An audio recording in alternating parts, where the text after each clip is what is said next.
Come on. Alright, good. Alrighty. And a 1. And a 2. And a 3. And a 1. And a 2. And a 3. Alrighty. Well, as I do this, this is now less than a minute after 6 o'clock in the evening on December 31st of 2025, which means hopefully, well, let's put it this way. If my current track record is anything to go by, yeah, this is going to take about 6 hours, and I'm going to be, it'll be 2026 when I finish this. Barely. I'll try and make it to, I might be able to get it done before 6 hours. I ain't promising nothing. I know me. I ain't promising nothing. I get any sort of distract. I knew I forgot something. Hold the phone. Not my phone. Well, my phone's here. Oh yeah, this is the other thing I gotta do. So, oh man. And this is the wrong direction. No wonder you're not going on right.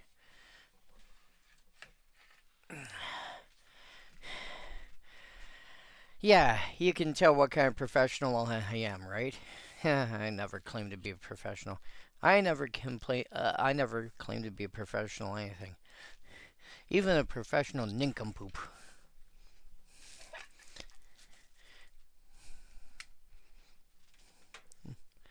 There we go. Yeah, there's always something I'm forgetting. Always something there to remind me.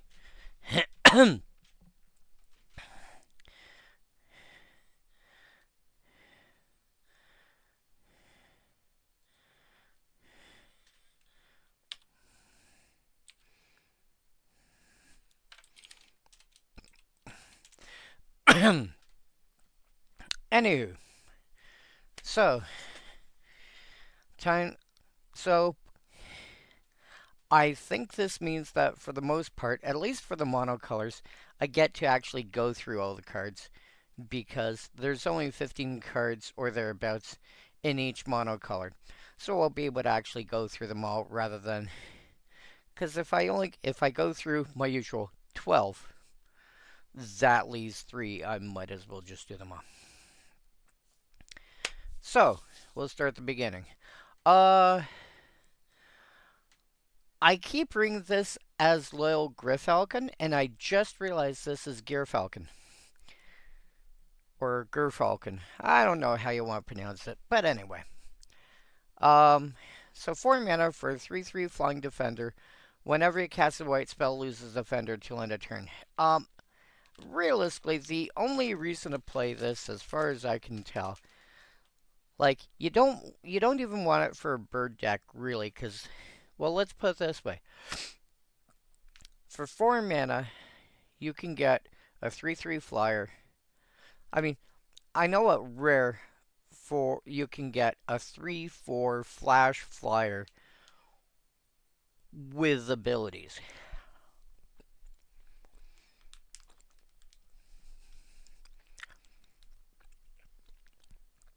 Where I see this is in some kind of deck that cares about the fact that it has Defender.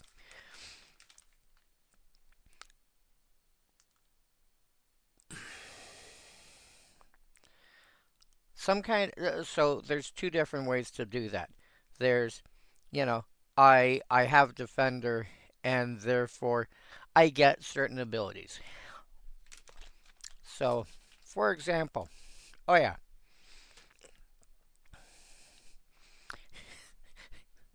So my brain's going this way, and suddenly it goes, hey, by the way, squirrel. I'll come back from chasing the squirrel in a moment. Anybody that decides to build a deck that is based around,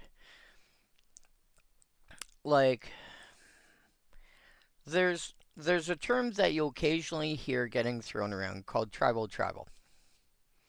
Well, what does that mean? So, what a tribal deck is based around is giving. So, step one, in terms of creating the deck, find enough cards that you have an interest in playing that give a pump of some sort, give some kind of interesting bonus to all creatures of a given type. Okay, so real simple example is Crucible of Fire. Dragon creatures you control get +3/+3. Which means if you've got a if you've got a 1/1 dragon somehow, and it's especially when you've got like from the D&D sets having things like half dragons and stuff like that. They count as dragon. It's possible to have actually even Nalathni dragon was a 1 mana, or sorry, was a 1/1. I think it was a 1/1 banding flying for like 4 mana. It's now 4/4. Cool.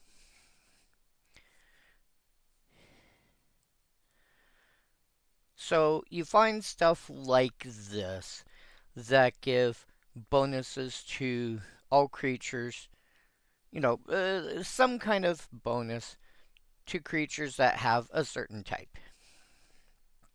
Okay. You could go to, let's go to Lord Atlantis for an ancient example. Originally printed all the way back in like Alpha. Other merfolk get +1/+1 have Island Walk. Now, what the glue that holds these two cards together is that they care about you having creatures of a given type. Well, what happens if your creatures have all types? So, if you put Maskwood Nexus in your deck, or you otherwise have enough changelings in other ways. But Maskwood Nexus, in my opinion, is the easiest way to do this. All your creatures now have all types. This means all your creatures, if you have Lore of Atlantis and Crucible of Fire both in play, they are dragons and they are merfolk, which means they get +4/+4 and Island Walk. And you find enough other things to stack them together and go from there. Now, slowly following the trail that the squirrel took, and getting myself back on track.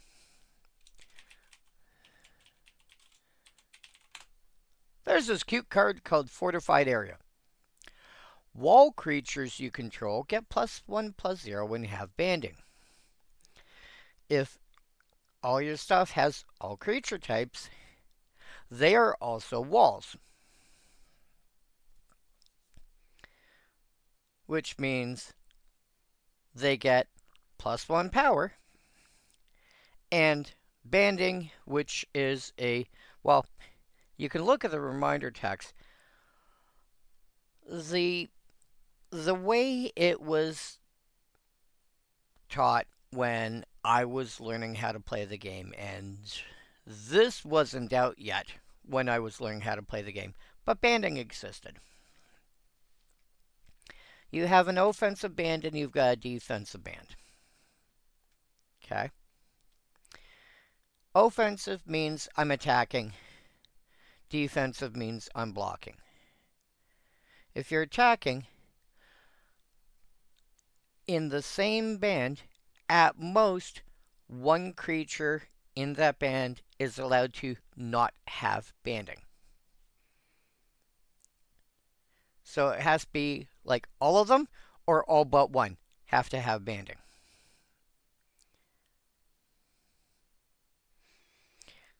On defense, it's the exact opposite. Only one needs to have banding.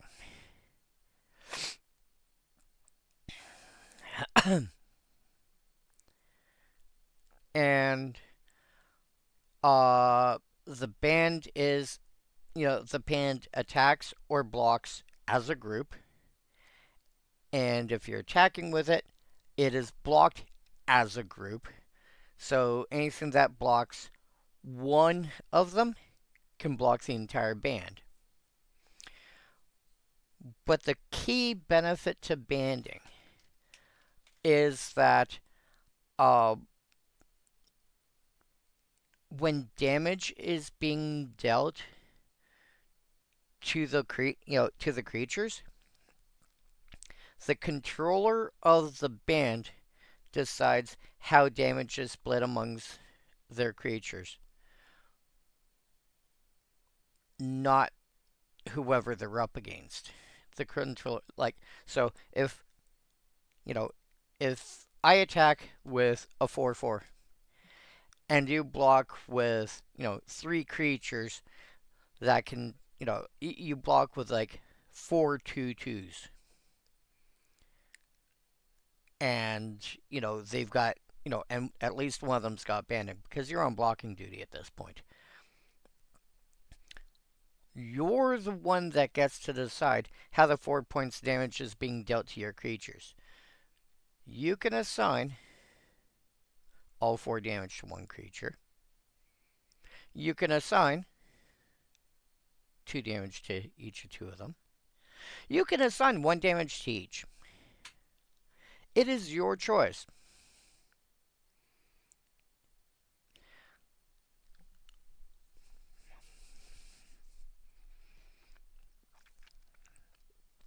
If you then are, let's say they've all got banding. If you then turn around and attack, and I'm blocking with a 4/4, you're still assigning the 4 damage. You've got 8 damage coming. It's going to my 4/4. If there's trample involved, I'm probably taking the remaining 4. By default, I'm taking the remaining 4.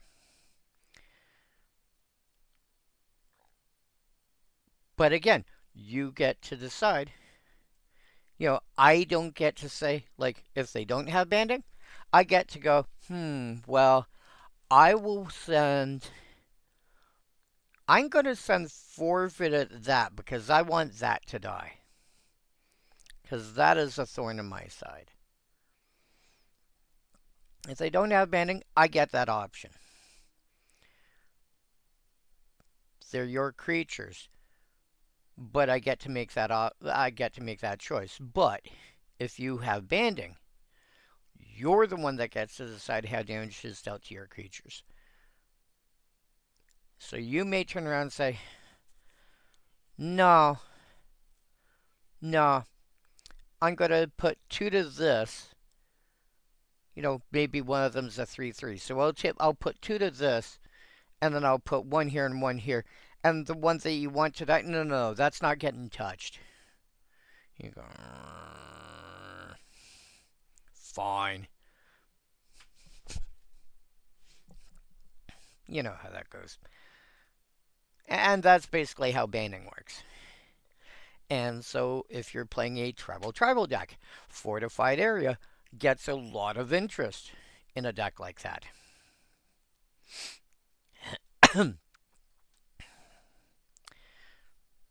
So,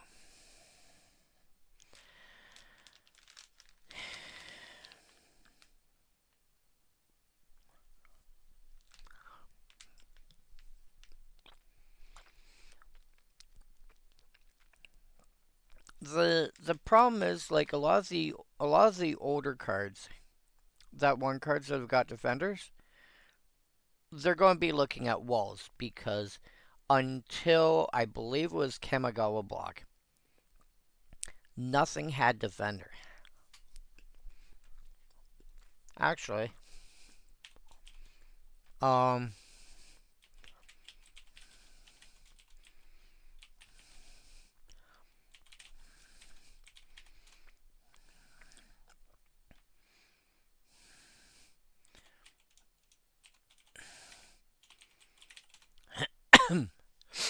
okay.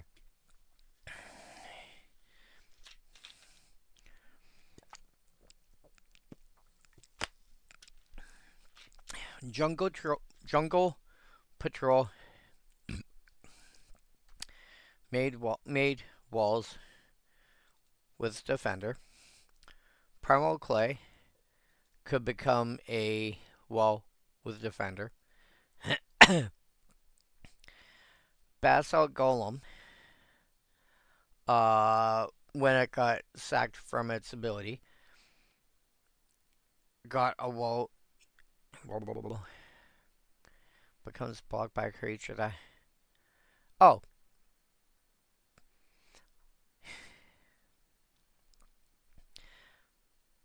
Basalt Golem, whenever it becomes blocked,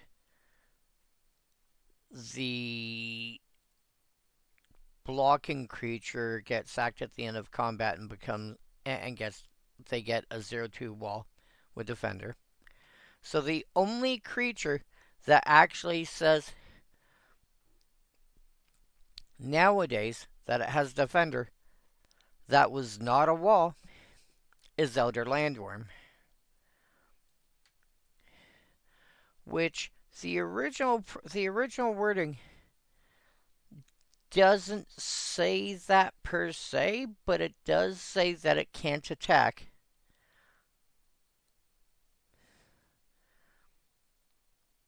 until such point as it basically the first time it blocks, cool, now I can turn around and attack.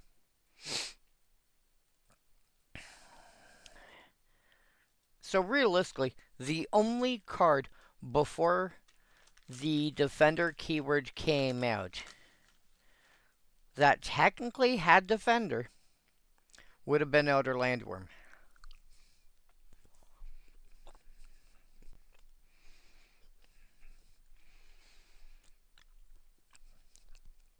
But that was also the point of there were 2 points to introducing the defender keyword.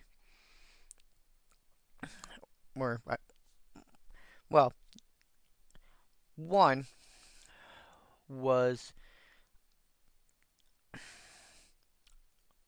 to extract, because up until like still during 6th edition, I think, and I can't remember if it was 7th or 8th, where, and I want to say 8th,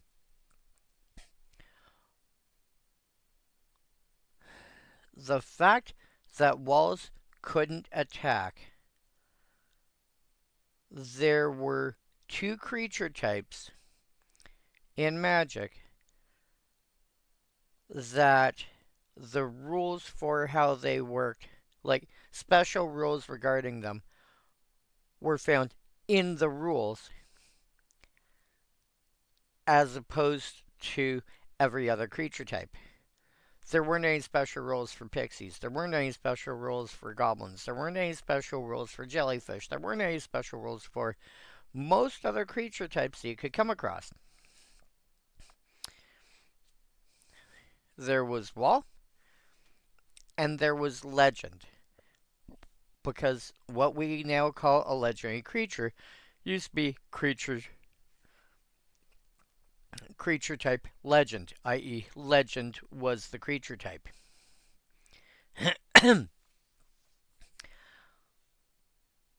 That eventually just simply became legendary creature.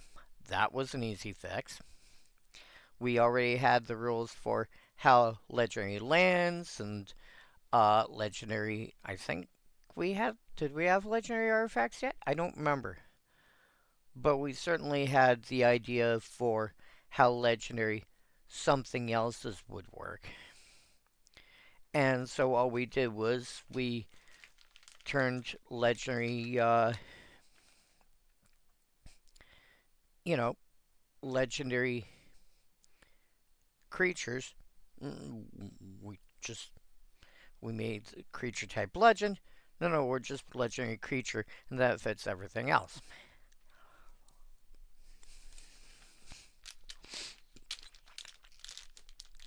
I don't actually remember if we had legendary artifacts yet.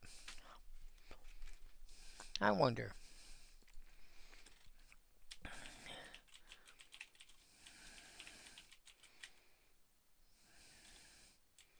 Um.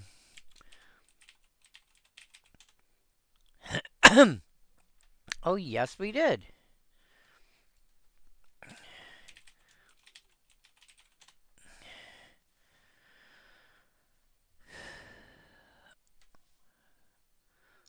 The oldest one was back in Stronghold by looks of things. Release date. Thank you. Yeah. Stronghold. Story of the Chosen. Tap to give a legendary creature +2/+2 till end of turn. And knows the original wording says target legend gets +2/+2 till end of turn. Legend was a creature type back then. Okay.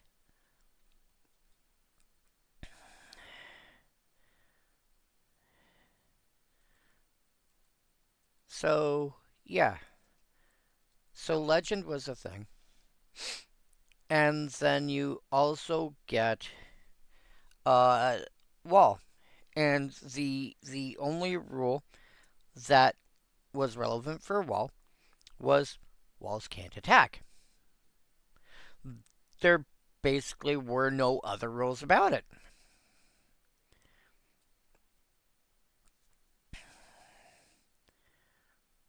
So why have a separate rule that with which is basically a single line, a single very simple, very short line, or very short, very simple line that's like something you could just write out on the card. Like Loyal Gerfalcon, you could literally just say, flying, this creature can't attack, whenever, blah, blah, blah. So they created the defender keyword, and we went from there. Anyway, so yeah, that's got to be around 8th edition, I think, that they introduced it in the... I think it was 8th edition, they introduced it in the rules, and Kamigawa, they actually put it, quote unquote, into practice by putting it on actual cards. Anyway, I think the number one kind of deck that I could see this going into would be basically a deck based around defenders that have the ability to attack on their own. Like a built-in way to attack. Wall of Wonder, for example. 4 mana, 1/5 with Defender, which averages at 2 or 3/3, which is, yeah, it's fine. You can pay 4 mana to basically swap its power and toughness, and can attack this turn as though it didn't have Defender. They wondered at the size of it. It wondered which to eat first.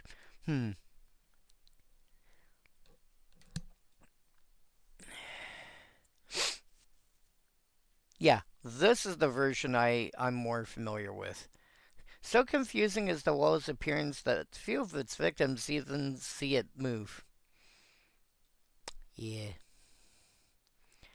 But yeah, Wall of Wonder. Yeah, if you're building a deck around creatures with Defender that have a built-in ability somehow to attack, I could see Little Gerfalcon going into it. I have trouble.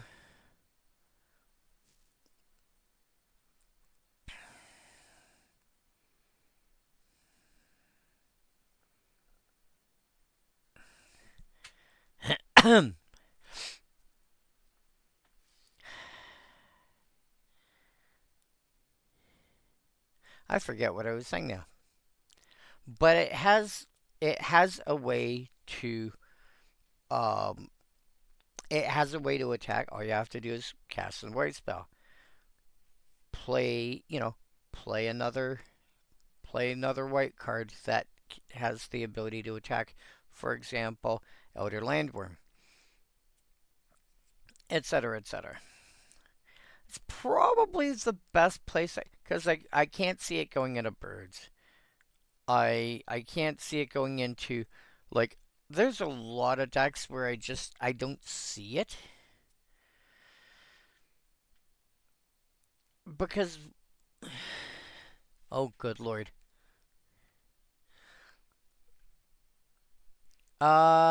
Shomanuki? I I'm probably saying that wrong, and if I did, I apologize. I've been playing way too many years. Um, Legends came out in 94, and I was starting to play just before that came out. So, coming on to 32 years. I've been playing Magic longer than most of my colleagues at either of my jobs have been alive. Yeah, I've been playing way too many years. This is also why I sometimes like going through some of these order sets and going, what's interesting that's in these nowadays that people have forgotten? Like, I'm, I started, I think I started doing this in, I want to say February. And I started with like Alpha Beta Unlimited. And then I've been going through each expansion, been trying to do them one a week.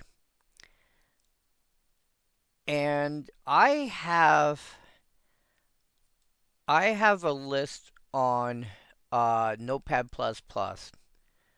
14. I've got about 40 cards that I have found that I'm like, I gotta make a note of that thing existing because a lot of these are like cards I completely. I only play Arena, but I just started collecting real cards. I only rip packs. I don't buy singles. Um,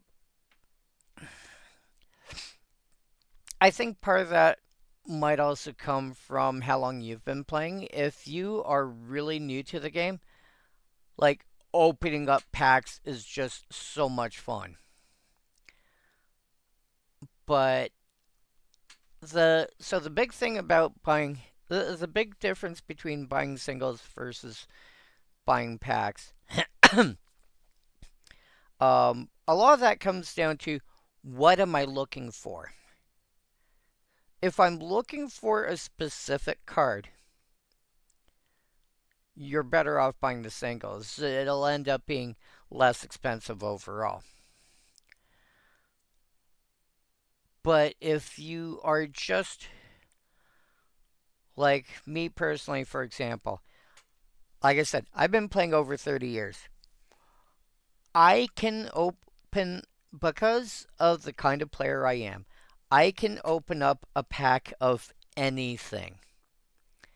And I can find something in there I will enjoy.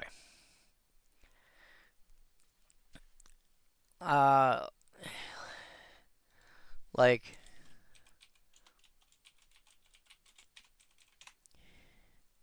this, for the sake of example.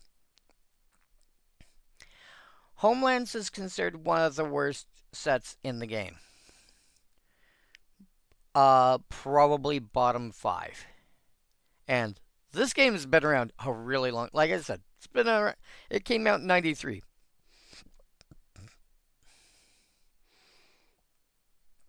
This is within the first 2 years thereabouts. All this does is it can gain a lot of life, but all this does is gain life. But I made a specific note of this because one of the decks I'm going to be building at some point is an Abzan life deck. Haven't figured out exactly how I want to build it yet, but I plan on building Abzan life, and this says X is the number of green creatures on the battlefield. Not that you control, on the battlefield. Chances are good at least one person is playing some amount of green.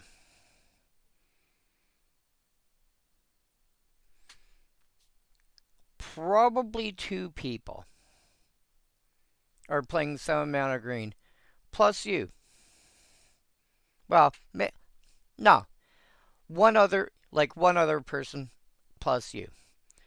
If you've got a couple of green creatures and you've got an opponent that's got like half a dozen or so, cool, I spend 3 mana, I gain like 10 life. That's a decent rate. If the one person is playing elves, cool, 3 mana, I just gain 20 life, 30 life, whatever. No big deal. But I can open up a pack of what's considered a bad set and find a card that I have an interest in. I'm finding cards like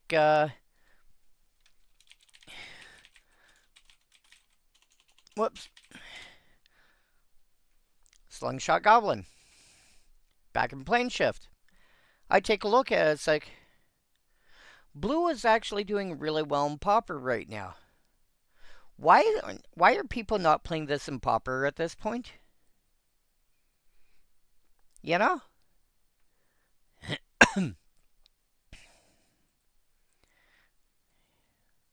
So I can usually find I can usually find something in a deck or in any given pack that'd be like, I have a use for you. And so I don't worry too much. A lot of people, they worry about, oh man, you didn't get anything that pack. It cost you $10 for the pack. You only got like $3 worth of stuff. And I'd be like, I don't care. I can put this into this deck. I can put this into that deck. I've got 3 different decks that's going to want more of those. Because of the way I build, because of the way I play.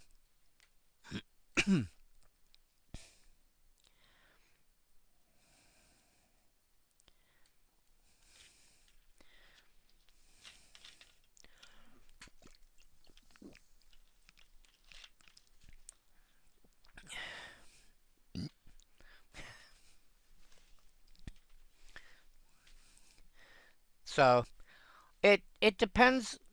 It partly depends on the kind of person you are, and it depends on what you're looking for. I have a bunch of decks I'm working on.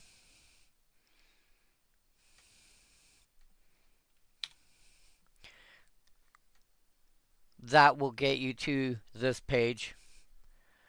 That will show you, hey, by the way, here's all the decks here's a bunch of decks that I have at least a concept for them. A bunch of them, I figured out exactly what I want to put into them. And then, hey, by the way, These are ones I've actually done and finished building. Like, in actual paper. And I just realized I should do this too before I forget. Boop.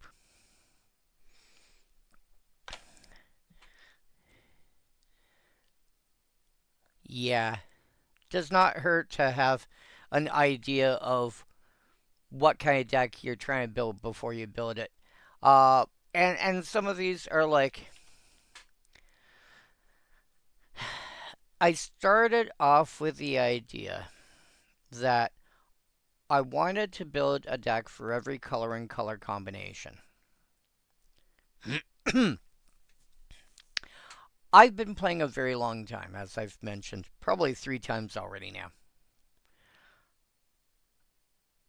I have an idea the kind of cards that do exist. I may not remember the exact specific card at that point, but I have an idea what exists. And so I take a look and I go, I want, like, I don't like just building a quote-unquote normal deck. There's got to be some kind of interesting something going on with it.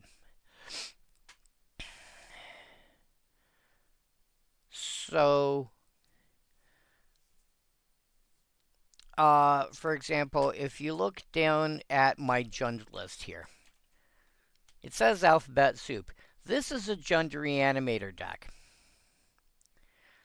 The key to this particular deck is that there are 26 letters in the English alphabet. There's 100 cards to a commander deck. Math says that's almost 4. 100 divided by 6 is just shy of 4. So I have a specific stipulation that I have to have at least 3 cards that start with each of the 26 letters of the alphabet. That takes up 78 cards. I've got some flexibility available. I think I've got 7 cards that start with S. I think I've only got the 3 for... I know I've only got 3 for X because X is hard to find good playables in Jund that start with X. I cheated slightly by using Zera Aryan as my general. There's one of my 3 X's. Sphella Ice Shaper, currently in progress. Most stuff that's in there is uncounterable.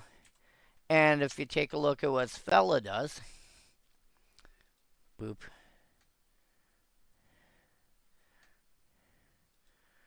There's Sphella. Has an activated ability that lets you cast a spell off from one of the top 4 cards of your library. You get to cast one of them for free without paying its mana cost.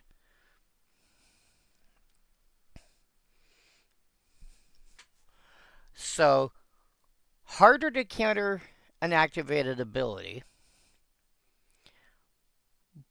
But then most of the stuff literally says this spell can't be countered. Can't be countered, can't be countered. Creature spells you cast this turn can't be countered. Next creature spell you cast can't be countered. So even if I'm casting my general,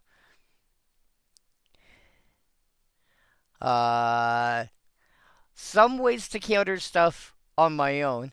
And then, hey, by the way, here's a bunch of removal that says, you guessed it, can't be countered. And then some extra ways to put creatures out with activated abilities. Yeah. Harder to counter an activated ability rather than an actual creature spell. Yeah. I'm doing that. my Shroom deck down here. Everyone thinks Shroom is some kind of artifact shenanigans with like infinite loops and stuff. I think I've got one way to do that. That's oops incidental. Um, this deck is basically Sphinx Tribal.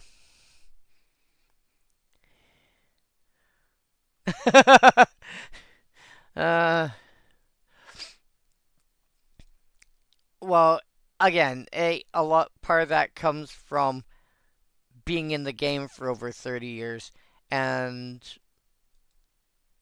part of it also simply is I know this exists. How much can I actually find to do that?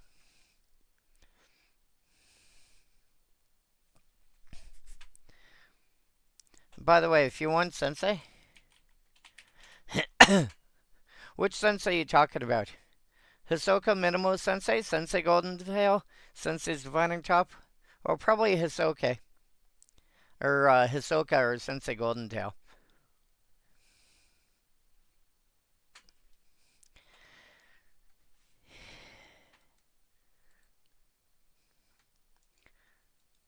But yeah, like I said, it largely depends on what you're looking for. If you're looking for specific cards, you're better off buying singles, unless you're less looking for a specific card and more cards that fall under general categories.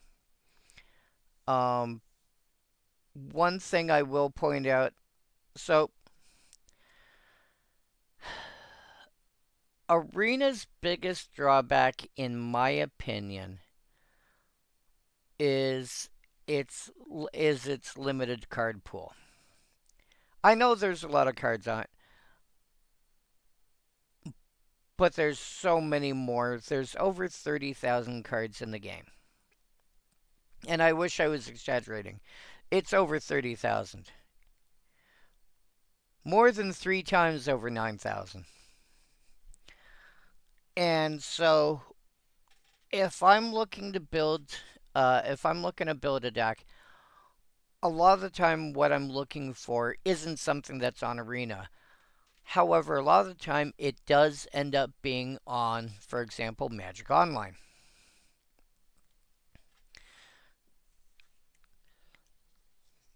But it's definitely available one way or another in paper.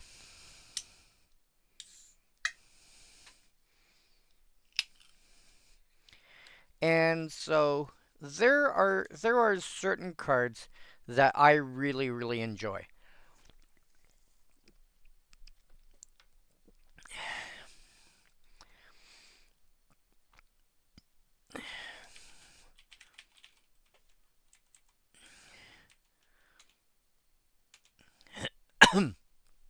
This is one of them.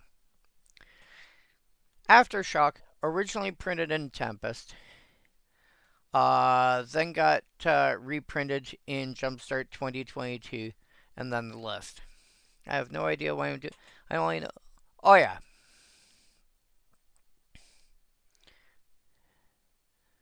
You just bought a booster box of Duskmourn. Nice.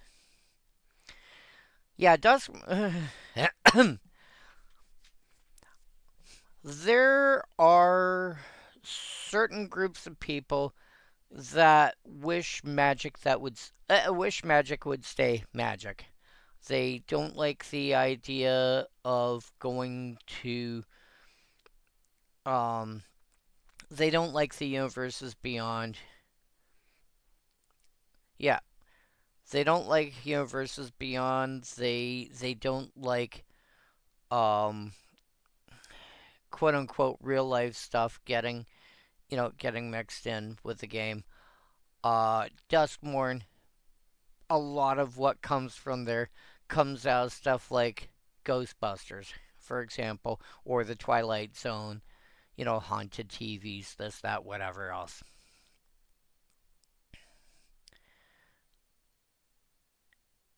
And I may not like like certain individual sets or certain individual cards.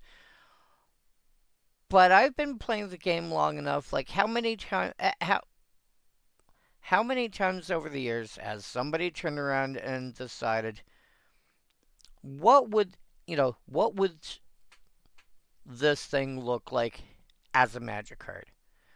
I mean, I remember back in the day before Magic even existed, going because I used to play Dungeons and Dragons a lot. What would Superman look like as a D&D character? Or what would Green Lantern as a D&D character? Green Lantern would be a lot easier, but Superman wouldn't be difficult.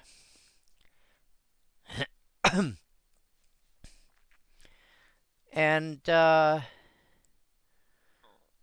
lot of the time what we're seeing now is just cool. We got hold of the Street Fighter IP. And so now we have come up with ideas for, you know, what would Chun-Li look like as a, you know, as a Magic card, or what would Ken and Ryu look like as Magic cards, or Bison, or whatever. So a lot of this is it's already stuff that we've been doing anyway. The company just has permission from the organizations to go ahead and do it. And some of this stuff is not a big stretch in the first place, like Lord of the Rings. Lord of the Rings was part of the inspiration for Dungeons and Dragons to begin with, which is a large part of the inspiration for Magic the Gathering to begin with. So you're already going from, you know, it's like Lord of the Rings is basically Magic the Gathering's grandfather, and now we've got Lord of the Rings in the game. But stuff like that, some people are more comfortable with because, sure, it's an outside IP, but it's designed, it's something that fits the game. But as soon as you throw, like, what was it? I can't remember what it's called, but there's that secret lair that there's one for um, Wolverine, one for Storm, one for Iron Man, and I forget who the other one was. And they're like, but they're done up in ways. Oh, Captain America. Well, a lot of the cards are done up. No, no, not Furbies. Stop that. Stop that.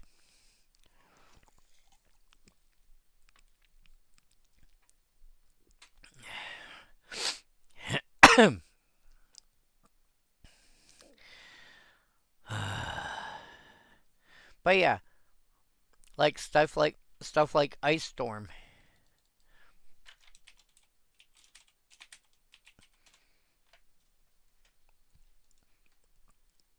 You know, here's what Ice Storm originally looked like. And then here's the version from the secret lair that, involving, well, Storm.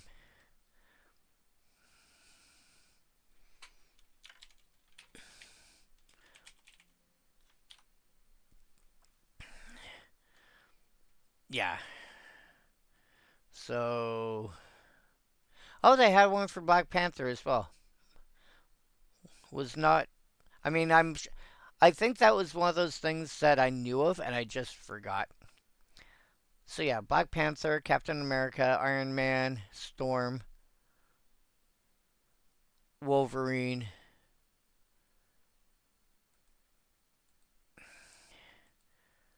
But yeah, like I was saying, this is one of my favorite cards that I like to consistently point out to people, and it's like, wait, this is a thing that there's a card that does this? When So I had two groups of commander decks that I was working on. There's the list of 32 that I mentioned before. I then, at some point, decided I wonder if it's possible to build a commander deck out of nothing but commons. And so I'm like, well, if it's possible, probably the biggest stumbling block I'm going to come across is trying to do it in red. So let's see if I can do it in red. And if I can do it in red, I can do it anywhere. So I came up with a mono red list that was just commons.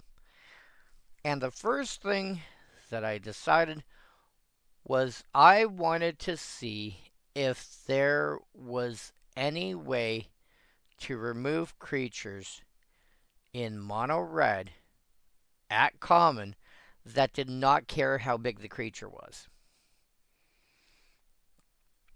Would you believe I came across at least 3 different cards that were actually mono red?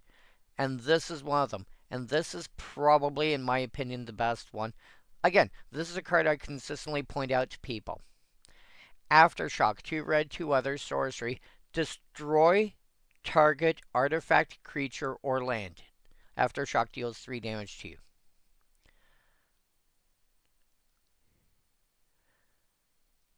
This does not care how big your creature is. Cool, you've got an 8/8 dragon. Kill it. Okay, how much damage are you doing? I'm not. Kill it. But it's got 8 toughness. Okay, kill it. There's that, there's Fissure, and there's Lava Flow. The latter two can only blow up a creature or land, but Fissure costs an extra mana, but does it as an instant. And no damage dealt to you. Lava Flow is the same thing as Fissure, except as a sorcery. And then there's Introduction to Annihilation that came out in Strixhaven. Exile, 5 mana. As most of the lessons from Strixhaven were, it was colorless, so any deck could get it. 5 mana, sorcery lesson. Exile target non-land permanent. Its controller draws a card. And that was also common. So here I am with like 4 cards at common in a mono red deck that just go, nice creature you got. Would be a shame if something happened to it. Kill it. Then there were a couple other cards that I had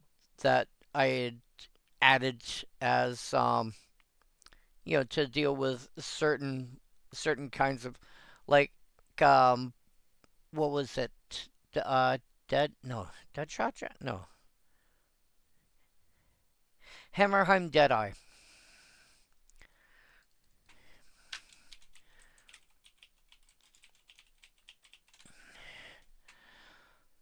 Four mana for 3/3. Echo cost. I don't care about the echo cost. When this enters, destroy target creature with flying. Nice 7/7 demon you got. Kill it. Yeah, I wanted to be able to kill creatures outright and not care how big they were. So I found a few ways around that.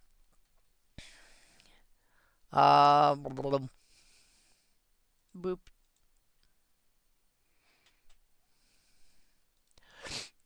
So, and the interesting thing I found about red, I actually had, I think at that point, 3 options, at least 2, But I think it was 3 options for creatures that I could actually have as my general.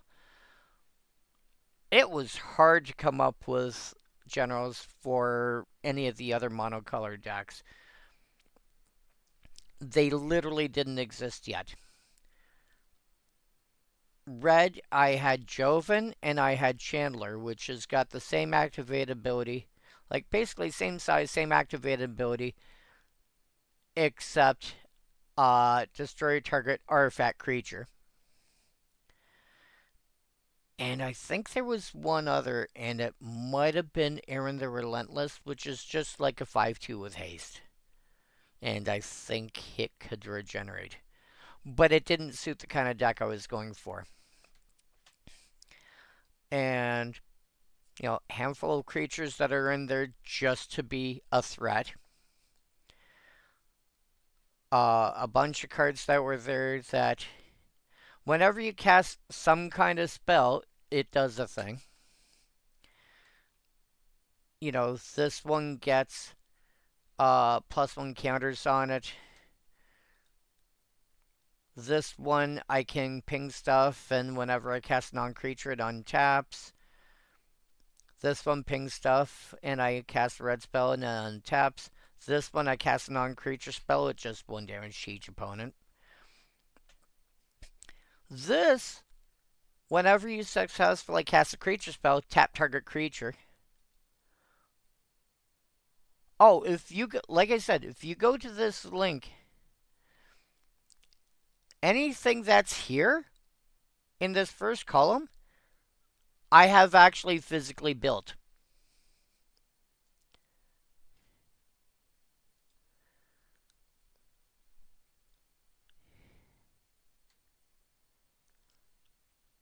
Like, I can literally pull out.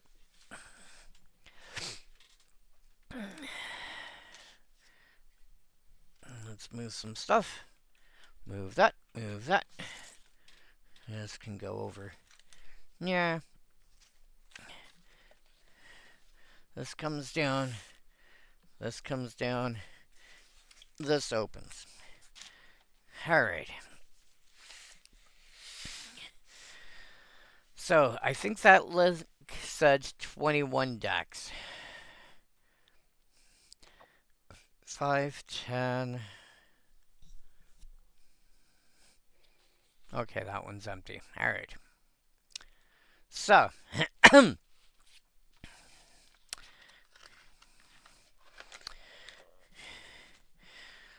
this is my colorless control deck.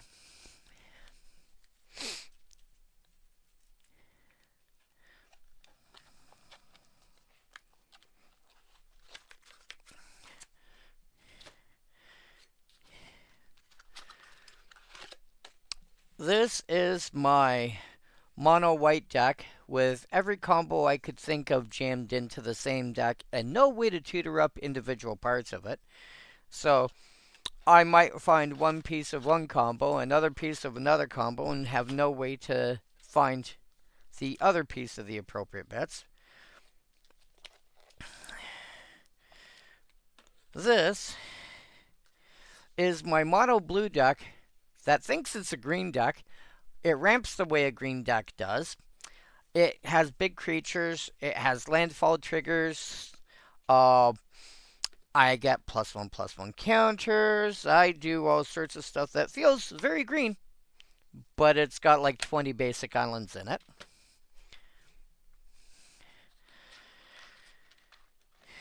This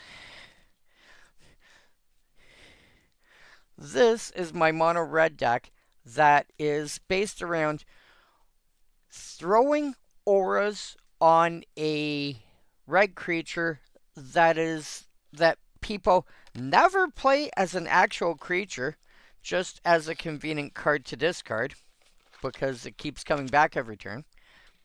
No, I'm playing him as an actual creature.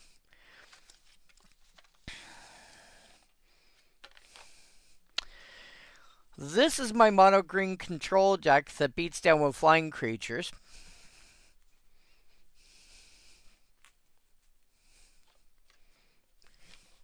It thinks it's an Esper control deck.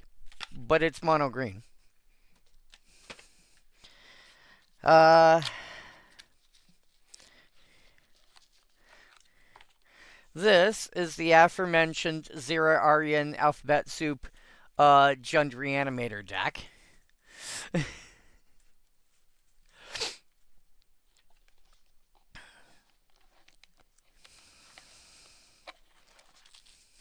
Yeah, and like I said, if you want to see the actual list of what's in these decks,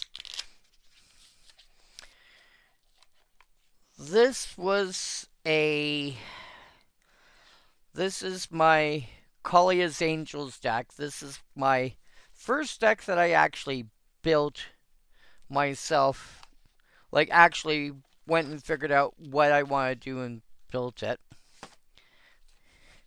This, I am amused by this. You may or may not recognize some of this. This is Yu-Gi-Oh! This is a deck box put out by Konami that holds a commander deck, which is inspired by Yu-Gi-Oh! And I even tried to get the right color of orange for the sleeves for it. I have my gods in here. I have trap cards. I have something to be my Exodia. I have stuff to come play in face down. Yeah, I can force. I can have certain creatures come into play in face down defense position, and yeah. This is my Azorius Persistent Petitioner's Mill deck. No, I'm just a man. Trust me, there's people that have gone further than me on this. Which one is this? Oh yeah, this is the first quote unquote normal deck I've ever built. Until I built this deck, which only happened this year, I had never played elves in any format. This is a Golgari Elves deck, which is apparently a little stronger than I expected it to be. Because again, I'd never played elves before. In over 30 years. Figure that one out. And then we get to the ones that are just commons. Oh yes, remember, as I said, I figured if I could do it in mono red, I could do it in anything. So, considering these are commons, you're going to have common themes. So, something that you see all the time. So, mono brown ramp, i.e., everything is colorless. You don't get access to Soul Ring when you're playing with just commons, so I end up having to use other stuff instead. Everflowing Chalice, Mind Stone, Urgolem's Eye, Sisay's Ring, stuff of that nature.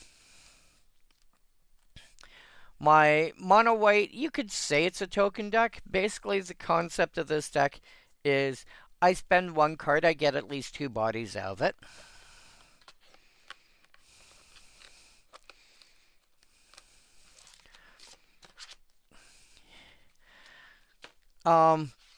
This one, I'm amused. I actually had to cut lands from this. The normal assumption that I make is like 38 lands plus, half a dozen ramp of some sort. This one I went down to 34. This is mono blue, what I like to call Take Me Down to Cantrip City. A cantrip is basically any effect that, like the modernized version of what a cantrip is it's a card that has draw a card attached to it. So most of the cards in here, one way or another, say, oh, hey, by the way, draw a card. So creature, when it enters, draw a card. Or there's one, I think it's Whirlpool Rider. When it enters, shuffle your hand back into your library, then draw that many cards.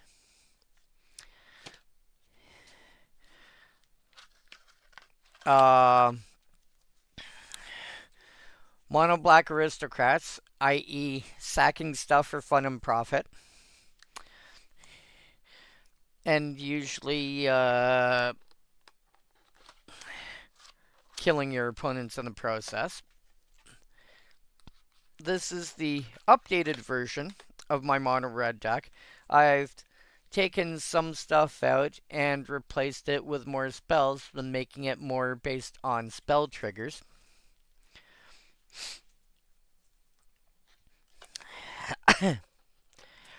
I didn't make just one elf deck. I made two. I made one that's also commons, which has a 3-card infinite combo. And if I have a specific 4th card out, I can win the game that turn. There is a little bit of tutoring in here, because there's not really any duplication of effect, but there's a little bit of tutoring available in that.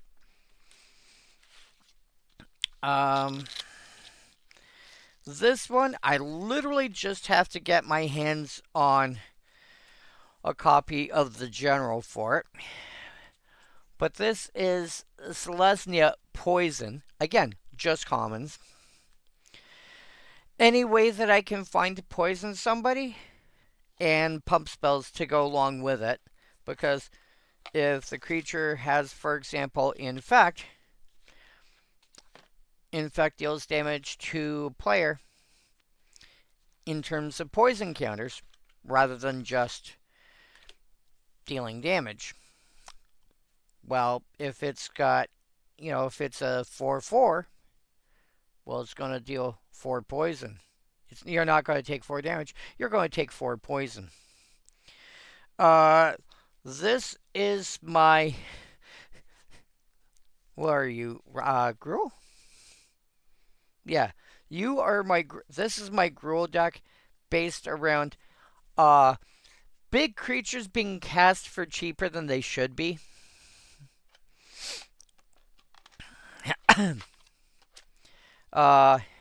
I called the deck, what was it? Discount Fat. Now 20% off.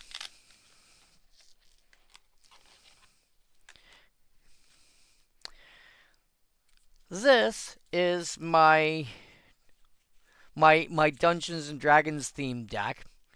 What was it?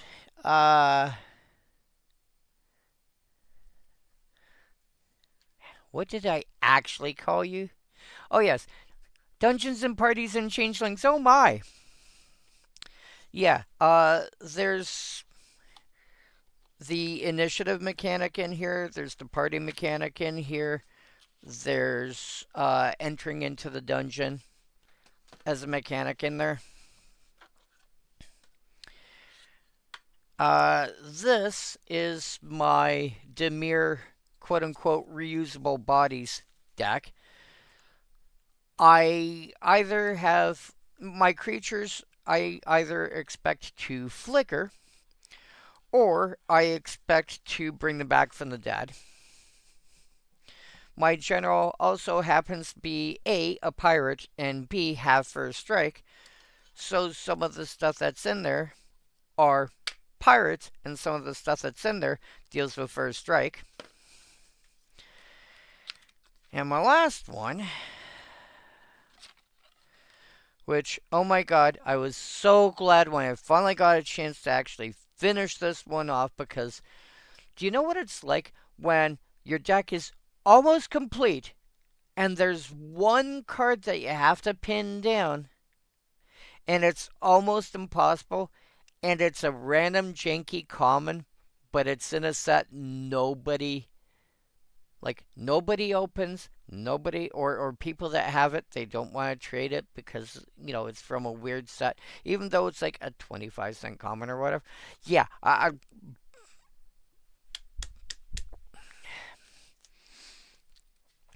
this is a Rakdos Reanimator deck.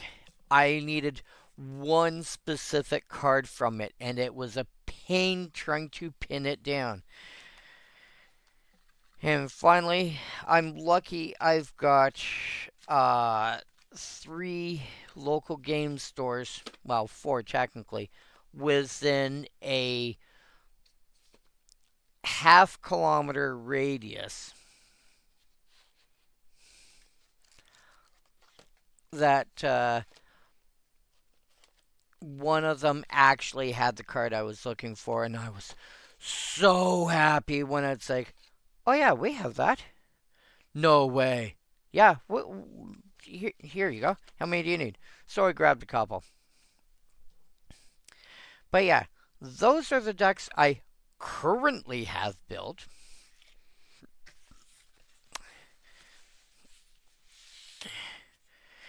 But wait, there's more. See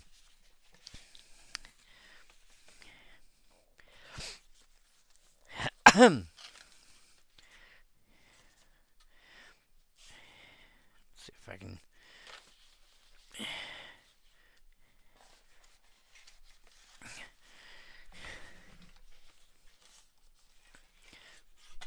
Actually, we'll do it this way, I think.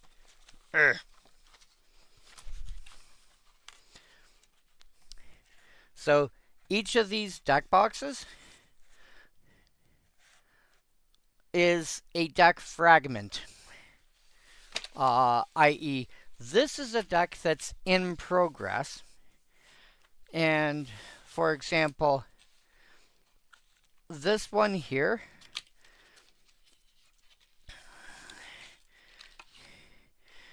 here are the cards I have pulled so far for Olivia Vodarin Steel and Sack. Which is going to play a lot like an Aristocrats deck. Except I'm sacrificing creatures I steal from my opponent instead of sacrificing my own.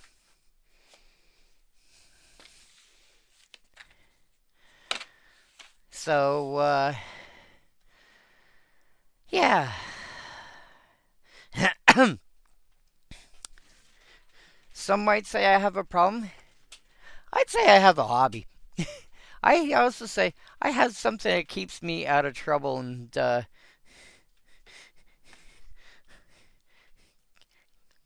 keeps me from wreaking havoc on the neighbors.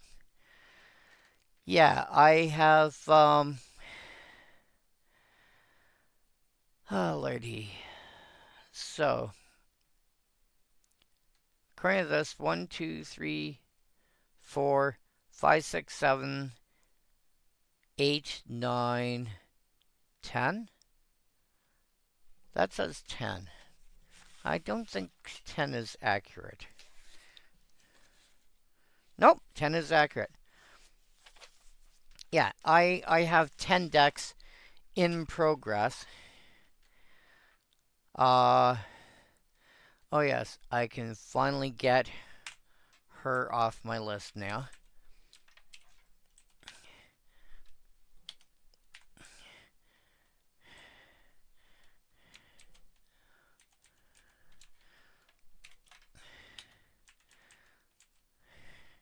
Which means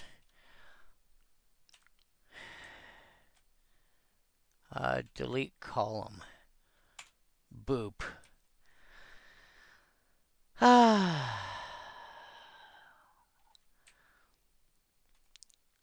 That brings me down to 11 cards. Yeah. These three this column here is just I need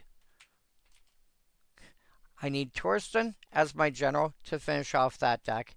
I need City of Shadows as an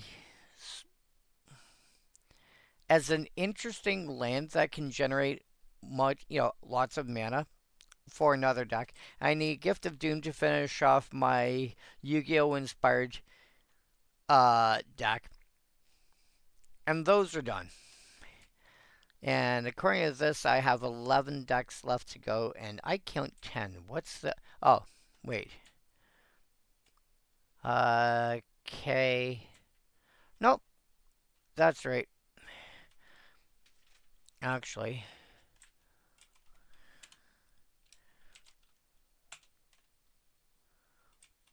There we go. So, yeah.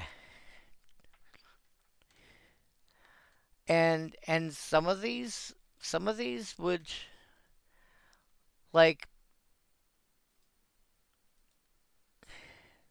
Citadel is a good example.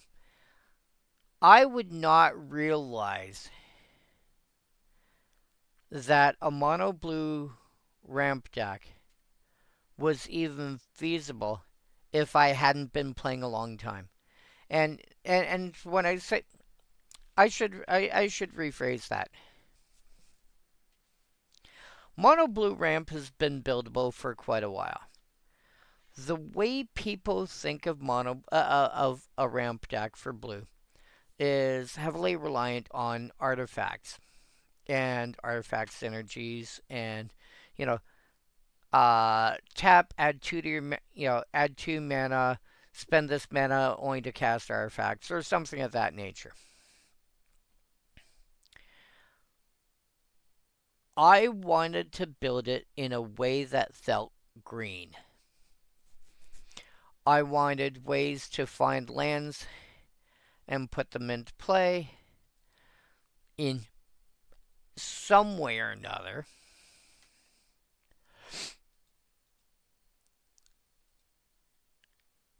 And, and in some cases, like I'm trying to do this as as green, so to speak, as possible. And it's not easy to do it in blue. It's not easy to do it in any color apart from green. But it's a lot harder to do it than most people realize in blue. Also looking for stuff that vaguely resembles Llanowar Realms in some manner or other. It's not always easy to find something that does that sort of thing. And so I'm like, but it was largely the fact that I've come across a lot of this stuff before. I remember playing with Dreamscape Artists back in the day. It's one of those cards I really enjoy. I like having access to Sea Scryer.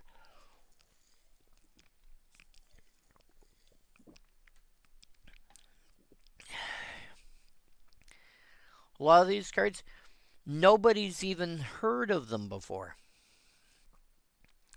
And then there's this cute little infinite mana combo between Pillipala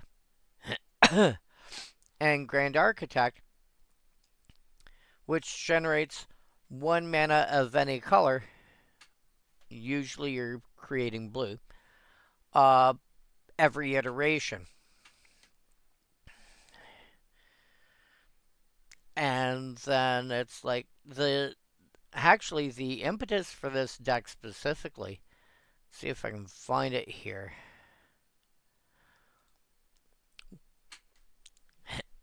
This is what made me want to try and build a deck that felt green but was in blue.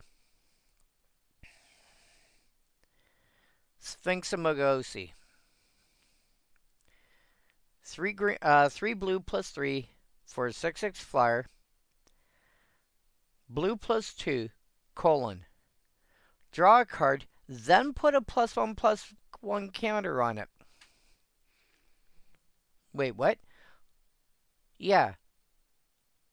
you're putting, when you activate it, you're putting +1/+1 counters on him. You're making it bigger.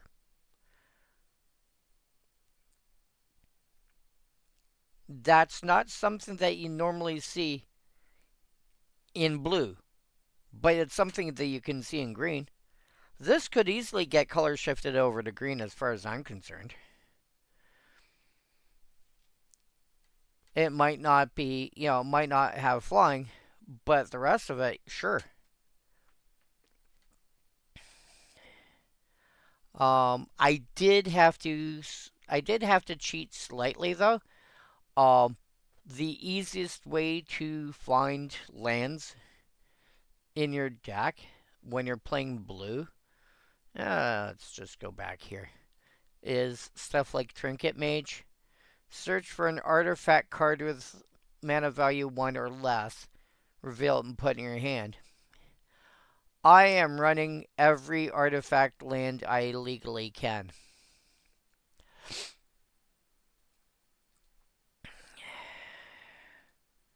I am running all of them. Because that gives me way to search up extra lands a little easier. But I'm like, yeah, well, just ramping isn't enough. Ramping at a big stuff, Star Whale. Star Whale is great. Omniscience is lots of fun. Lieges is going to end up being a giant creature at some point. Etc., etc. How would you like to have some mono blue life gain? Wonderful ancient card called Life Tap. 2 blue enchantment. Whenever any forest target opponent, which I believe is now any opponent. Yeah, an opponent. Because back in the day, it was still assumed you were playing 1v1. It now says whenever a forest an opponent controls becomes tapped, you gain 1 life. Interesting rule about Commander. You have this nice little rule about color identity. Color identity comes from, realistically, a colored mana symbol either in a cost or an ability text or something on the card that specifically says, hey, by the way, I am this color. For example, if you look at, let's say,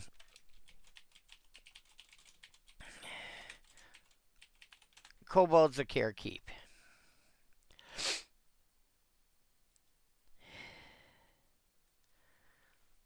This little red dot down here signifies it's a red card. It looks like a red card, but it costs 0. An argument could have been made for the fact that, well, it costs 0. The color gets implied by the mana cost. This has got a mana cost of 0, so it doesn't have a color. The original printing turned around and actually said, no, this thing is red.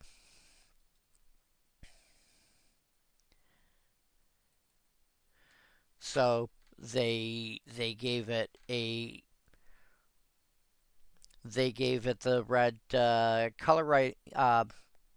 color indicator. So if it doesn't have a colored cost and it doesn't have a ability that imposes a color, and it doesn't have a color identifier, then it's colorless.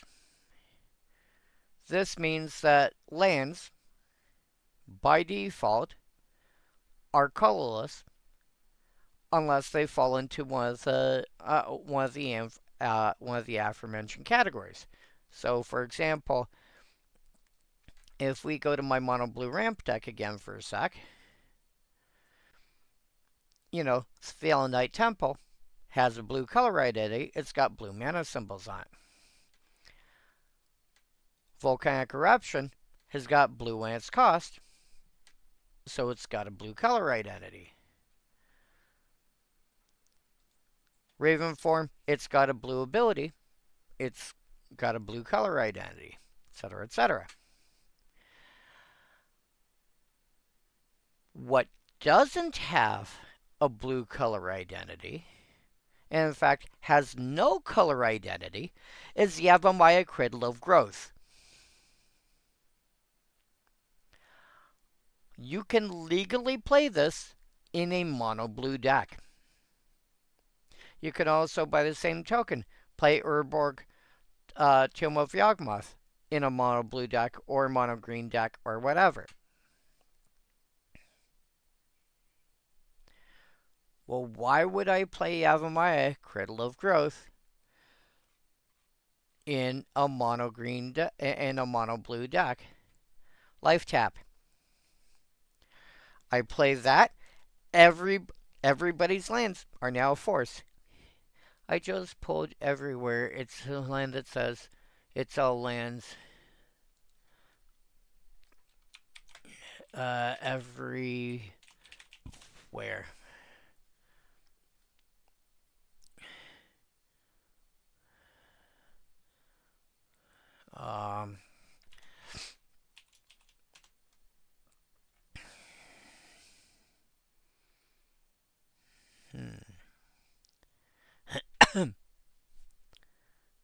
It's in Duskmourn. Oh! This. You're talking the token. Okay. So, first things first, this is a token. So,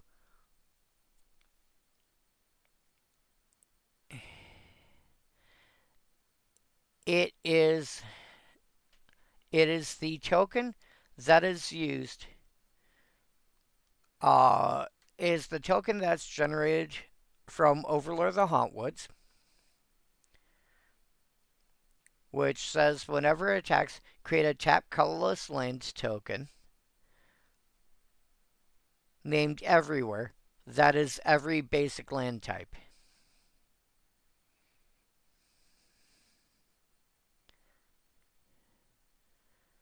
So, it is all of them at the same time.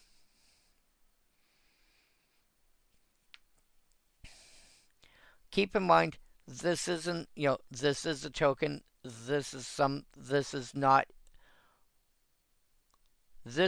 one of your 99 or 100 cards or however you want to count it that would be in your deck. This is something generated by something that would be in your deck. But, yeah, it's all 5 types at the same time. It's just like, Indatha Triome is a plains and a swamp and a forest all at the same time.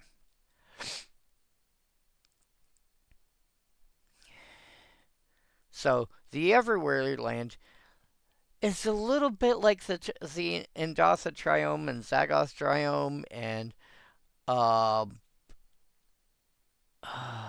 forget what the ones from Streets of New Capenna are called, but it's like those on crack, and it's made as a token from Overlord of the Hauntwoods, and if you've got some way to have your lands enter untapped, it gets silly.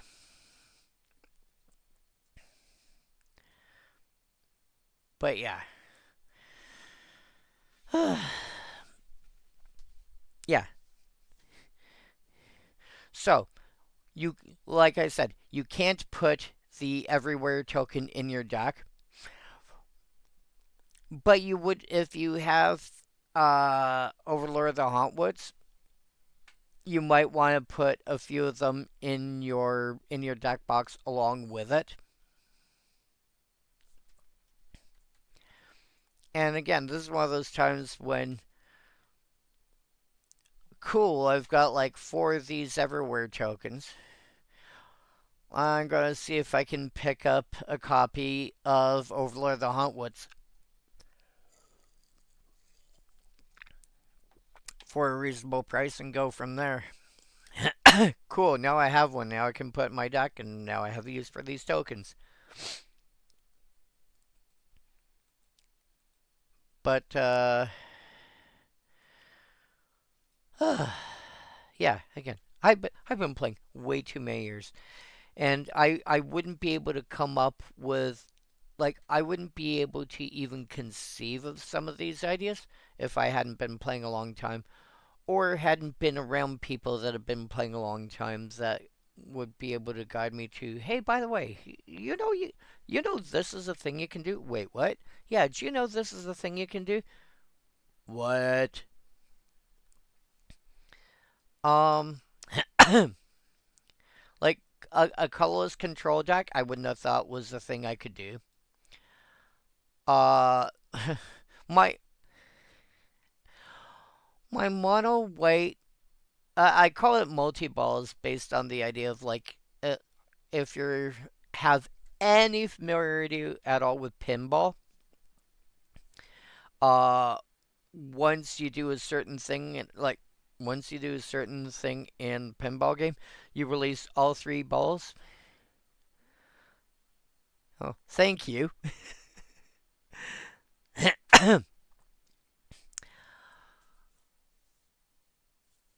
A good a good resource. Well, okay. There's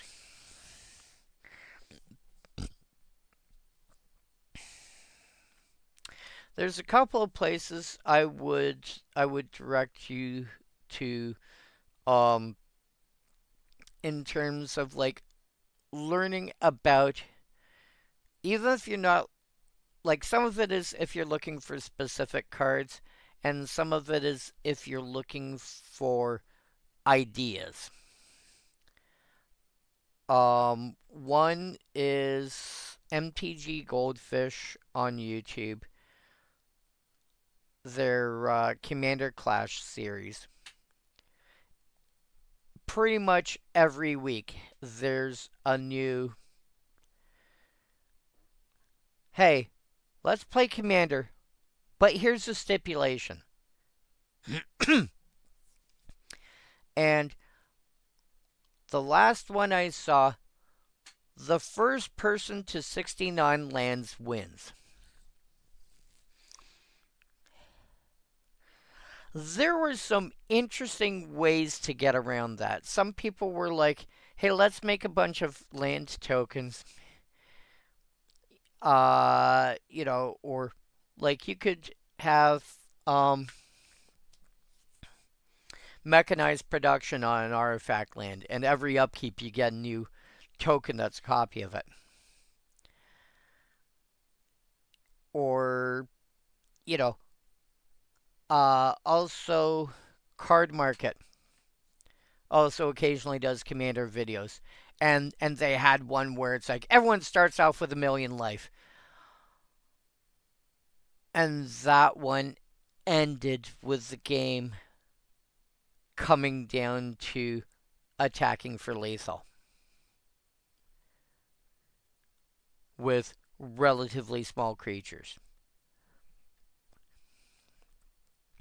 They had one where it's like the only way you can win is secret stipulation that you know about, nobody else knows about.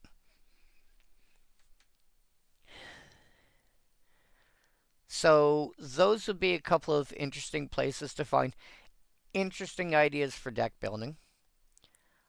I would then look into EDH Rec for ideas. They're usually just be careful you don't. EDH Rec is a good resource for ideas. It is a it historically it's getting better, but historically it's been kind of bad for I'm just gonna copy and paste this, and this is my deck. No, that's not what it's for. Um, and Scryfall. You'll notice this website I keep going to. If like learn if you learn how to look for a card by, well, I'll pull up the search I used for this for tonight's stream. The F here at the beginning stands for format. Uh, and you'll notice it comes down here and spills out what this actually says. If you say legal in Vintage and Commander, Vintage is also known as Type 1, so therefore the T1. Commander, also known as CDH, was actually known as CDH first. And the terms are pretty much interchangeable in both senses. Type 1 and Vintage and EDH and Commander. Those pairs of terms are interchangeable. If you do that, it rules out anything that has got stickers or attractions and stuff like that. If you don't do that, and you just go by format, you just go by format, F:/EDH, then you'll eventually come across stuff that has to do with stickers, attractions, and some of the other weird stuff that's available. I personally don't want to deal with those. That's more a me thing. And cards that are this old, we don't have to worry about it. I just keep it in there for convenience. Most of my searches, even when I'm looking for other stuff, I'm looking for a card that does X, is going to start off with this at the beginning. It's there out of habit at this point. Most of the time, you're not going to be doing this, this bit here. This is telling the search ahead of time. How are you organizing it? You're probably not going to do that. If you take that out, you then get access to these as drop downs.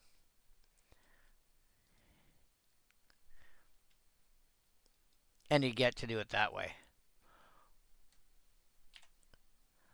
But because of the streams that I'm doing, I want them from least popular to most popular, covering the least popular ones first. Set, colon, are you looking for cards from a specific set? Yes, no. If you know the set code, like if you remember, oh god, there's this card. It's from, I think it's from Jumpstart. It's a green card.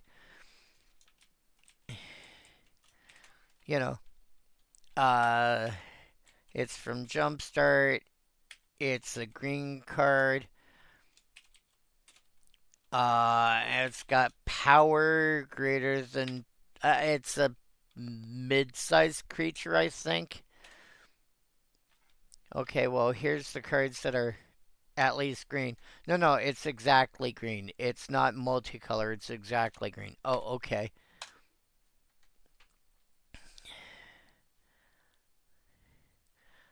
And this will list the cards that are available.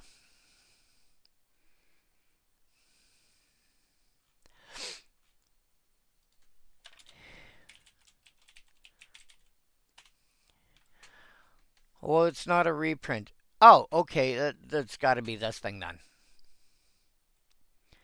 Yeah, so if you learn some of the basics on how to look for stuff, just go to the syntax tab. The big things you're going to need to eventually learn is basically colors and color identity, card types, card text, uh, basically these five here, and then most of the rest of the stuff. Most of the time, you don't have to worry about the rest of this. These five here, you get your hand, you get the hand on that, and you'll have like over 90% of your searches covered just with these five here.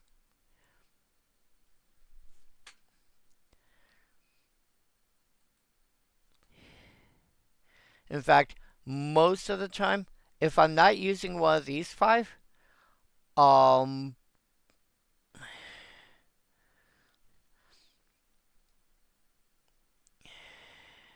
you know, is sometimes there's a thing that comes up. Rarity. I'm usually looking for stuff that's I'm I'm often, though not always, looking for something that's common. Uh, Sets and blocks occasionally happens, but usually that's mostly when I'm doing these streams.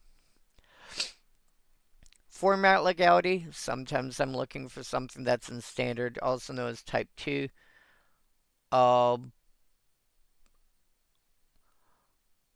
Rarely looking for anything. Oh yeah. Uh, if you know a card is from a given date range, like a given time frame, you have date, but you can also go like the actual date or date, greater than a year or whatever. Or you can go date greater than or less than a set code. I know it was printed before this set or it was printed after this set, sort of thing. Um, Reprints. Sometimes I just do not colon reprint because I want the original printing because I'm going. If I see a newer version, sometimes I'm like, I don't recognize that one. But if I see if I see the original version, it's like, oh yeah, I remember that thing. Um, and then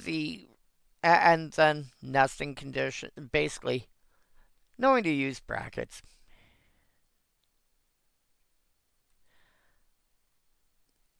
But again, 90% of what you're going to be doing is going to be like these first five. If you know how to use these five and you have some idea of how magic phrases things,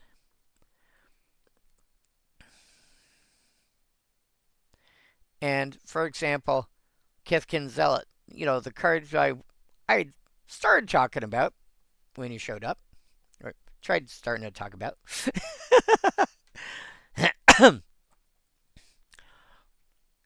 Here's the original wording. When Kithkin Zealot comes into play, current Oracle text, when this creature enters.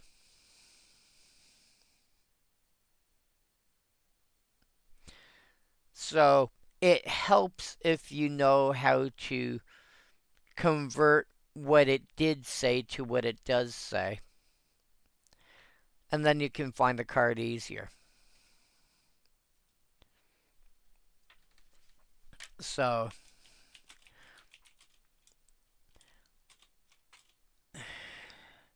and that little squiggly thing, that's a short code. That's a shortcut for either the card's name. So, like where it says down here, when Kithkin Zealot comes into play, or nowadays when this creature enters. So it'll be a shortcut for either the card name or this creature, this spell, whatever.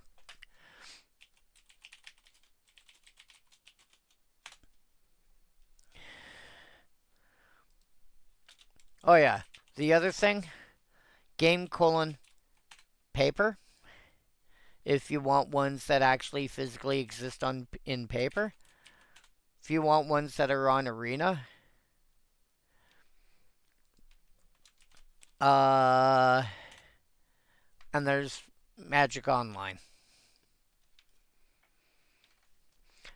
You are probably more likely to use game colon Arena because you're probably going to want to be able to build your deck at some point on Arena.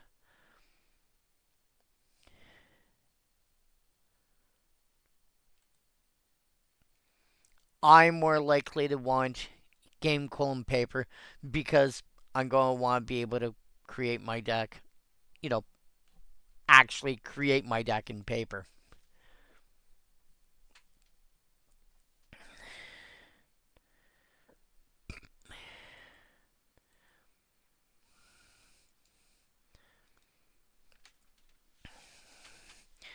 But yeah,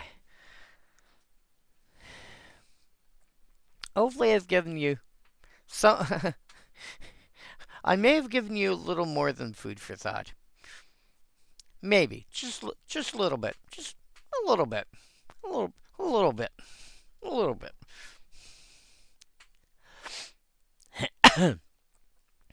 But yeah, if you get a decent handle on how to use Scryfall, that will help a lot. So yeah, um, on YouTube, MTG, Goldfish, Commander Clash, or Card Market Magic, like Card Market's Magic channel. Um, Looking for Commander stuff there. There are other creators that do Commander stuff, but those two I personally enjoy.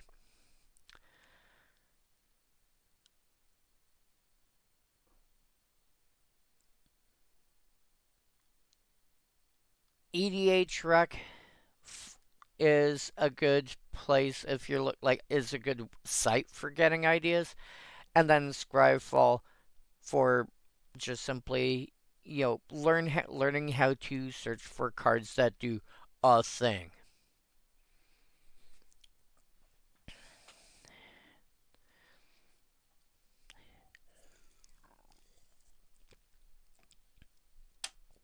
Uh, oh yeah, and yeah, I've been staring at Kithkin Zealot for a while now. Um, Generally speaking, cards that do nothing but gain life aren't generally considered good cards. There's a couple ways to actually. I've said this before in previous streams.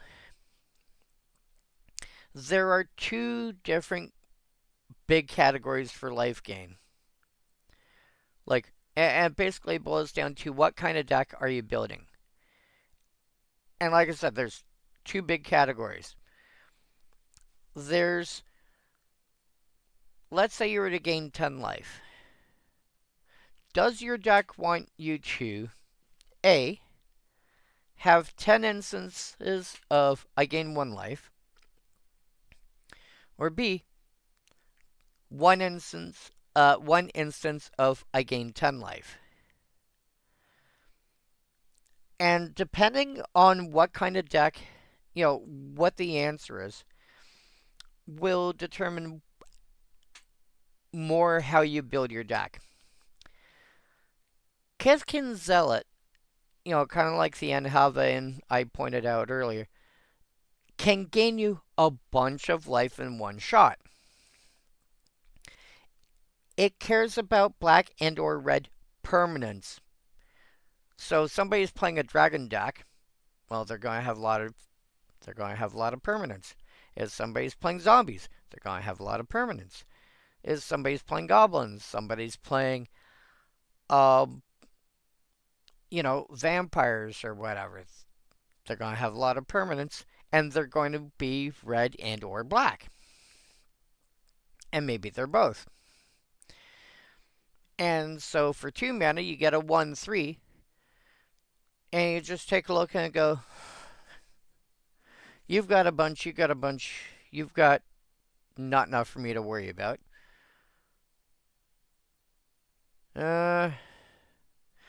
Pikachu, I choose you. Okay, what do you want? How many black and or red permanents do you have? 12? Cool. 2 mana, 1/3, I just gained 12 life, thank you. But this card, it'll count them all up and give you the result as a single number. Whereas if you want some that, and the poster child for this is Johnny's Pride Mate. 2/2 for 2 mana. Whenever you gain life, put a +1 counter on this creature. Well, you have a Johnny's Pride Mate and Kithkin Zealot comes out. It's going to have 1 instance of gain life. So, sure, you may gain like 15 life or whatever, but you're only going to gain life the 1 time. Whereas, what you would rather have is a card like Soul Warden within a Johnny's Pride Mate deck.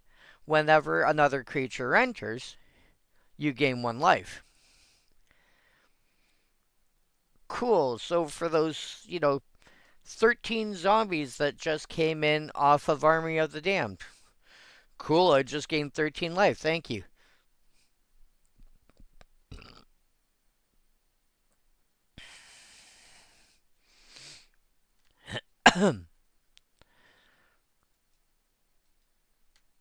So, depends on the kind of deck that you're building. If you're looking to gain a chunk of life all at once, yeah, Kithkin Zealot's going to be really good, especially since, like, black. My experience has been black and green are both really strong to the point that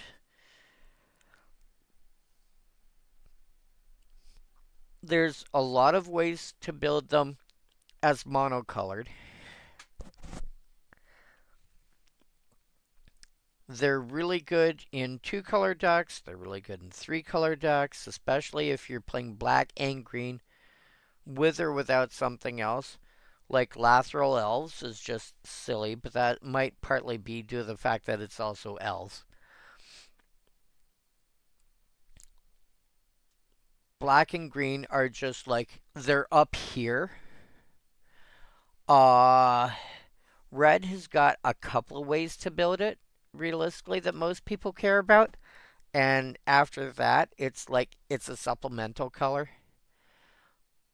White and blue tend to more be, like, white, I want to say black and green are up here. White and red are like the next layer. And then blue's at the bottom, in that you rarely see it played on its own. You more commonly see it played in combination with other stuff. And it's not that it can't be played on its own. It just tends to be not as good. If you're going monocolored, it just tends to be not as good as one of the other options.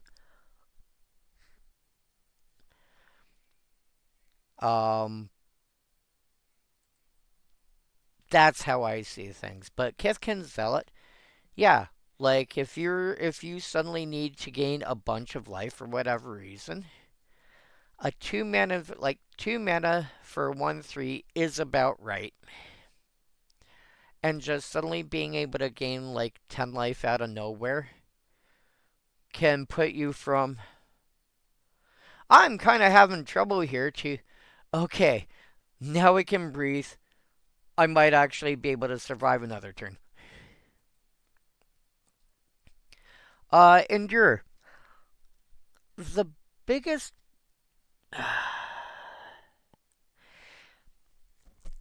Endure is basically what happens if you're looking at white and you want to play a fog effect, but you don't want to care about what kind of damage is happening. Because fog in white, that would be Holy Day, is just combat damage.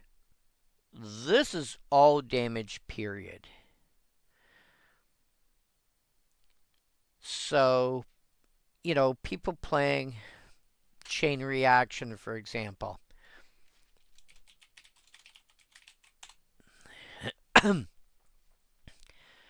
Great card, in my opinion.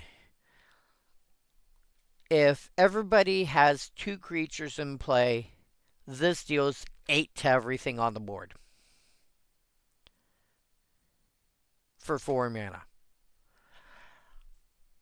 And all it takes is you have 2 creatures, you have 2 creatures, you have 2 creatures, you have 2 creatures. And they're all taking 8.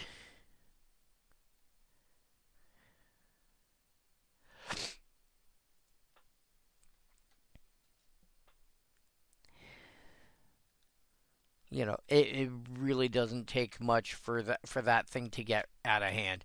Or another good example of that would be Blasphemous Act. If each player's got 2 creatures in play, then for a single red mana, 13 damage to each creature.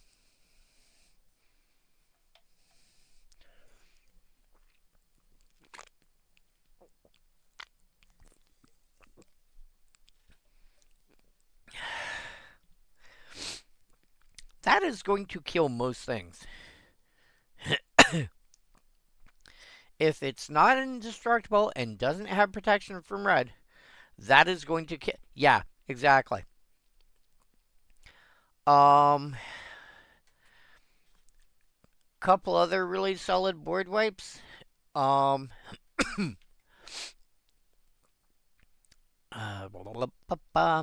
What's the other one I was looking at? Oh yeah, okay. Chain reaction, but right. This is the other one that commonly gets brought up, but it costs more. It is a full 7 mana to cast it. However, destroy target land. Starve Extinction deals 20 damage to each creature and each planeswalker. They did. The funny thing about this card, it has one target. It has one instance of the word target, and it says, I target that thing there. If, when the spell tries to resolve, it no longer has a legal target, the target has disappeared. The target has been made, has been given protection from the color. The target has been, it's for some reason or it's just no longer a legal target. The entire spell is countered.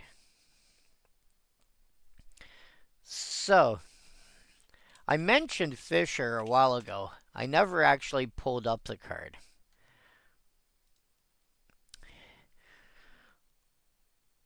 2 red, 3 other, instant. Destroy target creature or land. It can't be regenerated. Instant. Destroy target land. Starve Extinction.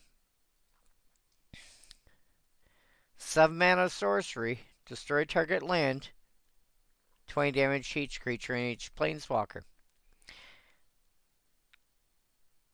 If one person goes Starve Extinction and another player responds with Fissure targeting the same land, blowing up that land first, Starve Extinction tries to resolve, finds the land that it wants to blow up is no longer a legal target because it's not there anymore.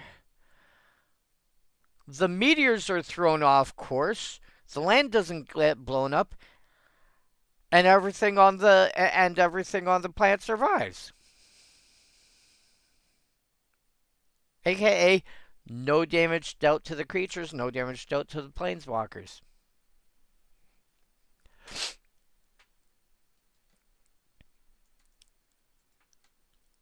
And, again, it's a red card that happens to be common that can just outright kill a creature, regardless of how big it is.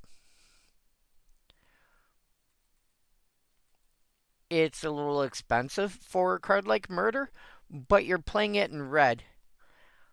Red doesn't get cards like Murder to begin with.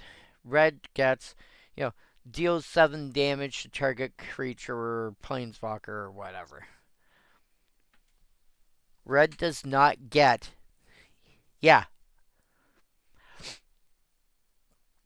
So I enjoy having access to cards like Fissure. And in fact, it got to the point where I bought as many copies of Fissure, Lava Flow, and Aftershock and Introduction to Annihilation as I could get my hands on.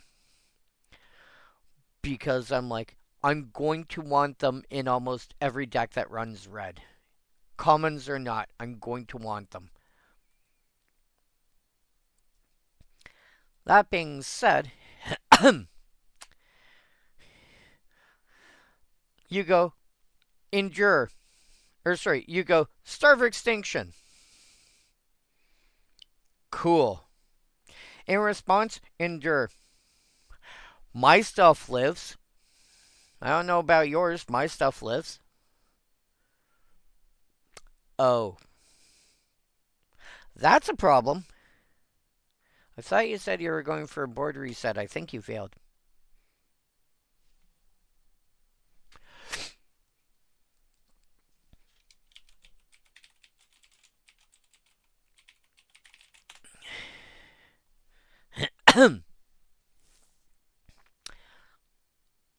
If you want to be able to blow up all creatures as a mass board wipe, Decree of Annihilation does a lot.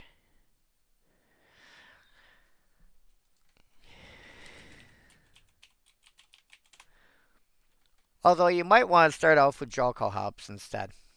It's slightly nicer.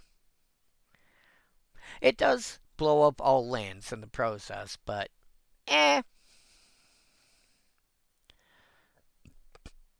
Although, the silliest thing to do with a card like Jawcall Hops,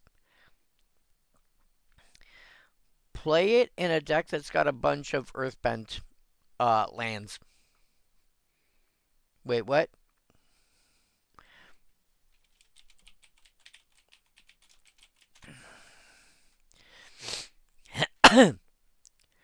When this creature enters, Earthbend 1. Target land you control becomes a 0/0 creature with haste. That's still a land. Put +1/+1 counter on. When it dies or is exiled, return it to the battlefield tapped.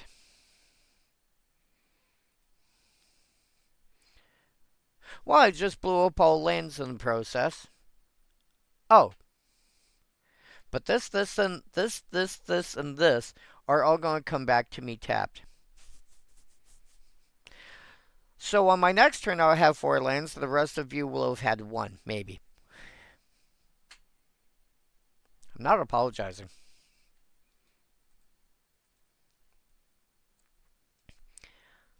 But yeah. Yeah, endure. If you expect some if you expect somebody to be throwing around a bunch of like big damage stuff,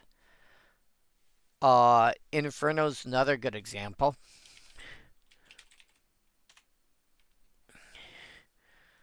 Card literally simply called Inferno. 7 mana, instant, 6 damage to each creature and each player.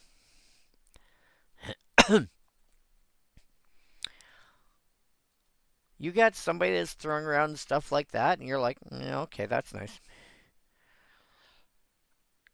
And its fail condition is it's like a 5 mana fog.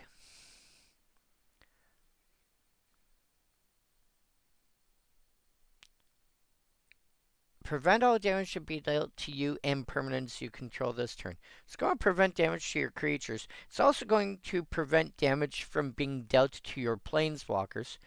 Also prevent damage that's being dealt to any of your battles, if that's a thing you have to worry about. This is a lot better than I think most people give it credit for, but I see this as either going into like a turbo fog list or going into like usually you want like turbo fog or you want a pillow fort deck of some sort. I still wouldn't fault somebody for having a random copy in their deck though. Just to turn around and go, oh, you're doing what? Yeah, no.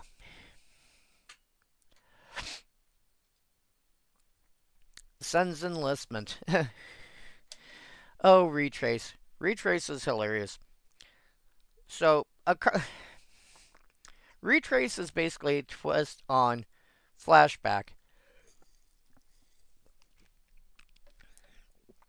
But the difference between Flashback and Retrace, the number one difference, is that with Flashback, when you cast it from your graveyard, you exile it. Card with Retrace, when you cast it from your graveyard by, paying its regular cast and discarding a land, it goes back to your graveyard when it finishes resolving. So you can do it again later.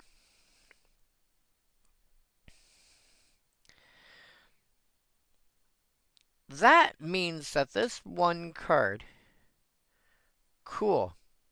I pay 4 mana and I discard a land. I make 2 tokens. So first of all, I pay 4 mana. I make 2 tokens. Okay, that's nice. Couple turns later. Shrug. I'll pay 4 mana. I'll discard a land and go and make 2 more tokens. Okay, and you're done, right? Nah, it's back in my graveyard. What do you mean it's back in my... Yeah, it's back in my graveyard. It went from my graveyard onto the stack, and then when it resolved, it went back to the graveyard. 4 turns later, you're like, I got nothing else I'm doing right now. I'll pay 4 mana, discard a land, and I've got more mana left over. Okay, I'll pay 4 more mana and discard another land. I've made 4 tokens this turn. Are you sure you can? Yeah.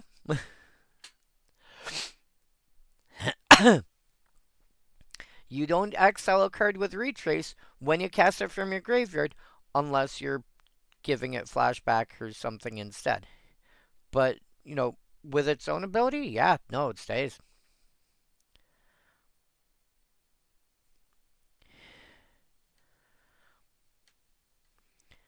So, there are uses for this. If I'm building a deck around Kithkin, I'm putting this in. If I'm building a deck around soldiers, I might put this in. If I'm building a token strategy, especially if I've got ways to draw extra cards, I'm probably considering putting this in. And when I put together my commons only mono white deck.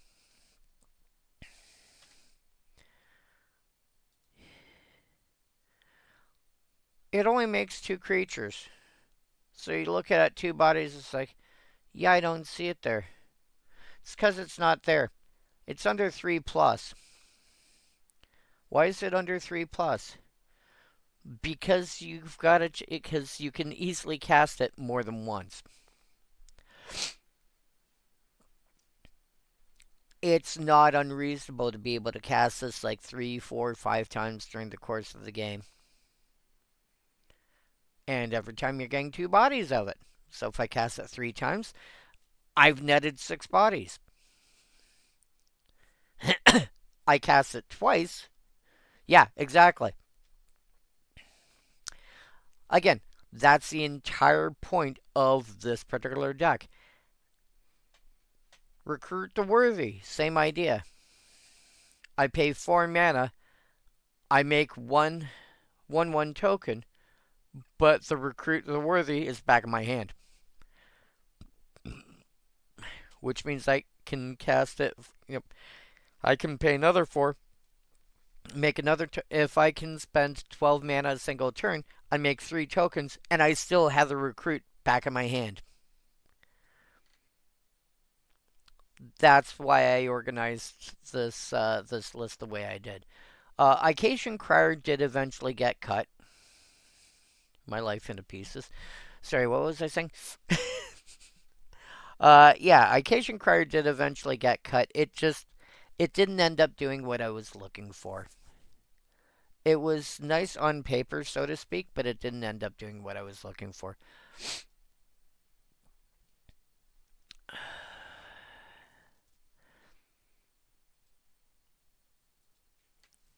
But yeah, Sense Enlistment, if you're looking for, I want to be able to make a bunch of tokens over time, Sense Enlistment will, it works, it's a little bit like dealing with Murmuring Mystic in blue.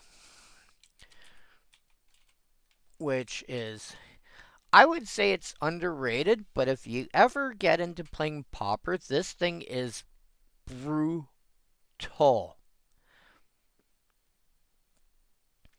It got printed as a common in a couple of sets. I think it might have been Commander. Was Commander Masters the first one? Actually, Guilds, I think, was the first physical. Yeah. Yeah. Commander Masters would have been the first printing where it got to be common. And then Thunder Junction Commander. Whenever you cast an instant or sorcery, you make a 1/1 flyer. This 1/5 averages to a 3/3, which 3/3 for 4 mana in of itself is okay, but then just the free birds every turn. Sometimes 2 or 3 times a turn, just thunk, thunk, thunk. And then Sense Enlistment has the ability to keep up with that by pitching, pay 4 mana, pitch land.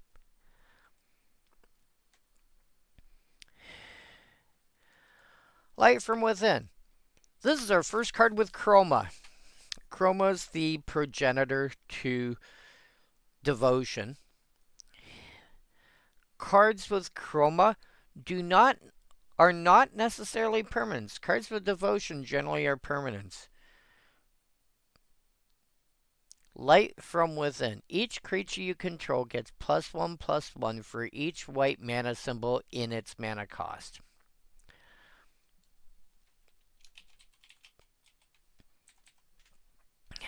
So, Phyrexian Vindicator costs 4 white to cast. When it's in play, it says 4 white. Each creature you control gets +1/+1 for each white mana symbol in its mana cost. So the Phyrexian Vindicator is going to get +4/+4. So it's suddenly going to be a 9/9 base. Plus anything else that's already out.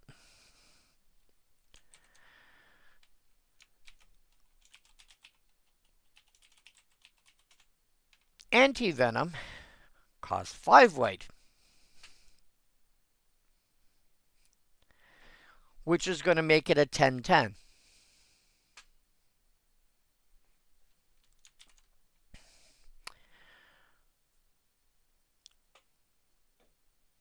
Chroma looks at colored mana symbols, like Devotion does, but something that's got Chroma isn't necessarily a permanent.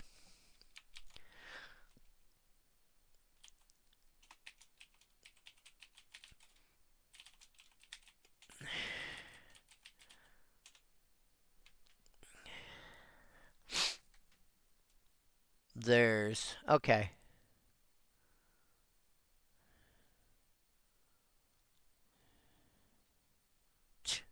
Aspect of Hydra.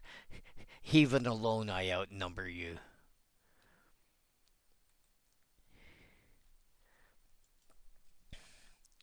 But yeah, the thing is, Devotion is only going to look at mana symbols on stuff that's in play. Each, whatever, in the mana cost of permanents you control. Once we get to blue, I'll show you a card that's got Chroma that doesn't look at cards that are in play. But yeah, you're playing a white heavy deck. You know, if I could have thrown this into my mono white multi-combo deck, and that would have been like some of the creatures would still be like 1/1s or 2/2s, but anything that was actually white would get some kind of boost. Actually, I might make a different white deck. Yeah, I kind of already am making 2 other white decks. Mono white burn is doable. It sounds weird, but mono white burn is doable. And then budget toughness matters. I'm going to build that at some. I'm going to figure out how to do that at some point.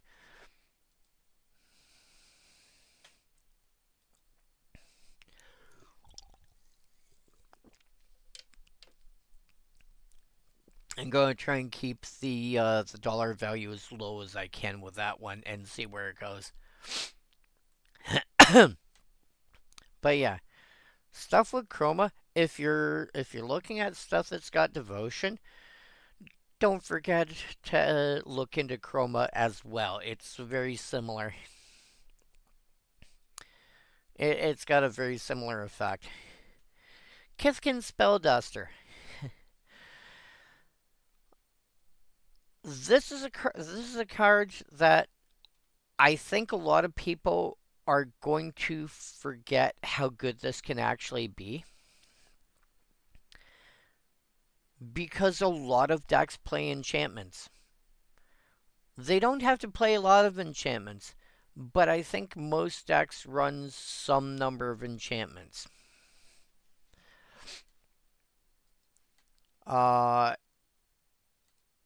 In fact, this is probably the number one deck that I can think of that I have. Whoops, wrong one.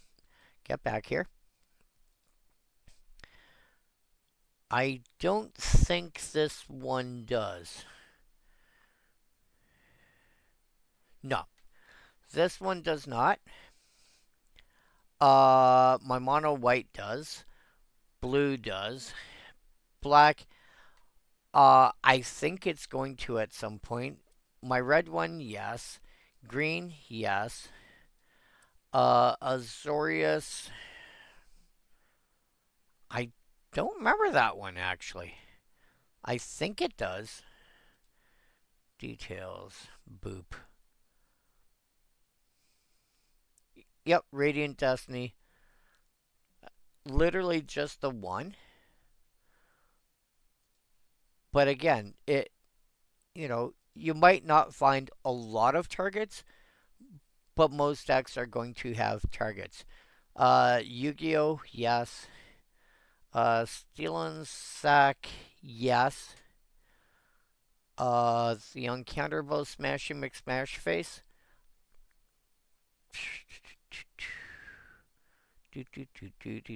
Yep, Destiny Spinner's in there. Lord Magnus. Yep, it's got Druids in there. The Exile deck, I'm pretty sure, is going to Dragon's Approach. I haven't decided for sure yet, but it's probably going to have some. Elves. Golgari Elves? I think you're gonna. Yeah, you should have at least one or two in there.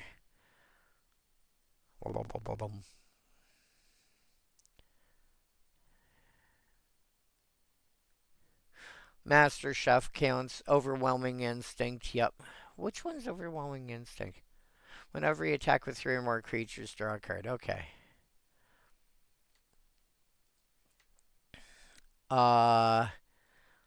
Anax and Samiti, or as I like to call it, Anthrax and Cyanide.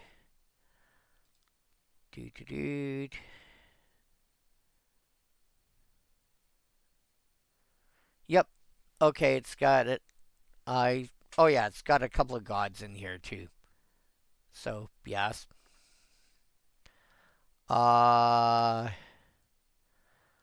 Counters.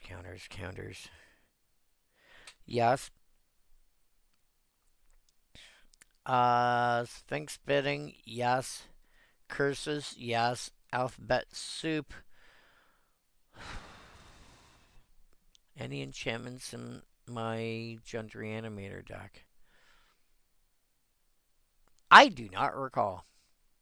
Although I could put Greater Good in there.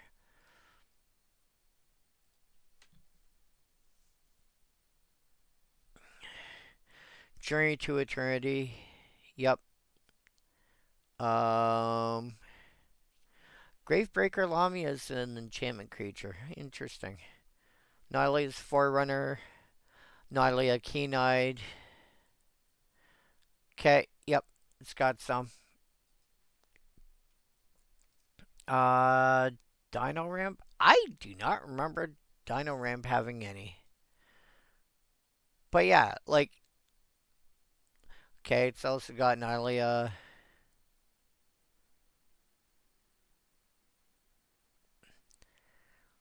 Like, a lot of these decks, it might only have one or two, but the fact of the matter is, almost every single deck has got one or two. Oblivion Ring, Face Fetters. So most Splinter Twin, yes. Eska. Eska might be like the only other one that doesn't have any.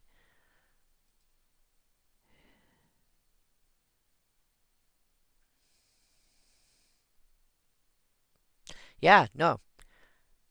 So out of the 21 decks that I have here, I think two of them. Sorry, out of the 10 that are not commons only, I think two of them don't have any. Out of the ones that are commons only, Colorless I don't think has any. White does. No, white? I'm drawing a blank on the white one now. Whoops, wrong one.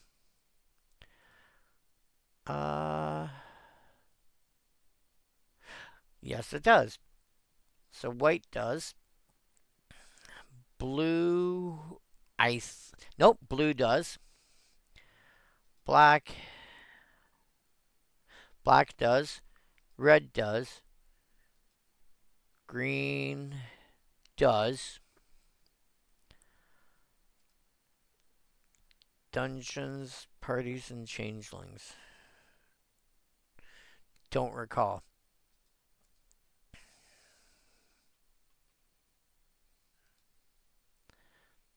Boop.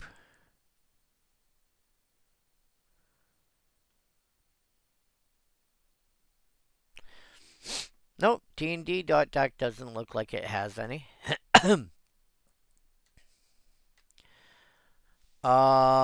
Ramirez, I think yes. Reanimator. Actually,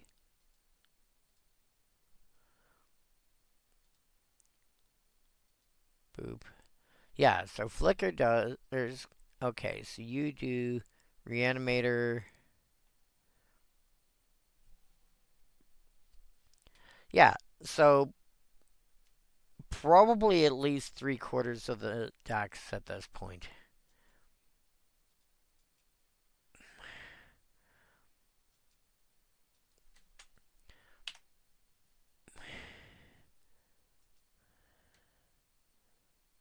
Okay, let's try this again. Boop. So, based on the sample size of my list of decks, I would say at least 3/4 of decks have at least a couple of enchantments. In which case, Twisted Embrace, Impact Tremors, yep. I would say it's probably relatively fair to assume the typical deck has got like 2 enchantments in it. And that's assuming it's not a deck based around enchantments in any way, shape, or form. Careful Cultivation, I forgot about that. Lignify, yep.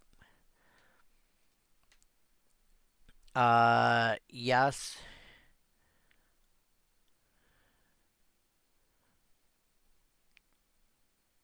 Yeah, okay. Yeah, like I said, I think it's fair to assume the typical deck was probably going to have at least two, 1 or 2 enchantments. So even though you might not have a lot of targets, you're going to have targets. Every deck is going to have something. And it could be something as, it could be something like an Oblivion Ring effect. It could be, which is removal. It could be like Dryad of the Illicing Grove, which is an enchantment creature. It's a creature that happens to also be an enchantment that has relevant ability to the deck. Uh, it could be Urza Saga, the enchantment land that lets you, when you hit its last chapter, lets you search out a 0 or 1 mana artifact and put it in play. Could be all sorts of things. So, Kithkin Spellduster is going to have targets. It doesn't look amazing on its surface, but you have to keep in mind you are looking at a 5 mana 2/3 creature with flying, which sounds meh.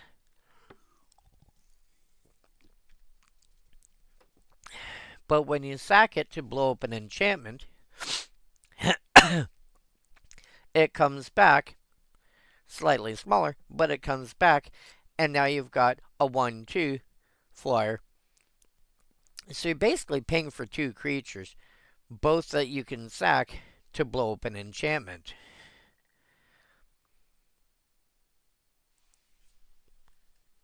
So that is the thing to remember. This, and because it starts off as a 2/3 flyer, it can attack and block fairly decently. And again, flyers are highly, highly undervalued. Unless you're playing a creature type that is known for flyers, angels, demons, dragons, sphinxes, birds, anything remotely along that line, specters, stuff of that nature. If you're playing a creature type known for flyers, cool. But a lot of people take a look at that and it's like, okay, they happen to fly. No big deal.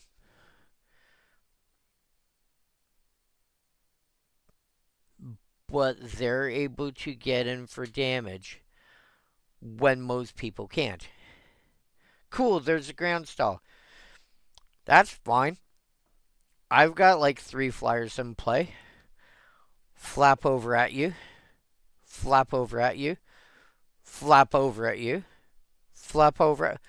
Why is your life total dropping so much? You keep hitting me for 10 points a turn that I can't block because it's got flying. That sounds like a you problem.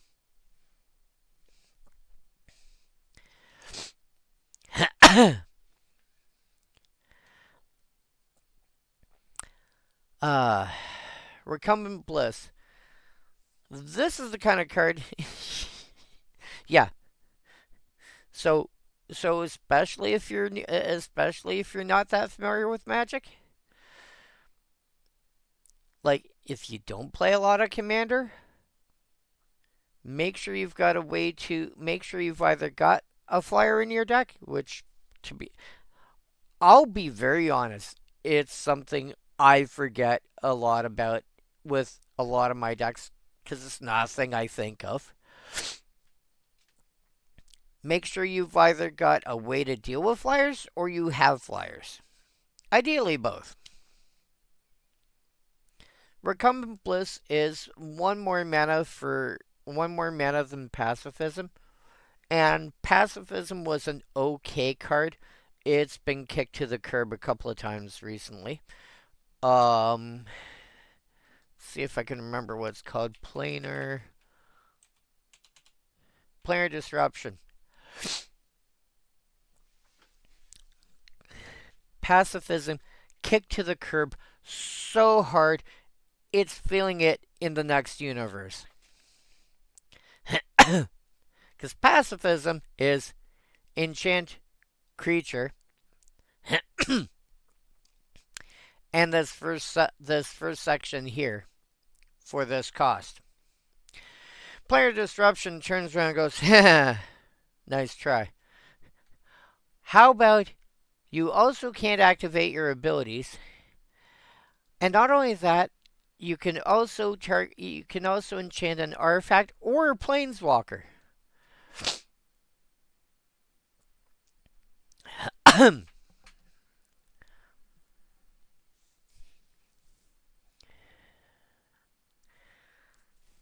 Yeah. Player Disruption kicked pacifism to the curb really hard. However, this has got one thing going for it over Player Disruption. This gains you a life every upkeep. Well, why would that matter? Remember what I said earlier about life gain decks? If you want to gain life on a regular basis, I'm going to stop your creature from being able to do very much, and I'm going to gain life every turn. And by the way, all my Johnny's Pridemate variants are going to get bigger. And now that I've got this life buffer, I'm going to spend some of that life to do this terrible, horrible, nasty thing. Oh yeah. There are some very small, terrible, horrible, nasty things that you can do. One of my favorites is this, Book of Wrath. Doesn't look like very much. 6 to cast, pay 2 mana and 2 life to draw a card. Okay, so what's so great about that? It doesn't tap for its ability.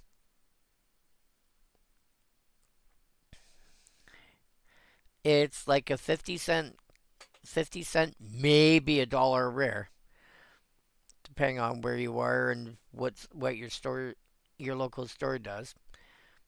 That says, hey, by the way, I've got 6 open mana, and my life total just keeps going up and up and up. I'm going to pay 6 mana and 6 life, and I'm going to draw 3 extra cards. No big deal. It's fine. Sounds like a lot of investment, but the fact that you can do this regularly, like multiple times a turn, or multiple times a turn cycle at the very least, and just not care, that's nice, dear. It's a 40 life format. How many extra cards can you draw with Book of Wrath? I think the answer to that might be yes, especially if your name is Saffron Olive. Possibly, Brewer's Kitchen. I don't know. A lot of people in that group love drawing extra cards. Seth will die doing what he loves, drawing extra cards. He will die on that hill.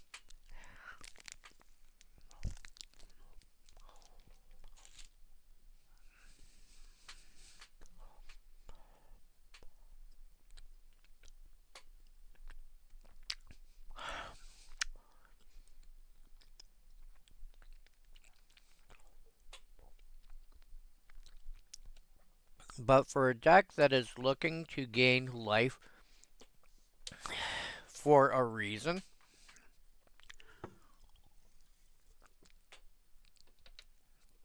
Recumbent Bliss might be the sort of thing that you're looking for. Patrol Signaler. Yes. Welcome back to the untap symbol. Wait, what? The untap symbol. Represented in text by the letter Q. And, do I have you in here or no? I do not. Okay.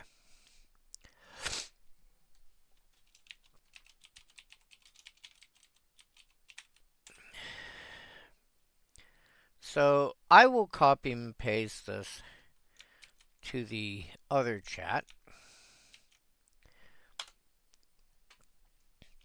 This is what Patrol Signaler does, written in a normal text format when you're not using fancy symbols and whatnot. And the untap symbol works just like the tap symbol, except that to activate it, the creature has to be tapped first. The tap symbol, to activate it, the creature has to be untapped. This is the same, but the opposite. And all the other rules, all the other rules around it still apply. All the rules that involve tap symbols work just as much as they do with the untap, except the creature has to be tapped first. So many ways to tap a card, to tap a creature, pretty much regardless. This again, the simplest example would be something like Springleaf Drum and variants thereof.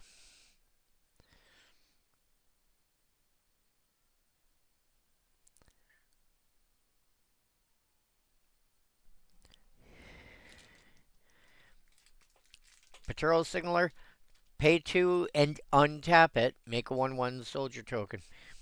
Sorry, a 1/1 white Kithkin soldier creature token. That Kithkin might be relevant.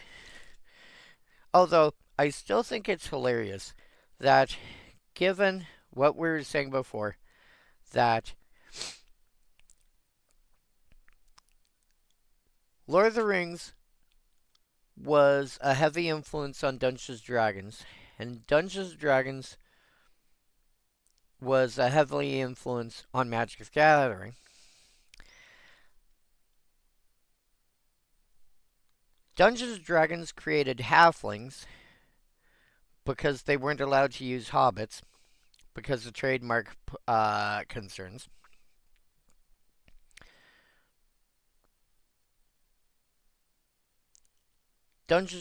Magic the Gathering created Kithkin because when Kithkin were first created,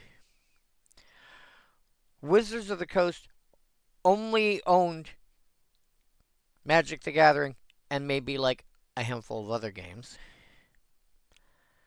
I think Robo Rally might have been among that,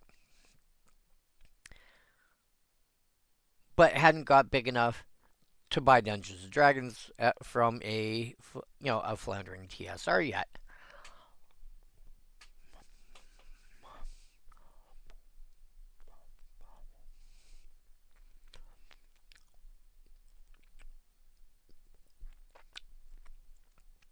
So again, so as not to step on any toes with respect to trademarks and stuff, we had they created Kithkin.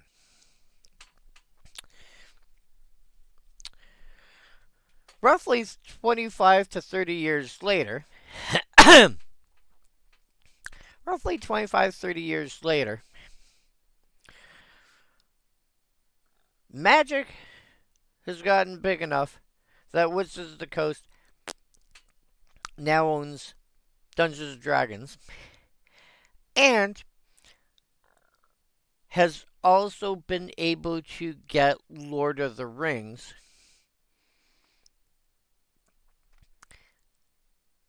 as an external IP brought into the game. So now, Kithkin, Halflings, and Hobbits all exist in the same game. Oh yeah, Stranger Things, there's a lot of Dungeons and Dragons in there. In fact, bits and pieces, like, I haven't seen any of it yet. Let me rephrase that. I've seen, like, out of everything I have seen, it probably, if you added it all together, probably adds up to, like, one episode worth. But what I have seen is very much based on, like, the Dungeons and Dragons that I remember when I was growing up.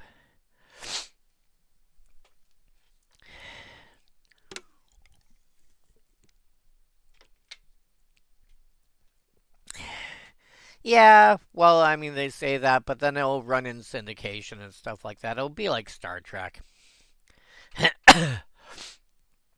Even if they didn't reboot it, it would still run in syndication for probably the next like 20 years or something.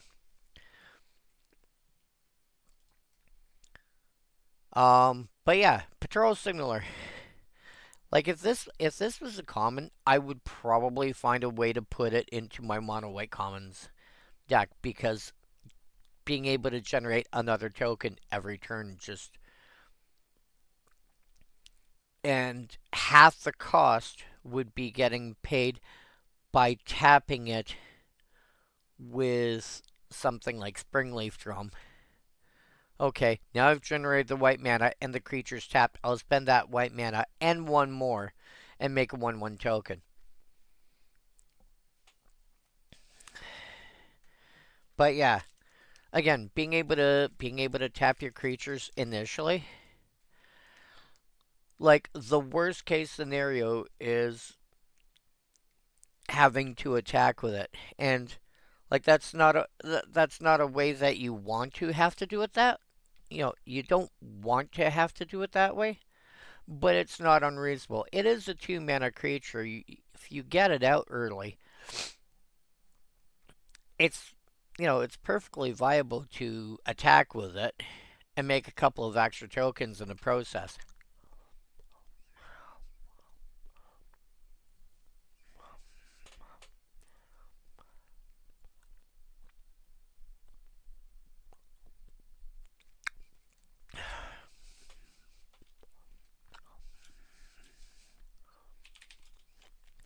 Funny thing is, if you have a card like Glare of Subdual, this basically ends up being for every 2 mana, make a 1/1 Kithkin.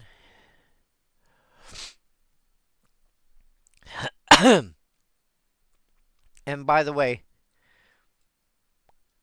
tap down some other stuff while you're at it.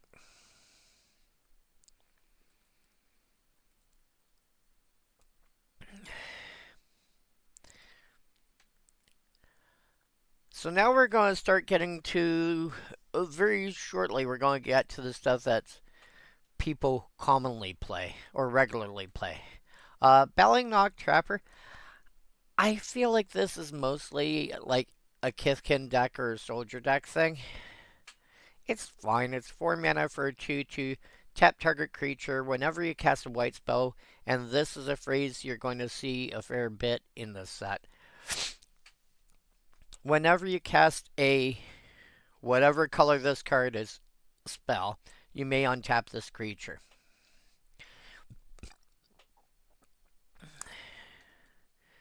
So you're going to see on a white card whenever you cast a white spell, on a blue card whenever you cast a blue spell, etc., etc., you may untap this creature.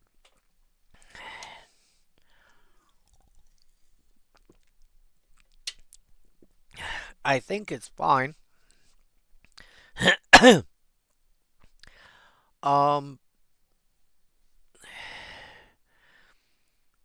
Like the best creatures to tap are ones that have, a difficulty with untapping in the first place. But I mean, if I'm running Glare Subdual, I care less. Glare Subdual, opposition, cards of that nature. Ballynock Trapper, I'm just not that interested in cards that tap creatures anymore. As a general rule, I'd rather just get them off the board. And if I'm not getting them off the board, I want to severely disable them. Planar disruption, etc. Or, if Oblivion Ring effects, stuff of that nature, or, if I'm not running that, there's also your Swords of Plowshares, Path of Exile, Wings of Abandon, Settle the Wreckage, which can be used as a ramp spell if you really want.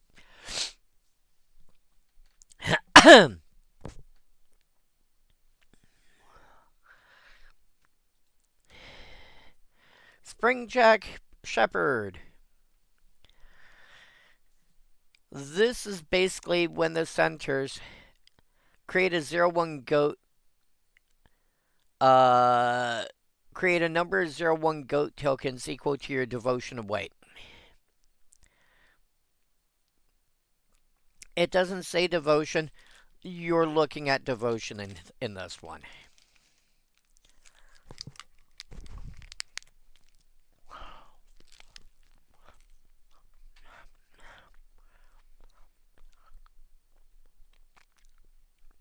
Where I would play this, I mean, there's a couple of ways that you can do it, but where I would want to see this played is a mono white aristocrats deck, which I really, really have to figure out how I would build that. The biggest problem with an aristocrats deck is finding the payoffs. Finding, like, I'm sacrificing creatures. What is the purpose for me sacrificing creatures?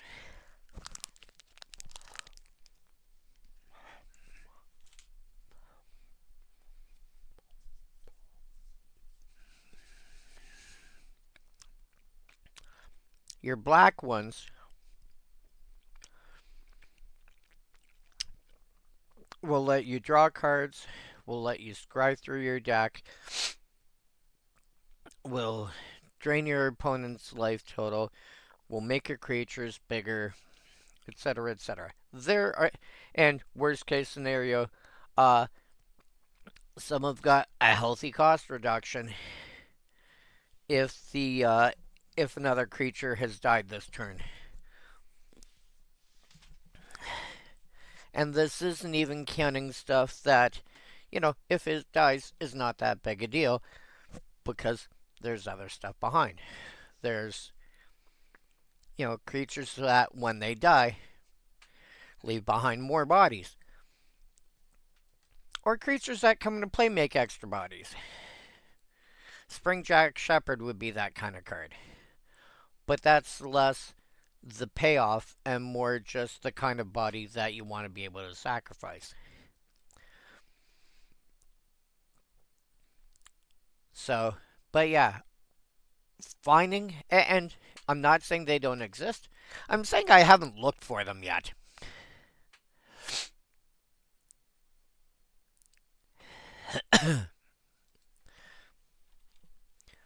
So, ID equal white.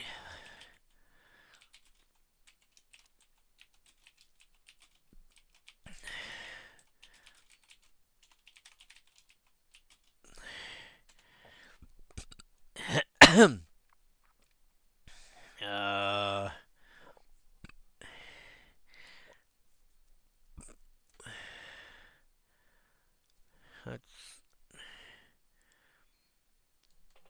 okay. Whenever a creature you control dies.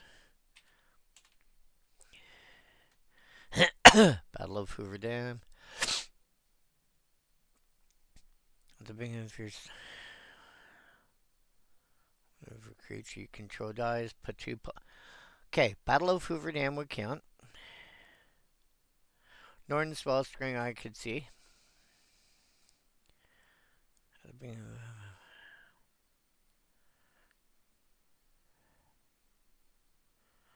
Proper Burial, meh. Yeah, so...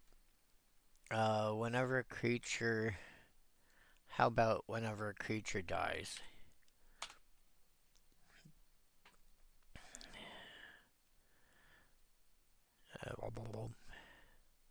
Inheritance. Whenever a creature leaves. Nope. And whenever a creature you control leaves. Nope. Okay. So yeah, there's a few payoffs. There's not a lot, but there's a few. So it'll be harder to build it. I think it's doable. It's just, again, it's a matter of finding the right payoffs, finding enough payoffs. And you could probably find a few in, a few that are colorless as well. And Springjack Shepherd, like, again, there's a few ways to do it. You could just simply use it as, hey, by the way, here's a bunch of bodies, and,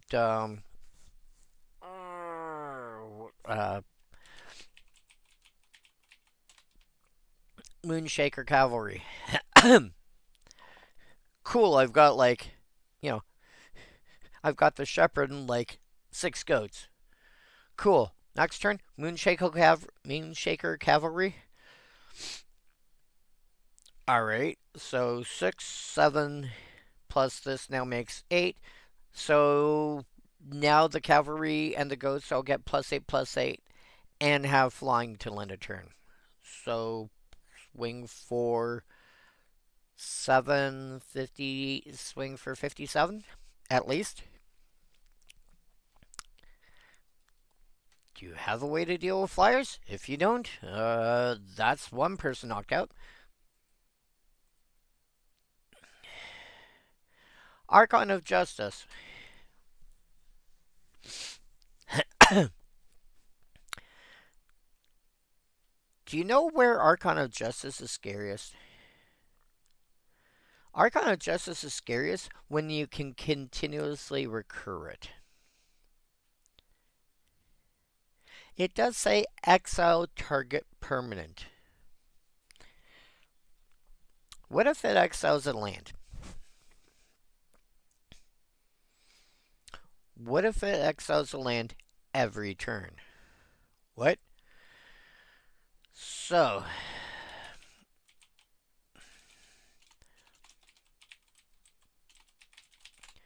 Ray of Dawnbringer. Beginning of your upkeep, you may return target creature card from your graveyard to the battlefield. Who cares if this attacks or not?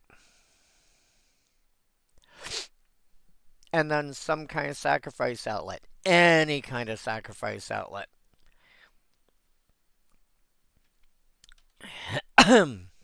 um,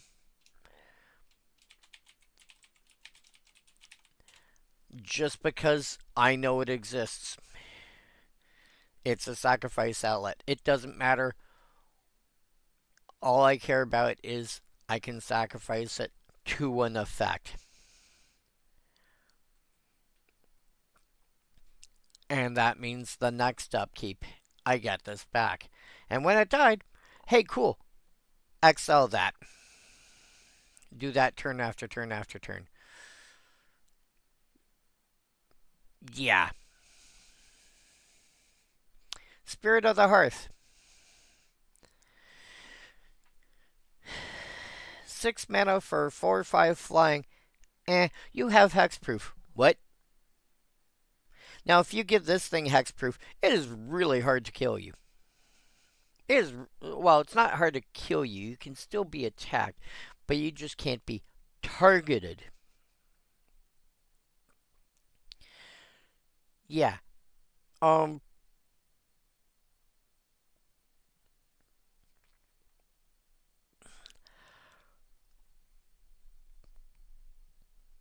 This is one of those cards. The silly thing is how inexpensive you can build like a pillow fort deck. You know, here's a bunch of things that are just put out so that I can protect myself from people trying to do stuff to me, and I'll just sit back here in this little corner and I'll just mind my own business. You guys can go fight amongst yourselves. You know, you can do that. I'm gonna curl up in my pillow fort and I'm gonna go read a book and I'm gonna watch some anime. And I was like, no, you don't want to attack me. Why? Well, because you've got to pay like 8 mana every time you got to. What? Yeah, each creature gets 8 mana to attack me. Each. We gotta kill him. How are we gonna kill him? We can't target him. We can't attack him. Etc., etc., etc. Well, we gotta do something.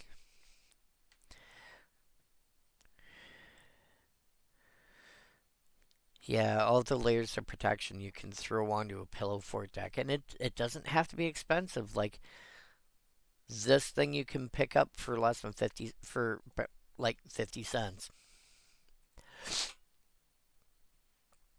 Endless Horizons. I wanted to build a deck with this for Modern. I wanted to build mono white Goblin Charbelcher.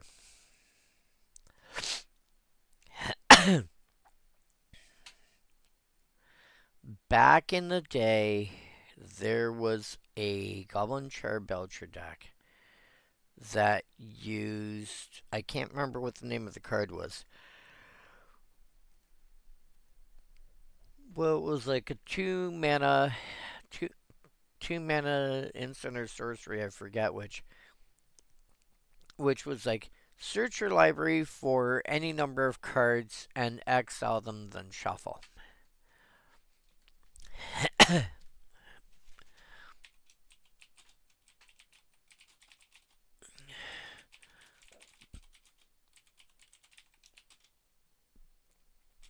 Mana value less than 3. Mana Severance. That's what it was. Yeah, it was called Severance Belcher. You would basically, you cast, you have enough mana out to cast Charbelcher. You cast, so ideally in a single turn you generate like 9 mana, which is not actually hard when you're looking at larger formats. And only one of it actually needed to be blue. And the rest, well, sorry, only one of it needed to have any color whatsoever. And it had to be blue. And the other 8 mana could be anything. And so ideally on a single turn, you go, cool. Uh, Cast Belcher, activate. Activation on the stack. Actually, no, this is a sorcery. Um,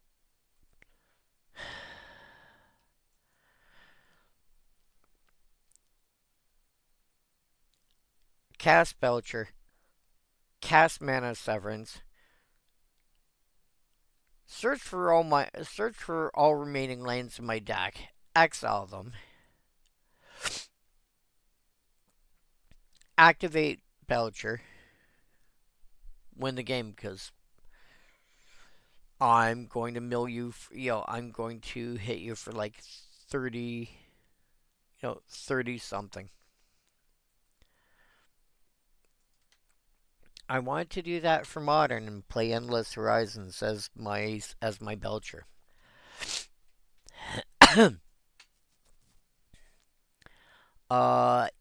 Endless Horizons in Commander is fine. You still get all your lands.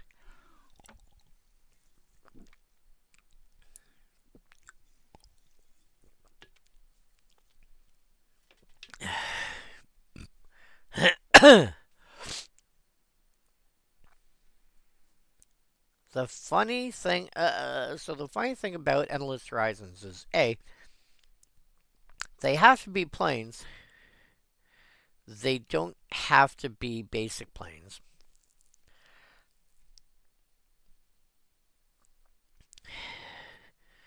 Two, the card is put into your hand. It's not drawn.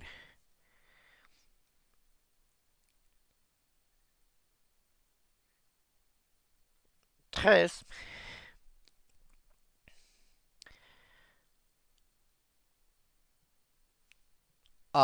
it doesn't say the cards are exiled face down or anything. It just says you can. Cool. I'm going to take this planes. I'm going to take Mistvale planes. What?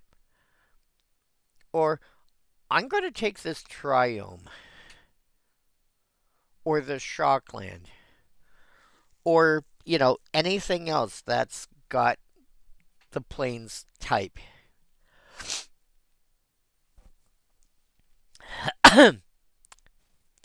And yes, you're netting an additional card every turn. And it's like, cool, all my lands are in this pile. All my non-lands are in this pile. And I get one from each every turn. I get my draw step from this one and my Endless Horizons on my upkeep on this one, which is before you draw for turn, incidentally. Which also means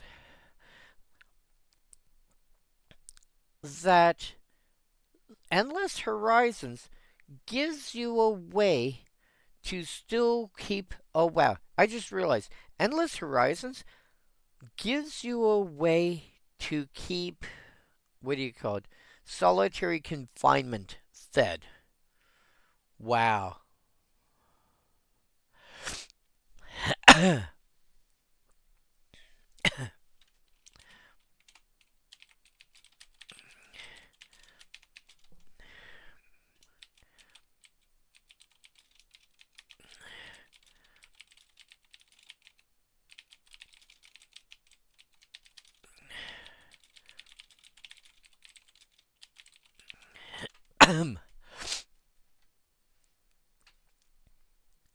That's funny. That could explain part of why it's as high up on the list as it is. Hallowed Burial? Hallowed Burial is as high up on the list as it is because it is a rare card that is a board wipe that can deal with indestructible creatures,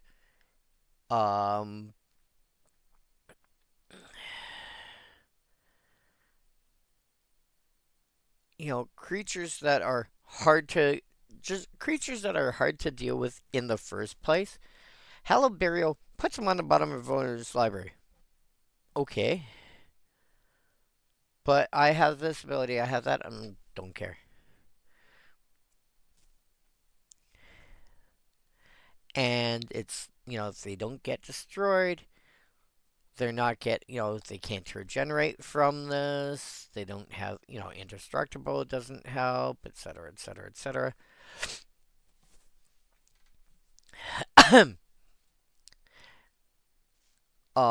And like back in the day, there was one way you could quote unquote permanently deal with somebody's commander. Um, the reason you played effects like Hallowed Burial was what was called the Tuck rule, which basically means that you could the only way to make sure that an opponent's commander did not get sent back to the command zone was by having it get sent into the opponent's library somehow.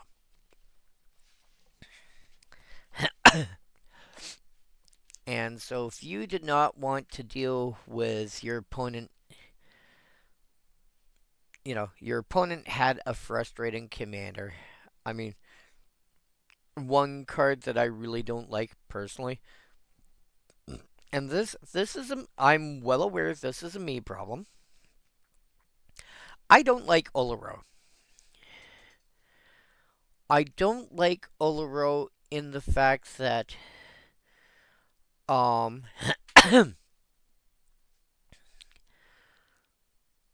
he by the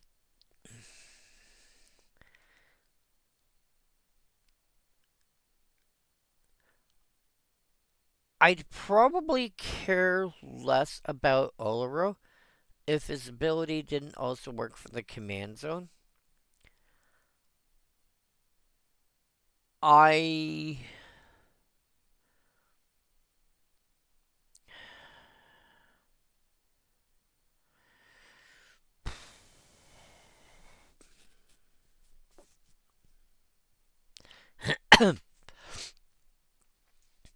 it's not unreasonable that your opponent's around turn 4 or so is actually going to be able to start attacking you.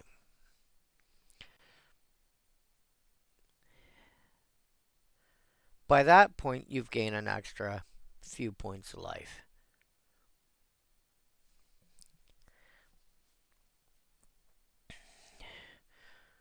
Which is a nice buffer that a control deck wants. And you end up playing against the rest of the deck, and the commander doesn't do anything. But over the course of the game, it's getting you an extra 10 points of life or more.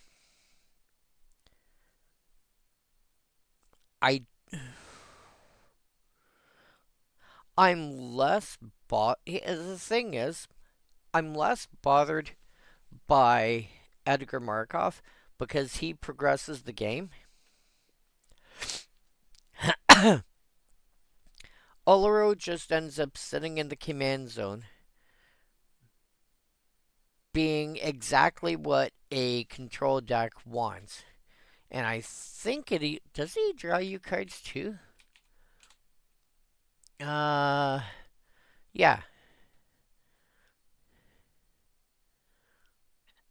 Oh, it's 2 life.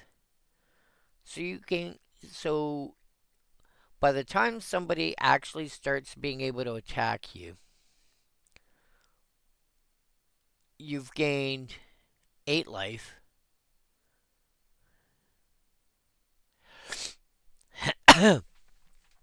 I don't know why it doesn't just say, at the beginning of your upkeep, if Oloro Aegis Ascetic is in the command zone or on the battlefield.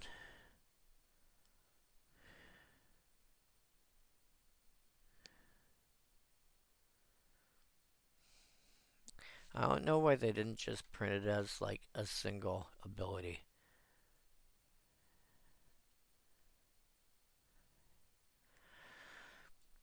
Yeah, so over the course of the game, it's gained you 20 life. Probably drawn you an extra, you know, 7 or 8 cards. Burninated each of your opponents for 7 or 8.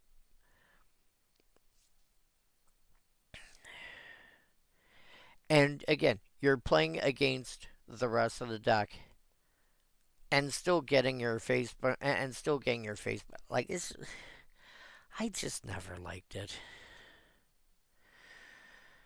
I don't know if I can explain it any better. My brain wants to say you should go to sleep now, and I'm like, I still have another probably 3 hours left to go, and I'm still finishing off white. Ugh. I'm going to have to try and fast forward through this. Anyway, tuck rule. You want to get rid of somebody's commander. You could send it back to their library, and then they'd have to find it and then play it again. And then they change the rules, say, hey, if your commander changes zones at any type, in any way, shape, or form, you can send it back to the command zone. So they got rid of that, and suddenly Hello Burial and stuff weren't as good as they used to be. It's still really good because it will deal with anything. It will deal with stuff like a Merit Lage token and not care. It will deal with all the giant ocean beasts. It will deal with like any problem that you've got. It's just thunk. Go away.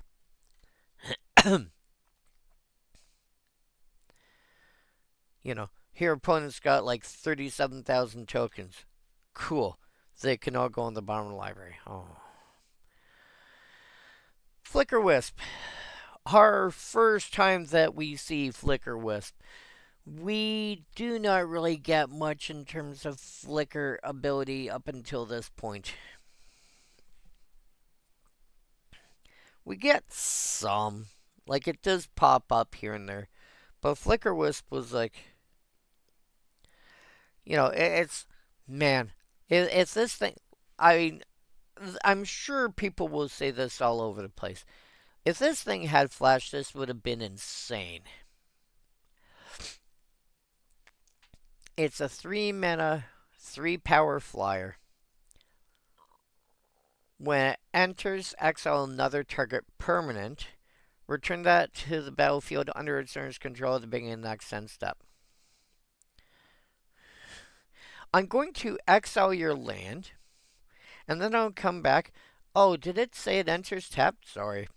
Not sorry.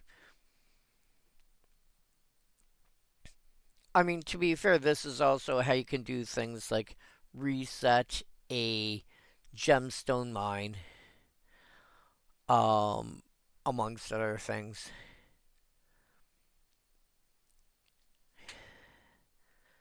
Yeah, Flicker Wisp. I mean, this isn't why it's called flickering. I mean, that comes back to the card actually literally just called Flicker. Exile target non-token permanent. Then return to the battlefield under its owner's control.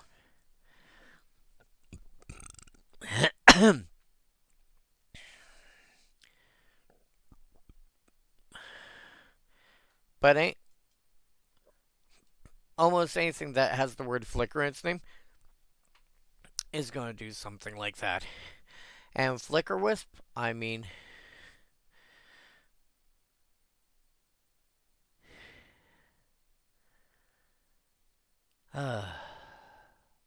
just so good. I mean, resetting counters, reusing come into play abilities, abusing leave play triggers. I mean,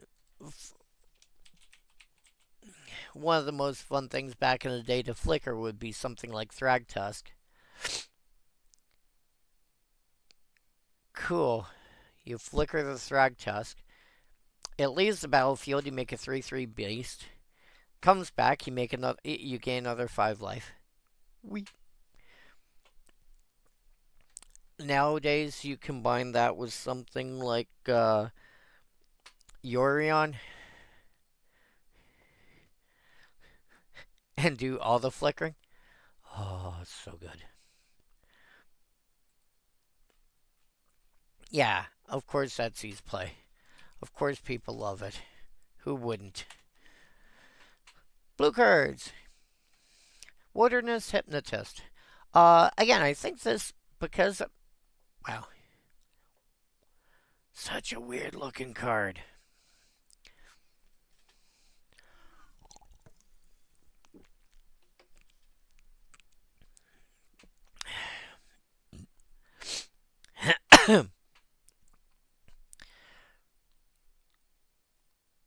Wilderness Hypnotist has got a couple of things going for it.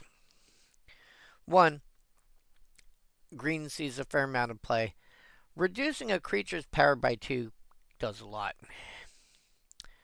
Uh, 2, the fact that it reduces power by 2 means that if you end up dealing with anything that's got double strike, this deals double duty. There are decks that like to tack on, hey, by the way, if this is going to deal damage, it deals, X plus 2, or it deals twice that much, or whatever. And reduce the starting power by 2 throws so much of that math. Like, if you've got like 3 doublers, cool. This 2 power, this 3 power creature is going to deal 24 damage. You turn around and go, well, no, it's going to start off with 1 power, so it's only going to deal 8. You just saved yourself 16 damage there. Wee.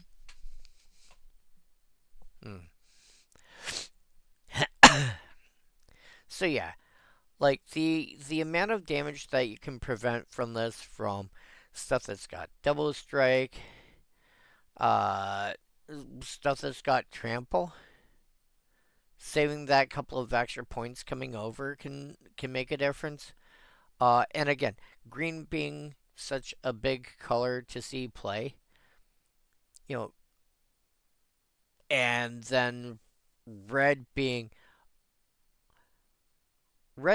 a reasonable color to play on its own, and a good second color. Well, when I say second color, I mean like decks that play like 2 or more colors.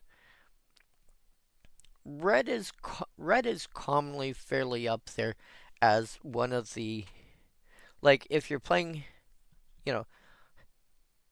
black red is not unusual. Red green or sorry, yeah, black red is not unusual. Green red is not unusual.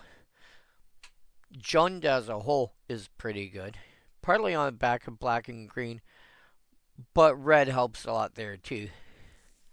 Like I would not fault somebody, especially if they're playing, Merfolk or Wizard Tribal, either one. I would not fault somebody for playing this.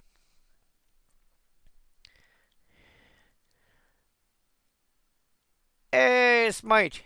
Smite. Smite, you bloody well, Smite. You got a bloody Smite to say? I'm weird. Deal with it.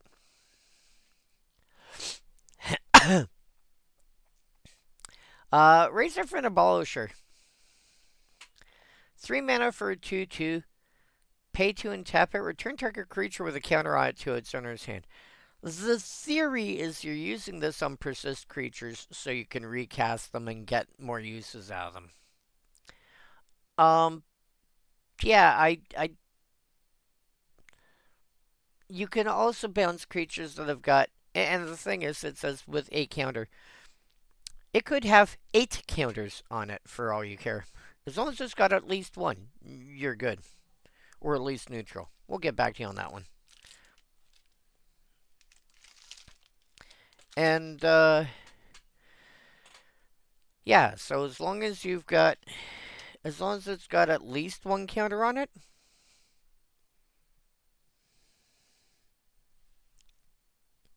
Holy hand grenade of Antioch. Sorry, momentary distraction. I saw a thing from work and price of gas seems to be dropping, which is great news. Um, at least in my neck of the woods, price of gas coming down more so that like it's already been coming down a reasonable amount over last month, let's say. It's still going. It's now at the lowest I've seen it in a long time.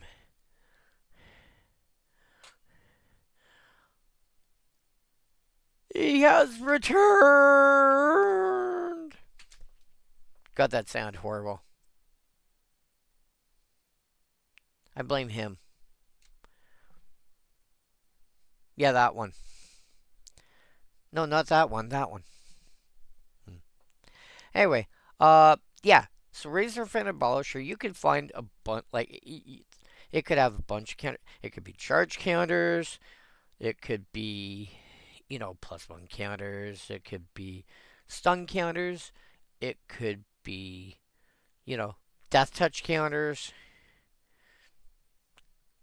Cool. You're going back to hand. Oh.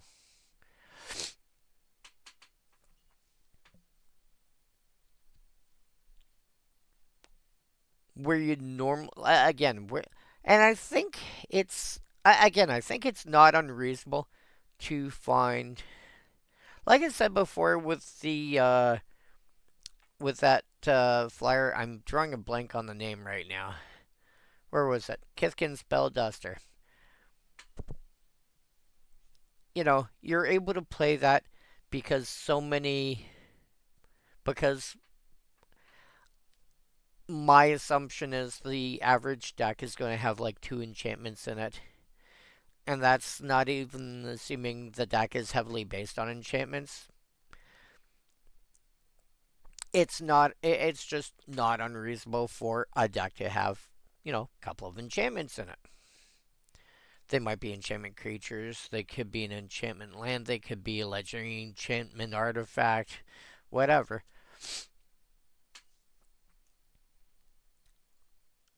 I also think it is not unreasonable for a typical deck to have a couple a couple creatures that do something with counters. They enter with counters, or you can do a thing to give them counters or whatever. And like I said, even not assuming basing a deck around counters, I think that's very reasonable. And they might be charge counters. They might be, it could be a flying counter. It could be it could be a -1/-1 counter. Cool, you got a counter on you. Bounce. So there's nothing wrong with using it for your own fun and profit. Being able to reuse cards that have got Undying or Persist and getting extra uses out of them. Or you could just look and go, cool. I want to deal with you. You have a counter on you. Bounce.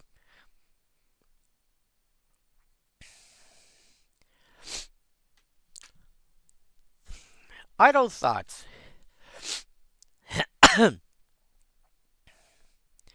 4 mana. 2: draw a card if you have no cards in hand.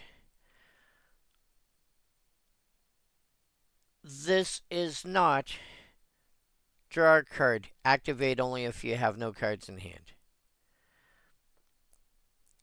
You can activate this multiple times.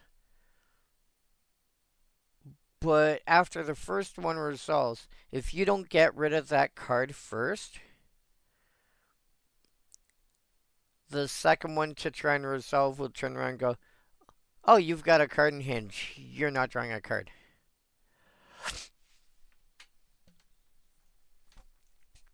So you'll be sitting there going, so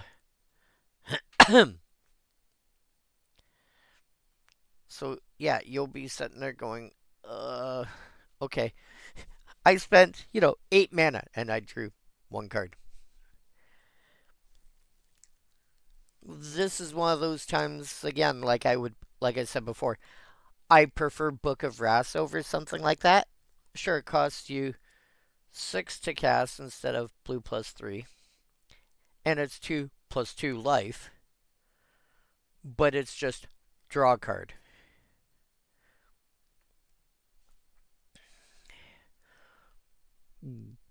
Book of Wrath, much better.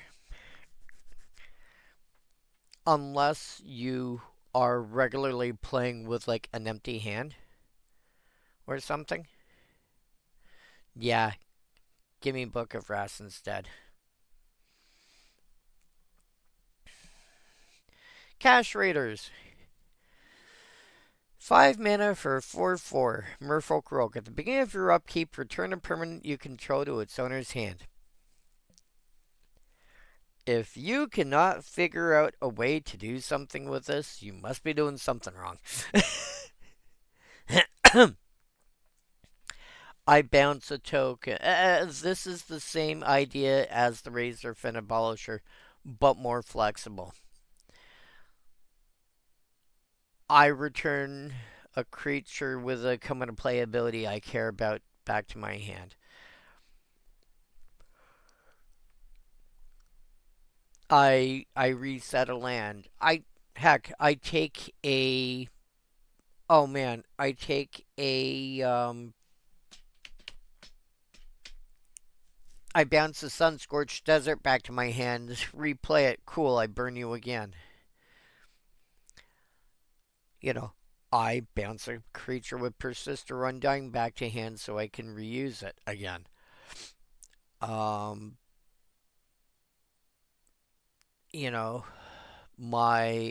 Planeswalker is down to like 1 loyalty. I'll bounce it back to my hand, recast it, and then start up or down ticking its abilities again.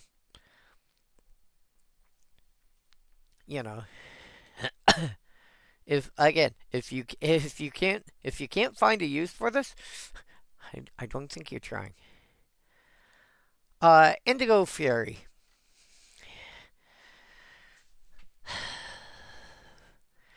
My biggest problem with Indigo Fairy is the fact that indigo means it's a purplish color. And it doesn't make something purplish. It doesn't. Target permanent becomes blue and, blue and red in addition to its colors. In addition, or your target choose blue or red. Target permanent becomes that color in addition to its other colors to end a turn. Then I could see indigo. This is not indigo. Teal, maybe. I was gonna say aquamarine, but that's closer. That's more greenish. Violet has got the same problem as indigo in this context. I don't know. I'm sure there's something. I'm sure we could have workshopped a better. No, indigo. No, you failed.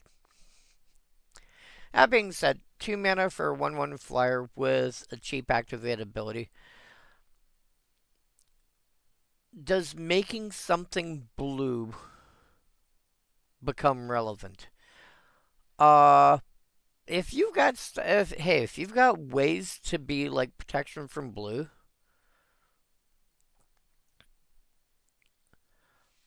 potentially. Again, if somebody's playing illusions, if somebody's playing illusions and they don't have Lord of the Unreal out,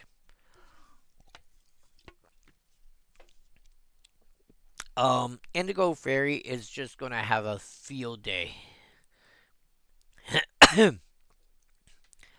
Meryl Levitator. 4 mana for a 2/3. Tap target creature gains flying till end of turn. Whenever you cast a blue spell, you may untap this creature.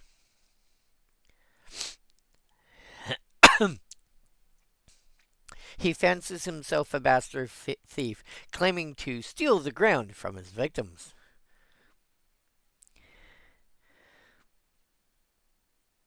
Oh, the Indigo Fairy? I know, I think they need more chapters. But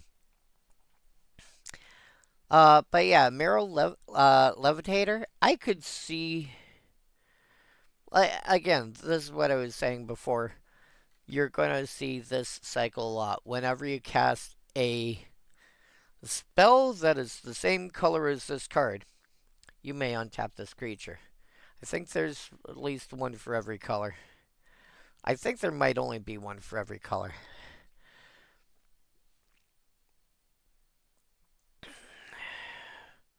But no, you want Blood Moon. You want Harbinger of the Seas.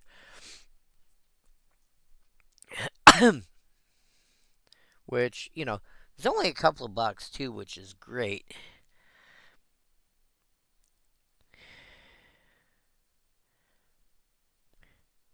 Oh, yes. Yes, it is. And, yeah, by the way, it's coming back in the Marvel set. I'm not apologizing.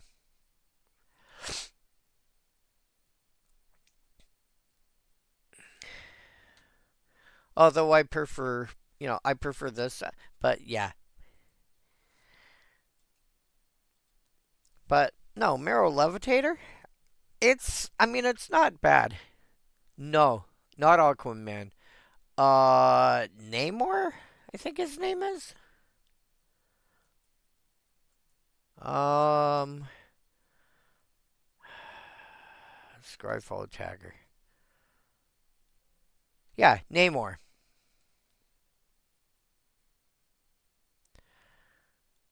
Namor the Submariner. He's basically the Marvel answer to Aquaman, but I believe Namor was supposed to have been a villain initially. I don't remember if he. You guys say.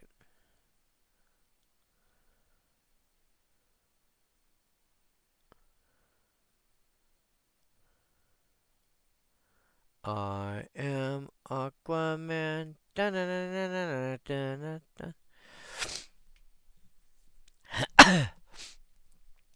I still remember how Aquaman was considered basically one of the weakest superheroes in the DC universe.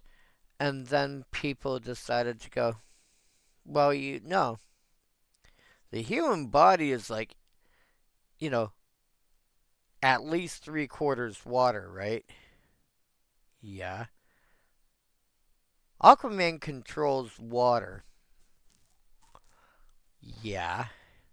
So Aquaman can control people.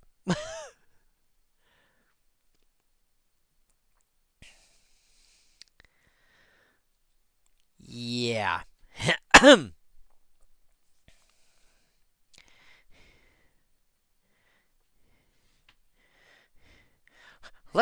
Let's take all the water that's in your body and send it all to your heart all at the same time.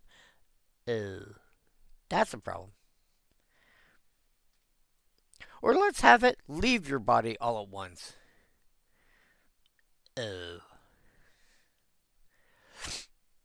Yeah. Aquaman went from being like, nah, to, oh crap. Anywho, yeah, Meryl Levitator. If you've got enough ways, like if you've, the funny thing is, like even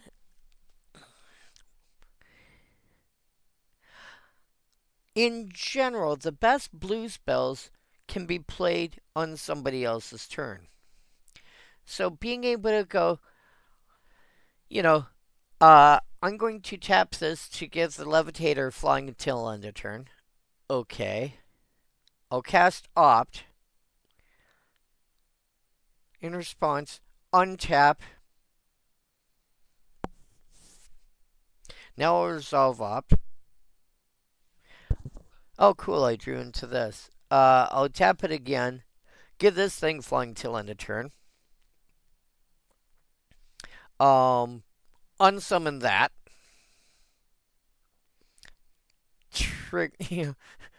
Trigger, untap. Send that back to hand.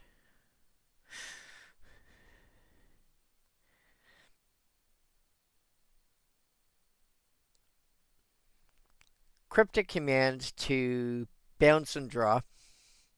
Trigger, tap. Give this guy flying. Okay, that's gone back to hand. Draw a card. By the way, now I've got 3 flying blockers. Wait, what? Yeah, now we all gang block your dragon, and your dragon dies. But you had, yeah, they fly now. Sorry, not really. Yeah, this is the sort of card that you. Now, to be fair, I think as a general rule, I'd rather have a card like Wonder or Levitation or something else that just out and out gives all my guys flying. So I don't think this is where I would go. But I can see interesting uses for it where you just. This is one of those cards that suddenly makes your, goes from like, oh, okay, is that all it does to, oh my god, he's so annoying. I've never been considered that ever in my life. Not even once. Dream Thief. Incidentally, also in my, take me down to Cantrip City. 3 mana for a 2/1 flyer. But when it enters, draw a card if you've cast another blue spell this turn. Not that hard to cast another spell. Cast it on 4 instead of 3. And suddenly it's like, hey, by the way, draw another card. You cast Opt first. Cast this.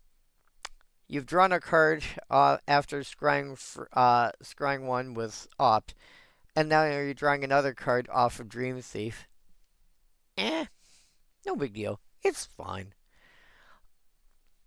Again, if you're building a deck vaguely along lines of my Cantrip City deck, even if you're not going commons, I'd probably still play it. Just because the ability to get extra. Part of the thing I like about Dream Thief here is it's a 3 it's a 3 mana 2 power flyer.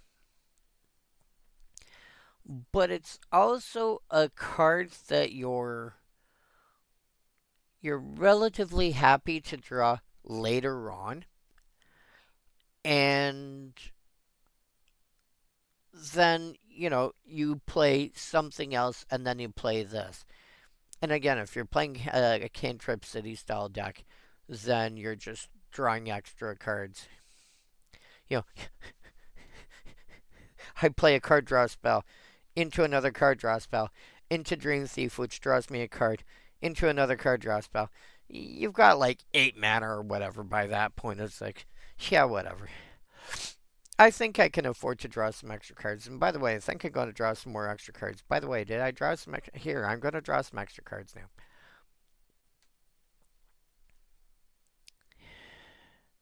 Can you tell some people like drawing cards?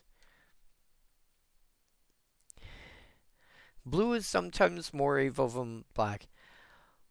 I mean, I was going to say sometimes it's misunderstood, but no, I don't think so. I think it's I think it's properly understood. I think it is quite properly understood. People know how evil blue can be. But it's a different kind of evil. Sanity grinding. And this is the card I was thinking of when I was talking about Chroma not quite being the thing that was devotion, because devotion cares about stuff, cares about uh mana pips on permanents. Sanity grinding. 3 blue sorcery. Reveal the top 10 cards of your library. For each blue mana symbol in the mana cost of the revealed cards, target opponent mills a card. Then put the cards you revealed this way on the bottom of your library in any order. This is not devotion, because devotion has to be stuff that's on the battlefield. This is looking at the top 10 cards of your deck and going, I see 15 mana symbols. Hey, by the way, want to mill 15 for me, please and thank you? Thanks. So obviously you play this in a blue heavy mill deck of some description. If you're not running persistent petition, well, no. Actually, I'm not sure if I would run persistent petitioners in that deck.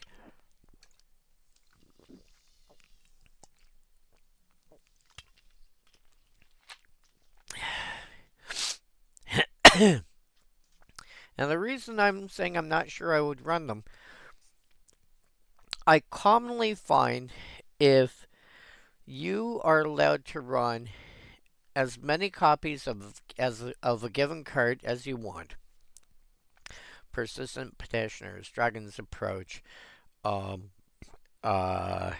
Colony, Heir Apparent, stuff of that nature, Slam Against Humanity. If you're running any of those cards, about 2 dozen, 24, 25-ish, is a good starting point with a reason, assuming you have a reasonable amount of relevant support.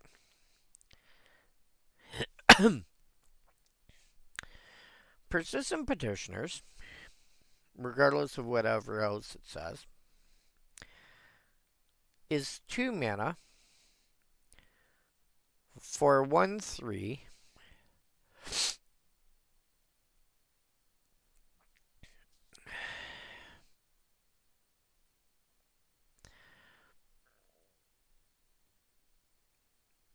And it has a single blue pip in its cost. So if you run, let's say, 25 of them, then a quarter of your deck, surprise, is going to be petitioners. You reveal 10, you're probably going to reveal, well, on average, 2.5. Let's say 3. If you reveal 3, then you're going to reveal 3 blue mana symbols, plus whatever you get out of the other 7 cards. Let's say 4 of them are lands, so you're only going to hit 3 other cards. On the other hand, if you can reveal, something that's, sure, it's 2 mana, but it's double blue. For example, the life tap I mentioned previously. Then suddenly that's 6 cards, 6 blue. That's 6 cards getting milled, plus whatever you get out of the remaining 3 or 4 cards that you hit. So, a card with sanity grinding, I would be wanting to get as much mill as I can, and as much blue mana symbols as I can.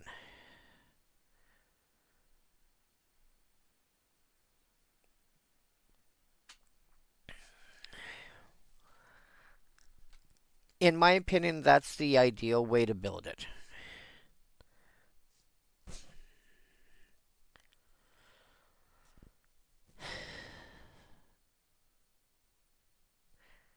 Now, is that going to be sensibly, reasonably doable? Maybe, maybe not. But that's what I would be aiming for. Wake Thrasher. Wake Thrasher. Da-na-na-na. The only thing I don't like about this is this, you're spending 3 mana for a 1/1 with no evasion of any sort.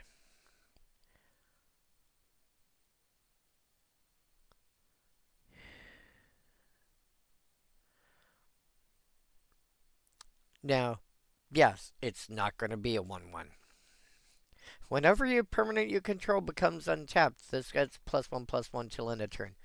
Incidentally, I will point out that that also counts things like, the Marrow Levitator, which has got a way to untap itself.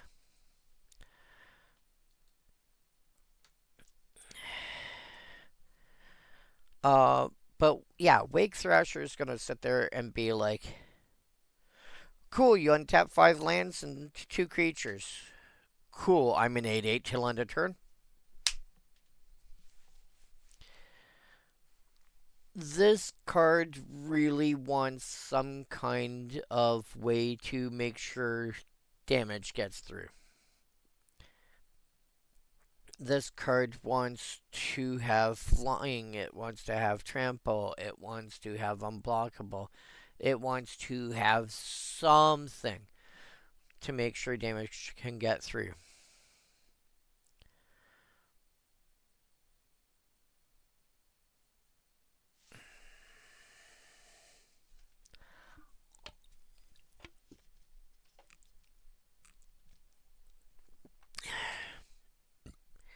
Now that being said, if you play this with red,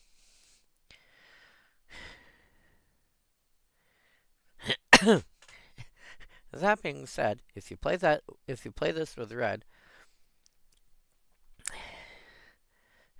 you can go for the head.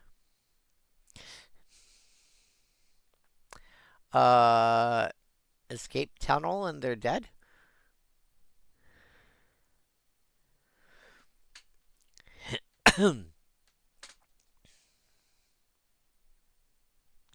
Yeah. In response to the triggers, you just turn around and go, hey, by the way, I'm going to make you unblockable till end of turn. Cool. Oh, dude. If you can get...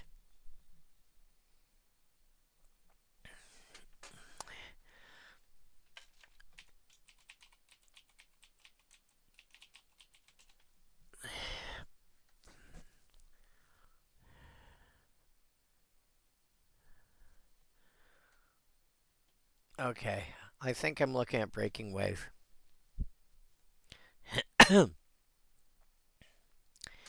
Yeah. Because it's whenever a permanent you control becomes untapped. So tap a bunch of stuff to, I don't know, opposition. And then untap them all with Breaking Wave. Whenever a permanent you control becomes untapped, including itself because it is a permanent you control.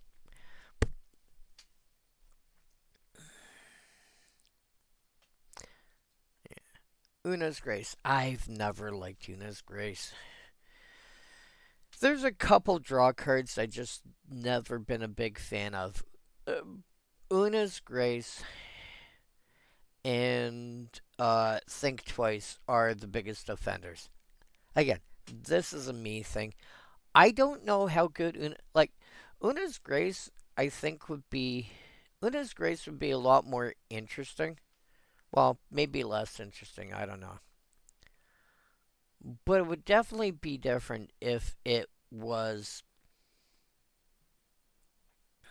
If you could discard any card instead of just a land.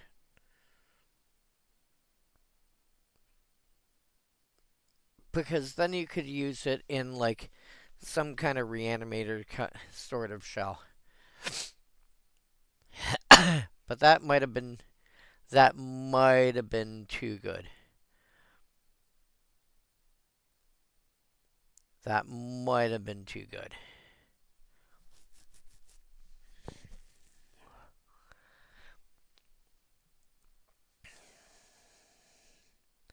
I don't know. Because Una's Grace, it's like you're spending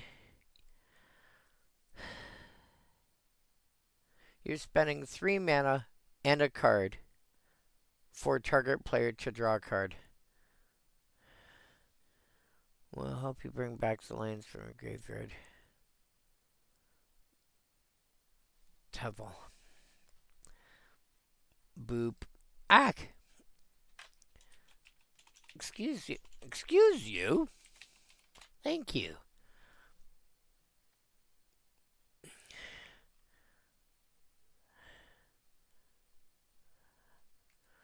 I spelled you wrong. Balance scale. Whenever attacks, you may return a land from your graveyard to the battlefield tapped.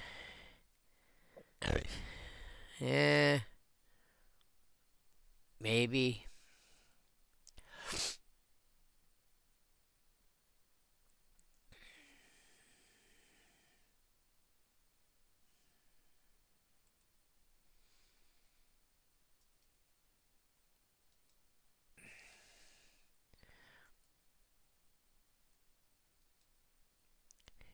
Yeah, but you could always Maze of Ith your own Tevel. There's ways. If there's, keep in mind, this is Magic. If there's a thing you're trying to do, there's probably a way you can do it. The list of decks that I've been working on, I think, is pretty good proof to that.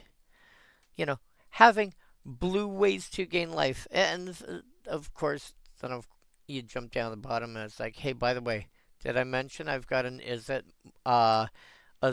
it commons only life gain deck? Is it really? Yes, it is. But yeah. Oh yeah, and I still gotta finish off the mono green version. Yeah, mono green burn is hard. You are it's like half of the deck is like no. If you're playing mono green burn, you have to run these cards. There's no other way. Then some flexibility around but it's like half the deck is no. You have to run these, and most of them are not. They're not great, but you work with what you can get, right?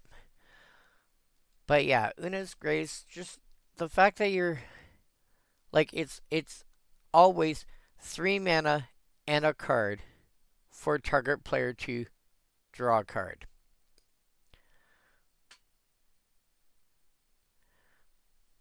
You're generally looking at 3 mana and a card to draw 2 cards, or 3 mana and a card, or maybe 3 mana and 2 cards to draw 3 cards. Think Thirst for Knowledge, Thirst for Meaning, compulsive research, stuff of that nature.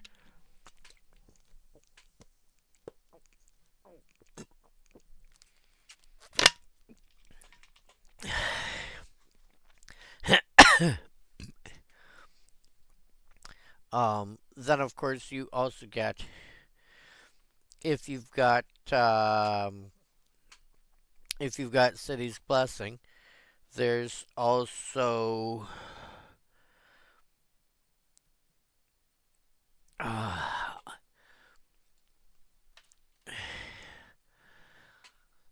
oh my god, Holly, she made it! Ah! Is it an Una's Grace? I mean, it's an instant, so it's quick.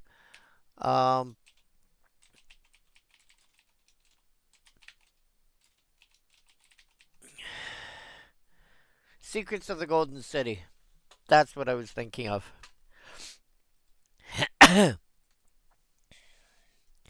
Yeah. So, Secrets of the Golden City, you can draw 3 for 3 and, and the one card. Uh,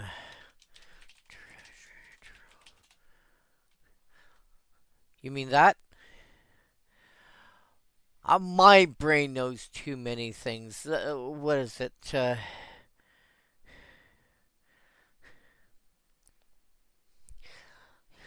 My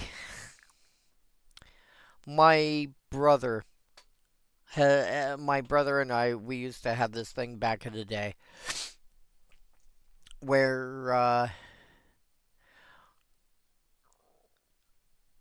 he always knew all the pertinent information, and I always knew all the irrelevant information. Exodus.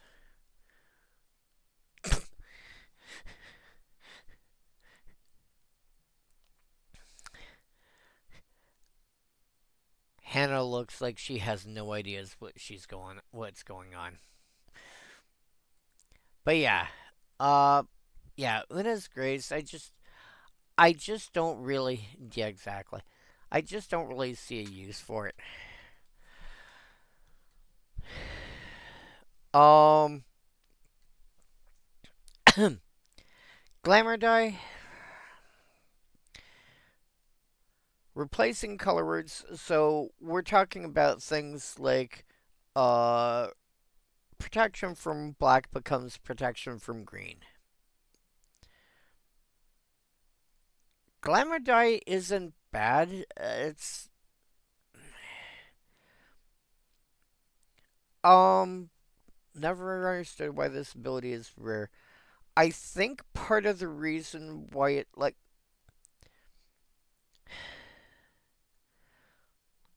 I think that's largely due to limited. Having it at say common as an example would be like, why have I got this?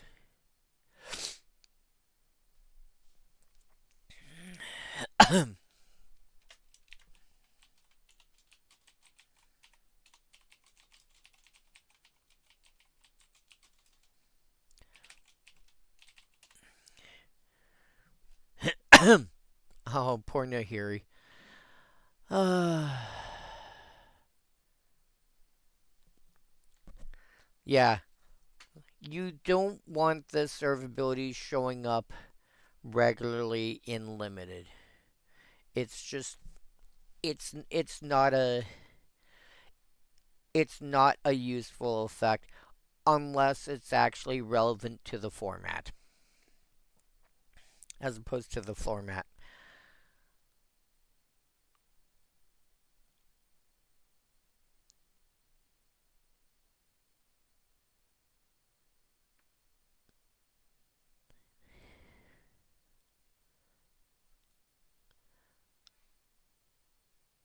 But yeah, I don't see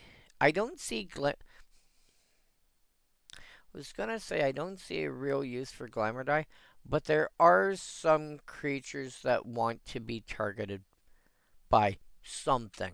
They don't care what, they just want to be targeted by something. I think Nadu might have been one of them. Nadu. Whenever it becomes a tricky, yeah, Nadu's that kind of card.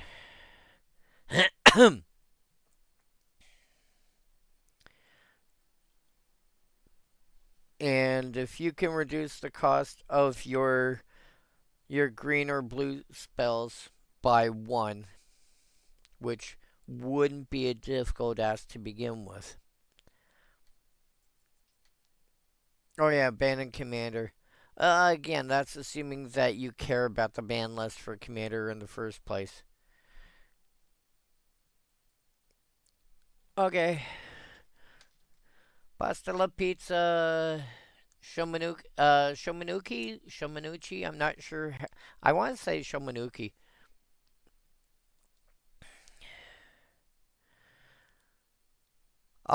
Keep in mind, I do normally stream on Tuesdays. It's just this has been an oddball week, so I'm getting this cleared off tonight. But yeah, I could see this going into a deck along the lines of Nadu or something similar that wants to be targeted.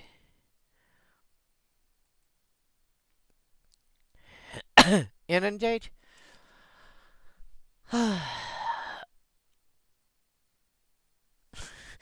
For years, the landfolk have emptied their refuse into the waters. It's time to return the favor. Yeah, I can't blame them. Cannot blame them in the slightest. Oh, my dog. Inundate? You know what Inundate is? This is like the blue overrun.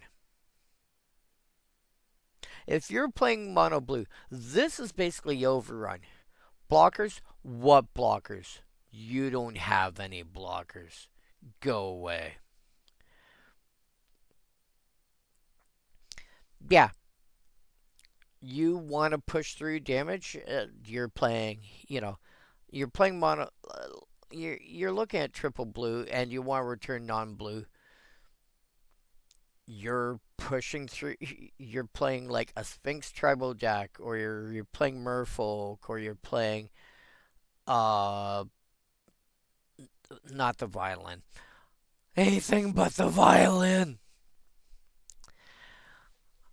Um, jellyfish. I think jellyfish would largely be blue as well. If I, you know, you playing anything along that line, that's like rogues. I could see, and you just go, hey, by the way, I'm gonna push through for damage. Thunk. That makes Flump upset. Oh. Yeah, no card draw that way. Unless you can ping it as a fast effect. But yeah, you play this to push through damage. And this is the kind of card I could have seen putting into my mono blue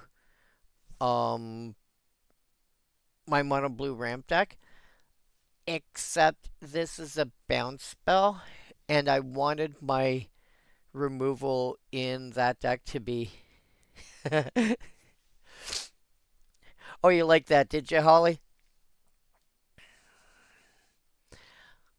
This is I wanted my removal to be. No, don't just get it off the board. Like, kill it. Destroy it, exile it, something. Just kill it. But if I wasn't going with that kind of restriction, then yeah, inundate for sure. No, you. Banishing Knack. Until in a turn, target creature gains. Tap, return target non-land permanent to its owner's hand. This works really well with cards like Jeskai Ascendancy, which gives you additional untaps.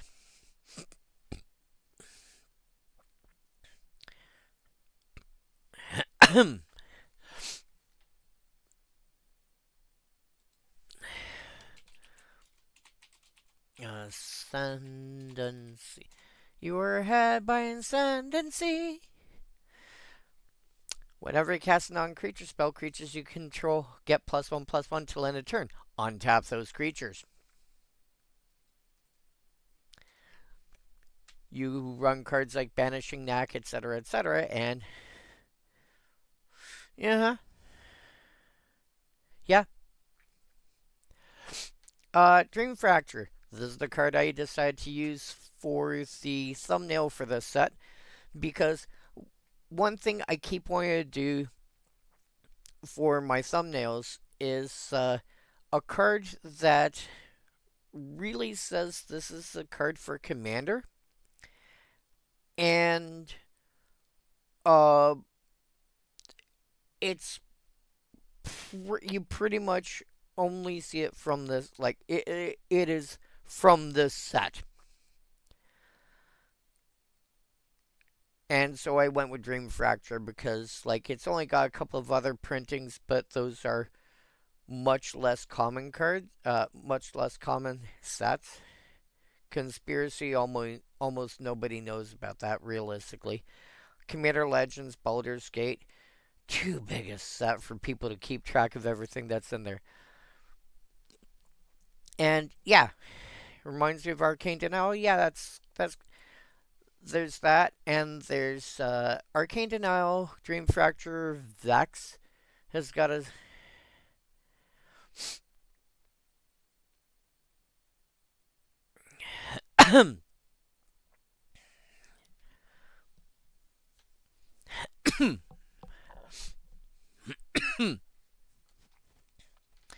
But yeah, I I like this.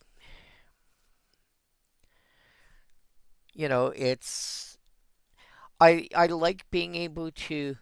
Yeah, I'm going to counter your spell, but I'm going to give you something to compensate so it doesn't feel as bad. This is part of why Arcane Denial sees as much play in Commander as it does, is because like countering this spell is a bit of a feel bad, you get like, was it, two extra cards I think for it?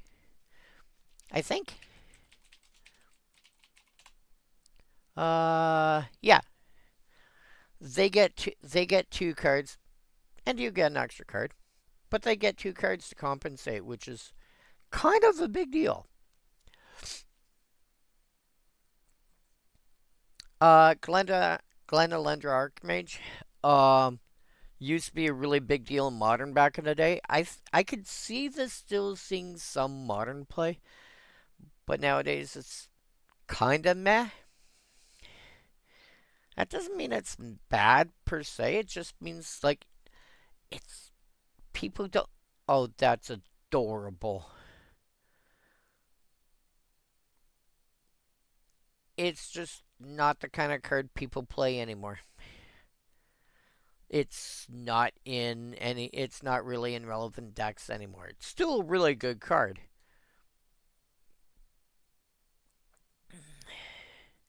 Yeah. Oh man, dude, the amount of damage that ends up happening in modern from like creatures that aren't any bigger than 2/2 is phenomenal. It's like, what on earth? Yeah, it's nothing more than a 2/2, but it's getting through for damage turn after turn after turn. But yeah, and the fact that because it's got persist, you know, you get to negate twice. That's why I like cards where toughness greater than the or equal or greater than power. Uh eh. That's why I like cards like Resculpt or Raven Form.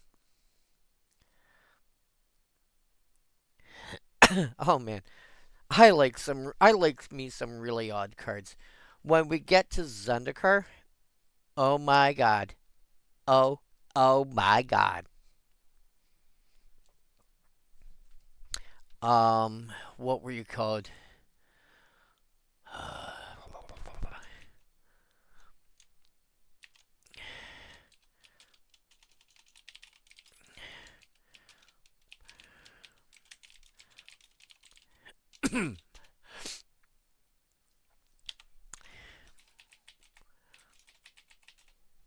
Yeah, when we get to Zendikar block, this. Why does nobody play this? Like in any format, why does nobody play this? Protection from lands. I think they might now. Now that we've got like earthbending and stuff like that, we might actually get this now. 3 power flyer for 3 mana that just sits there and goes, cool, block your land, kill it. Sure, it comes back, but it's not earthbent anymore. But yeah, Glenelender Archmage. Uh, yeah, it's good. We know it's good. Oh, the Horizon Drake? It's uncommon.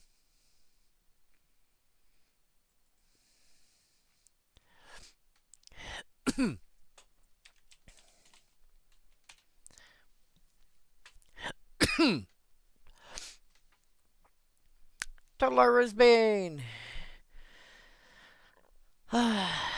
Talara's Bane has got the problem, first of all, with being a discard card, which, again, you guys probably know my opinion of discard decks by now. In general, they're not that good in Commander because Commander being, well, I see Commander as being the kind of, you get together with a group of friends, sit down and play, you might be at the same game for like 2, 3, 4 hours, whatever. Oh, you're there to have fun with your friends. Winning, somebody will win at some point. Who knows? Who cares?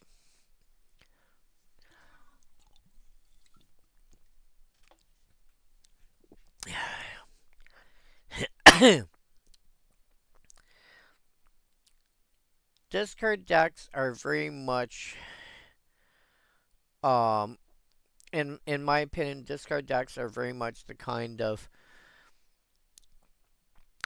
you're not allowed to play Magic. You're not allowed to have fun with your deck. I'm gonna take everything that you try to do and rip it out of your hand before you can do anything with it. Now, to be fair, I do have a deck I'm building that's along that line. It tries to counter everything. However, that deck is to play against the kind of person who decides, you know, we're bracket 1, 1.5, bracket 2, and they're building like they bring like a 3.5 or a 4, and they're playing as though as they're trying to play like it's a 5, and I'd be like, no, stop that. No, you can't do that. No, that's not allowed. Are you trying to do? No. Why are you targeting me, man? Dude, have you seen how you're playing compared to what everyone else has brought to the table? But that's what the deck does. Try choosing a more appropriate deck next time. Oh, and if they've got stuff that says it can't be countered, that's fine. I can stop those from resolving too. But yeah, like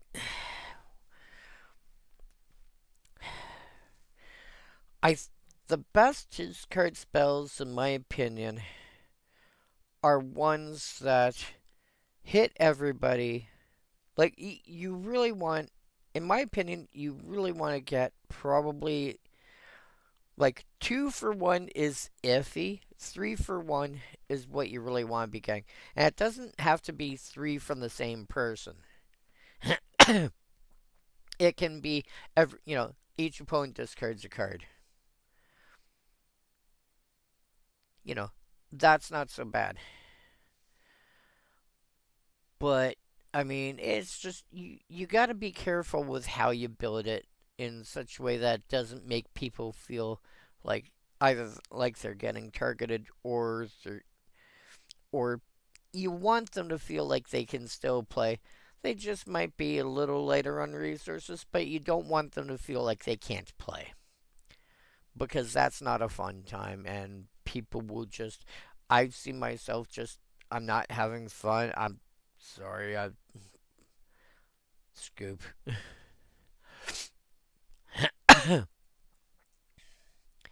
um yeah.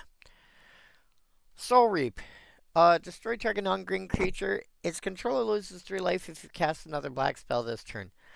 Fairly, relatively easy to pull this off. The funny thing is, it says target non-green creature, where historically it's said non-black.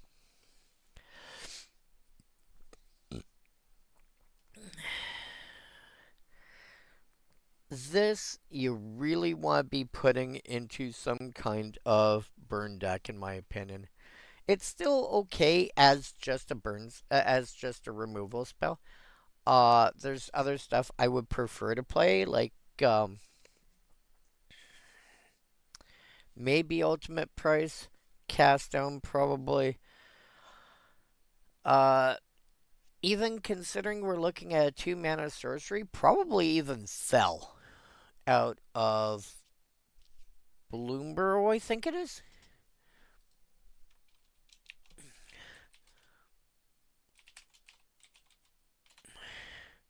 Yeah, Fell. Which simply says destroy target creature. Good night, Holly. Happy New Year.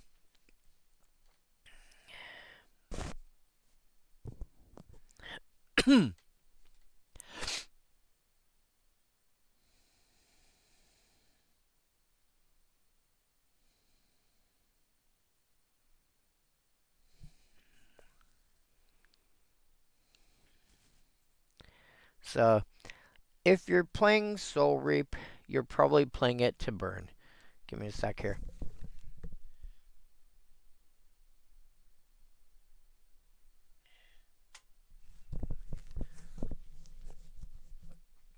Umbra Stalker.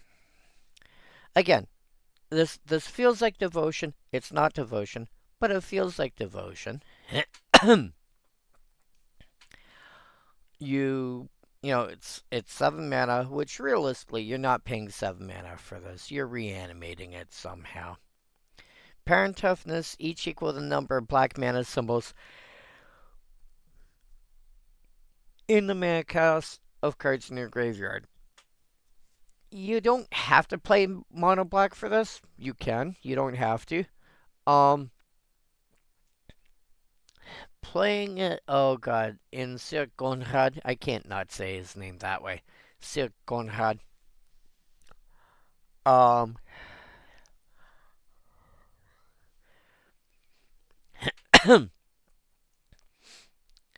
Just you're basically what you're looking at is you're looking at a modernized version of Sutured Ghoul. Actually, I should be doing this first.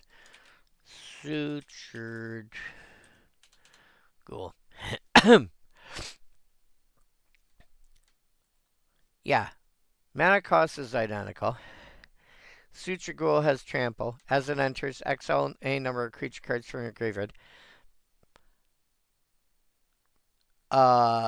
And the Ghoul's power and toughness are each equal to the total power and total toughness of the creature cards you exiled. So if you exiled a 5/5, a 2/2, and a 3/3, this is a 10/10.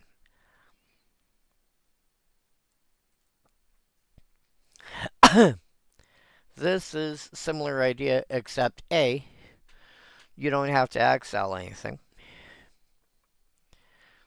B, it goes by mana cost rather than the power and the individual card's power and toughness. So, yeah. But that also means whereas Sutured Ghoul's stats are going to be set when it enters. Umbra Stalker, its parent toughness will fluctuate depending on what's in your graveyard. More stuff gets milled or blowed up otherwise, it gets bigger. Stuff leaves your graveyard, it shrinks. Somebody exiles your graveyard, and barring help from something else, it curls up and dies.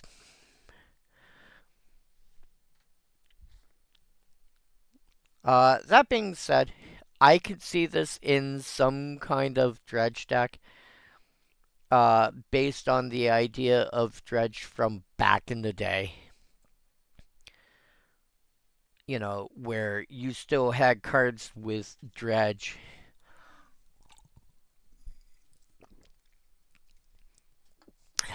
You self-milled, you dredged, you occasionally reanimated a big beastie. And the deck was, in that case, heavily black and green.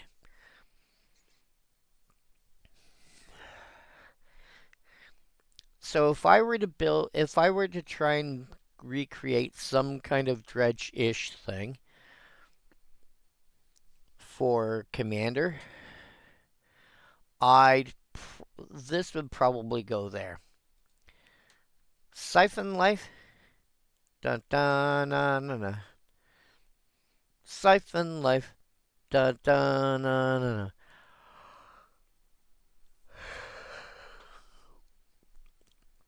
3 mana sorcery with Retrace.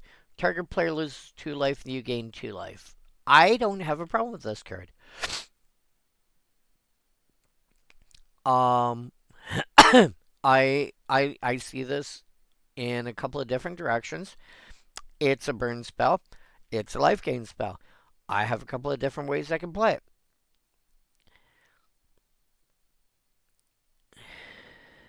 Hilariously, you can target yourself with it.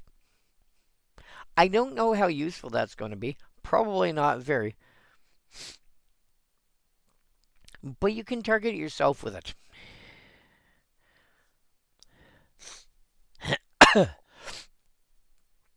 You do lose 2 life. Oh, doesn't say. You do lose the 2 life, and then you gain the 2 life. So anything that cares about you gaining life will notice this. This also means that if you've got something weird like a Hummerit's Archive, Brett's Archive.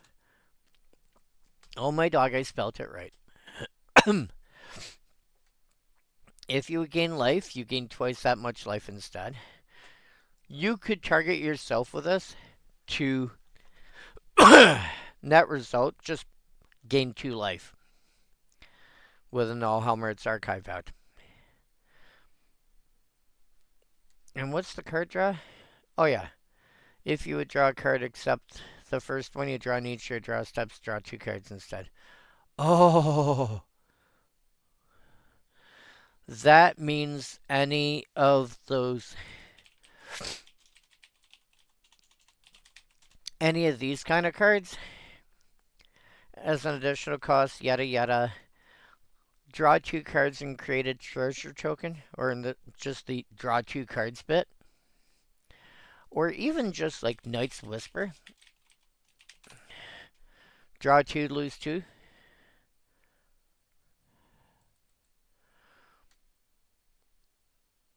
If you would draw a card, yeah, you would draw a card. So the technically speaking, since there's only ever one top card of your library,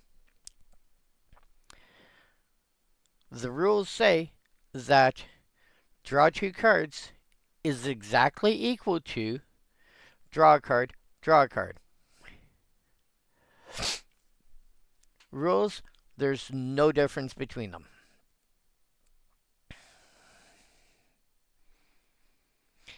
You have Alhammer's Archive out, and you cast Knight's Whisper. You lose 2 life, but you draw 4 cards.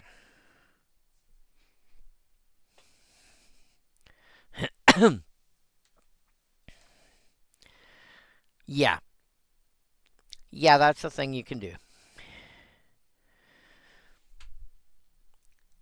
Oh, my dog. I did not realize Alhammer's Archive was that expensive.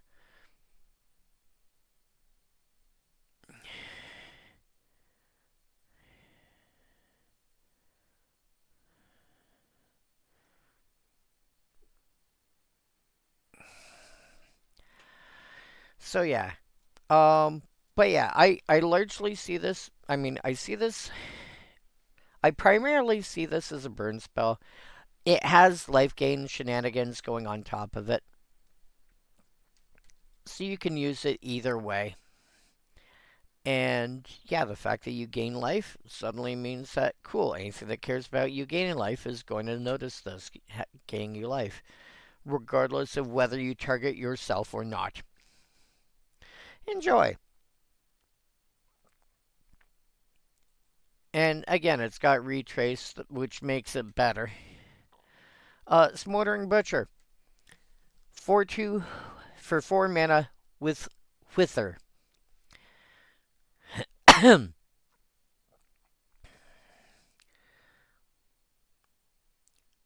So keep in mind that a card with Wither deals damage to an opposing creature as -1/-1 counters. Historically, 4 mana for a 4/2 was basically what you were looking at. This has Wither, which means it's going to start shrinking down anything it tangles with. And even if it goes up against, a 7/7, cool, it dies, but that 7/7 is now a 3/3. And therefore, really easy to deal with. I'd have to take a look to see what else there is that's got Wither. I wouldn't complain about this too loudly, although I'd probably still, in general, I would prefer a card like Ravenous Chupacabra. But Ravenous Chupacabra is the kind of card I would flicker, whereas this is the kind of card where I want something like a Chroma's Memorial to give it, protection and like first strike, let's say. First strike being the big one. So doesn't need to have a Chroma's Memorial.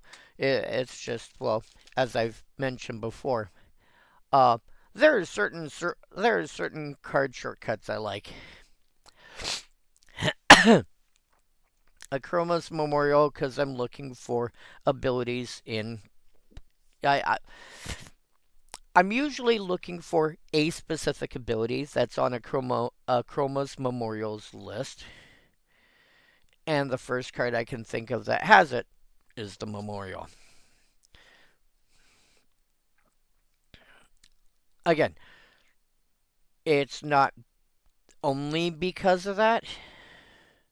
There's usually something there that's like, oh, I need a colorless source, or I need if I'm looking at a mono black deck and I need a way to give haste, a Chroma's Memorial is going to be the first thing that comes to mind. Is that the only way to give haste? Probably not, but it's going to be the first thing that comes to mind.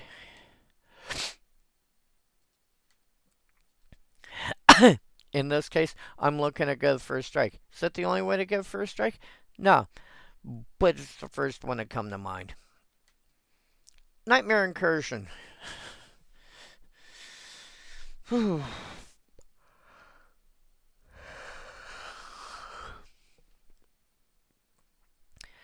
Search target player's library for a number of cards, and and exile them. Then that player shuffles. That number of cards is based on how many swamps you control. So this is a 6-mana sorcery. So chances are you have at least 6 swamps in play.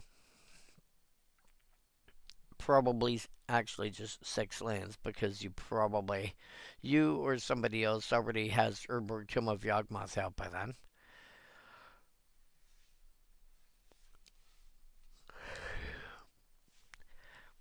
And Nightmare Incursion just sits there and goes, hey, by the way, 6 cards? Exile. I'm gonna, this, and this. Gone.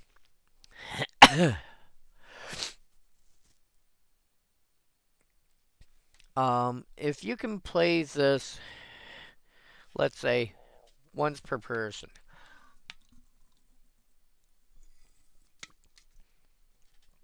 Alright, I'm gonna hate myself for this. I need to stay up for about another hour and a half-ish and plow through this.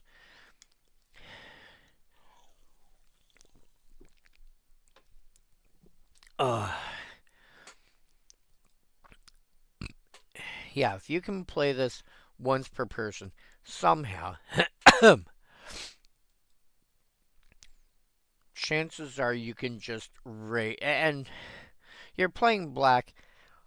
The ability to get cards back from your graveyard is if you're playing mono black, it's not easy, but it's not hard. Although you're more likely to need cards like Junk Troller or something like that than other colors. But again, you can get this again once per, and you don't all have to be on the same turn because otherwise now you're looking at 18 mana. But you are playing black. You sneeze and here's an extra 3 mana.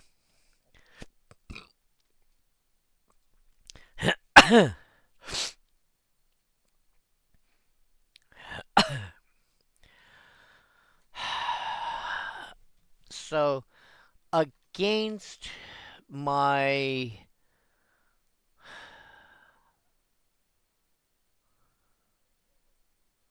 Azorius Mill deck, if you pull the Petitioners, the deck is just eh. It's fine. You just have to deal with a lot of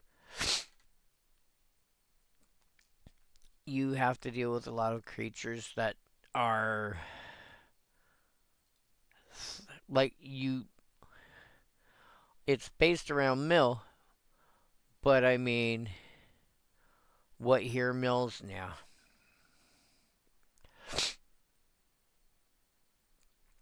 Keening Stone, Chase Wielder Mysteries.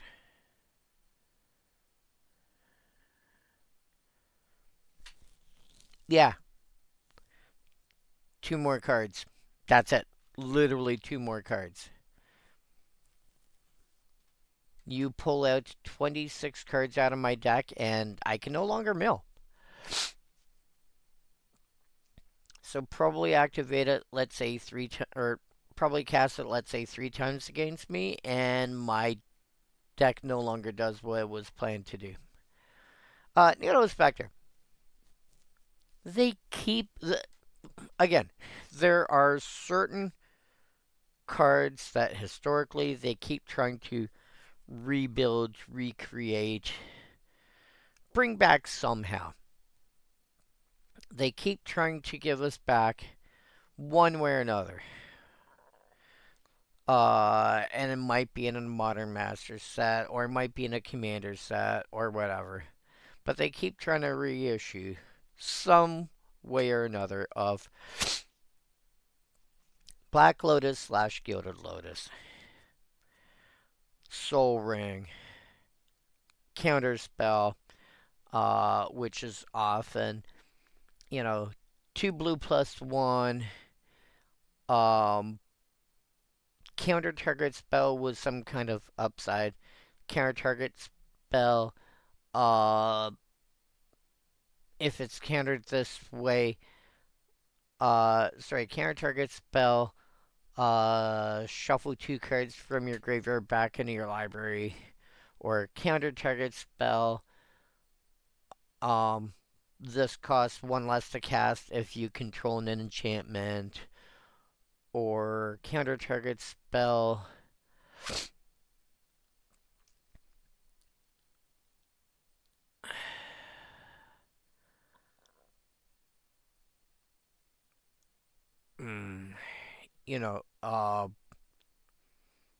Like maybe it's this costs, oh, and it has delve or something, This costs 1 less to cast if it's night. Lightning Bolt, they keep trying to reissue one way or another. It's Lightning Strike, but for 1 less mana. Same thing.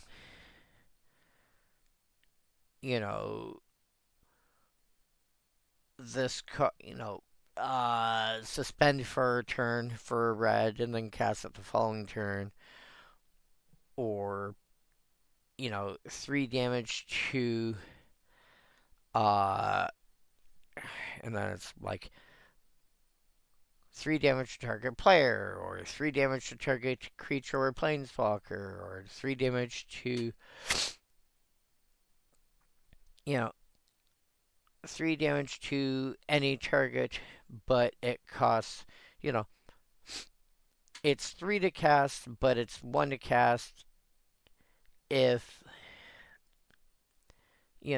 if it's within the first 3 turns or something. And then you get cards like Needle Spectre. And one card they very occasionally try to bring back is Hypnotic Spectre.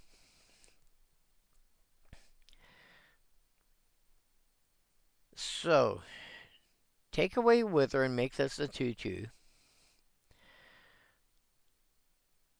And instead of discarding that many cards, they discard a card at random.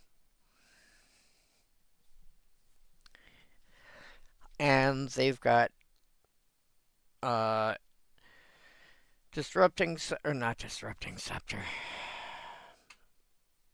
Hypnotic Spectre, Hollow Spectre, Abyssal Spectre, Needle Spectre, a few varying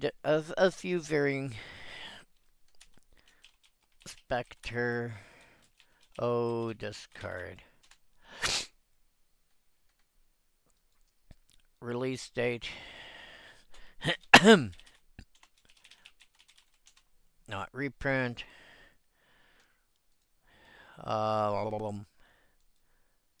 Yeah. So, Hypnotic Spectre, Abyssal, Entropic Spectre, they had to discard a card.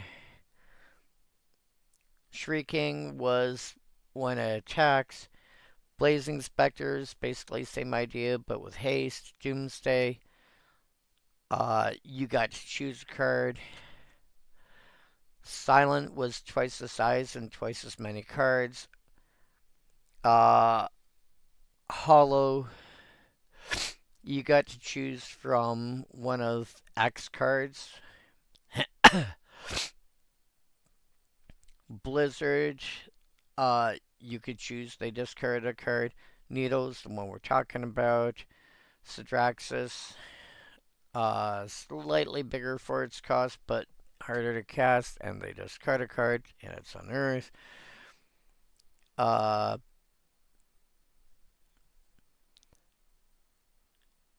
Eventually bigger for, gold draws, eventually bigger combat damage to a player, they discard. Liliana Spectre, when it enters, each opponent discards. Whispering Spectre, deals combat damage, you may sacrifice it. If you do, they discard a card for each poison counter they have. Psy Spectre, each opponent discards a card, and then whoever's discard the highest mana value lose the most life. Urgra's the empty one.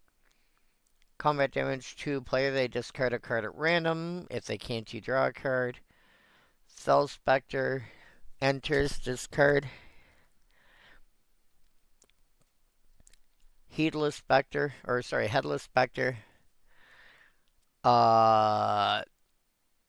If you have no cards in hand when it deals combat damage to a player, they discard at random. Not counting Reaper of Night. Hollow Marauder. When it enters a number of target opponents, each discard a card. Anyone who didn't discard something that costs a lot, you draw. So yeah, they keep trying to give us back Hypnotic Spectre of some sort every so often. And so the bigger you can get this going, the more, the more cards it's gonna. Like, you have the Bad Moon out, and suddenly people are discarding 2 cards at a time. Marrow Bonar. Again, whenever you cast a black spell, you may untap it.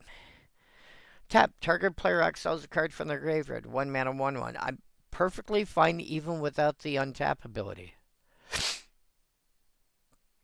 Look how often people play with like Scrabbling Claws and Relic of Progenitor and stuff like that.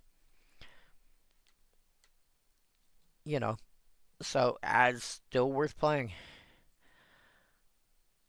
Lingering Tormentor. 4 mana for a 2/2 with Fear, which again can only be blocked by black creatures or artifact creatures. If it's a black artifact creature, cool. And has Persist. So, already hard to block in the first place. That being said, again, black commonly played color, artifact creatures. So many decks have got them, even if it's not even if it's not a key part of the deck. Yeah, worth playing.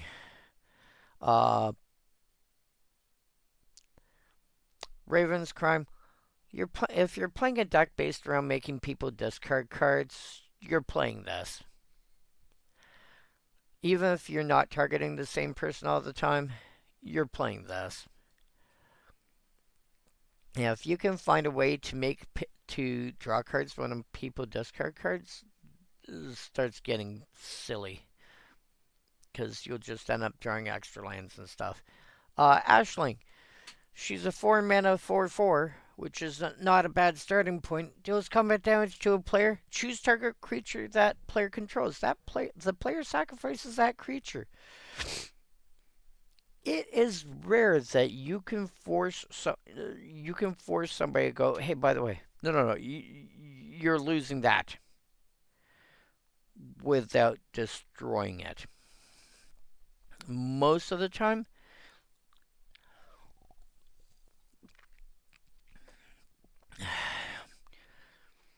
deals combat damage to a player.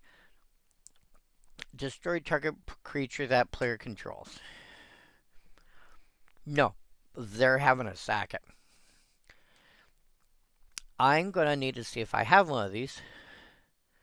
I may or may not trade it in. Sudimp. Whenever a player casts a non-black spell, that player loses 1 life. Yeah. 3 mana for a 1/2 flyer, which sounds meh. But if you're playing a burn deck of some sort, you want this. They cast a red spell, a green spell, a blue spell, a white spell, an artifact spell. As long as it doesn't have black, as long as it does not identify legitimately as black, which sounds like a horrible way to word this. Yeah, they're going to get burninated. Soul Snuffers. Put this in a deck with Panharmonicon and have fun. When it enters, -1 counter on each creature. Enjoy. Then flicker it. Beginning of your upkeep, destroy target creature with a -1 counter on it.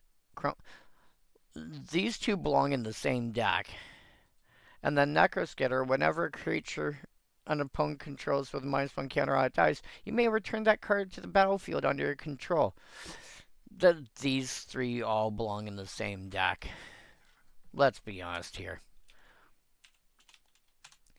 And I will be right back. Cheers, stream!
Ba ba ba da ba ba boop.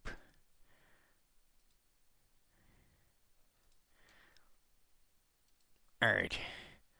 I am the back and stuff. Alright, so hot-headed giant. So 4 mana for 4/4 with haste. Enters with 2 -1 counters on it unless you played another red spell this turn. Again,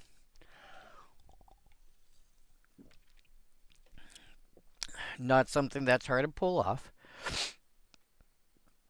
Also, there's ways around that. You can find ways to remove the counters. You can find ways to have it not enter with counters in the first place. You can just simply go, some kind of ritual effect and cast it a turn early and end up with a 4/4 hasty creature, etc. Not a big deal. If I'm playing giants, I'm playing it. If I'm playing some kind of aggro red deck, I just may play it anyway because let's say on turn 5 I cast whatchamacallit, there's that 1/2 for 1. Actually, I could just cast I was gonna try and remember the name of the card, and then I'm like, oh yeah, I could just cast Monastery Swiss Beer. Wow. Whoops. Power equal 1, toughness equal 2. Oh, haste, rarity common. Get 2 lava runner. Reckless Lackey is the guy I was thinking of. Which is really scarily good. I can't believe how good this thing is. This is what we're at in modern days. Bloody hell.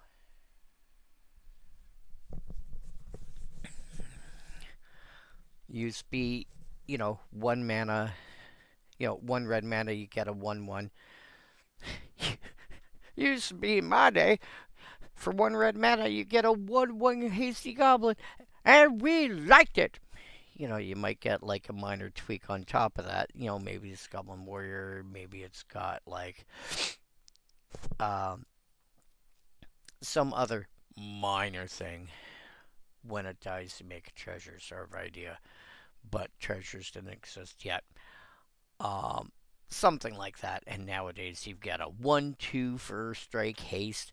Like I would say this is arguably better than Goblin Guide overall. It's just so much more card than what Goblin Guide ever got you. Yeah.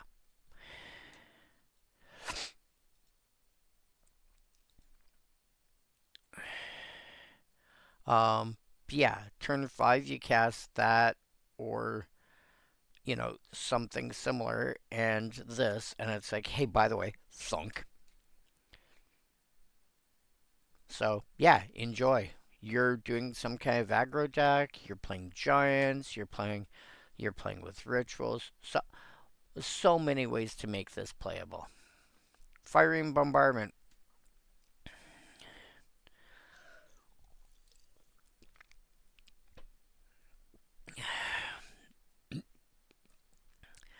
You pay, so you get 2 mana.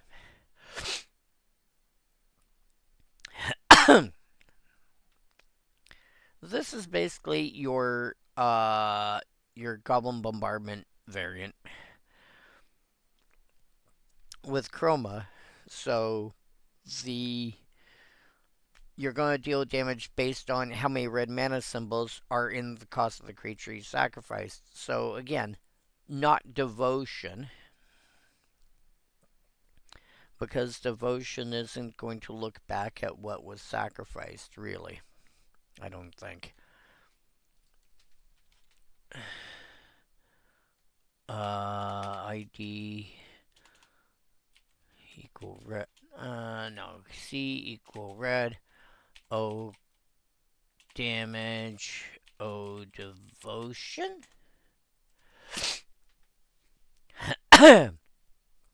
No. The closest analogy is Amogus, where it deals damage equal to each opponent equal to your devotion red. Yeah. So again, you're looking for something devotion-ish.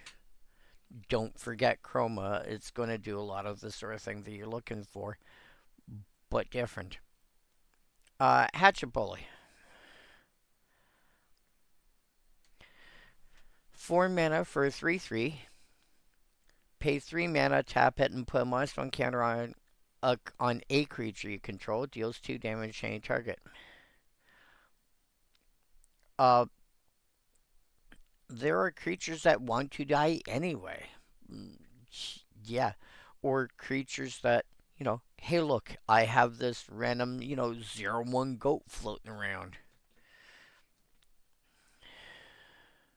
I'll basically pay 3 and sack a goat to do 2 damage to any target.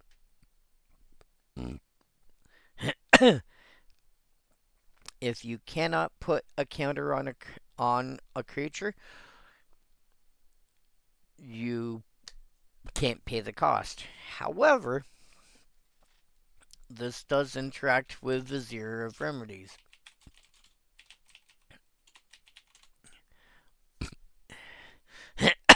Because it's not saying you don't put, it's not saying you can't put counters on stuff. It's saying reduce the number of counters you would put on by 1. That's not the same thing. Compare this to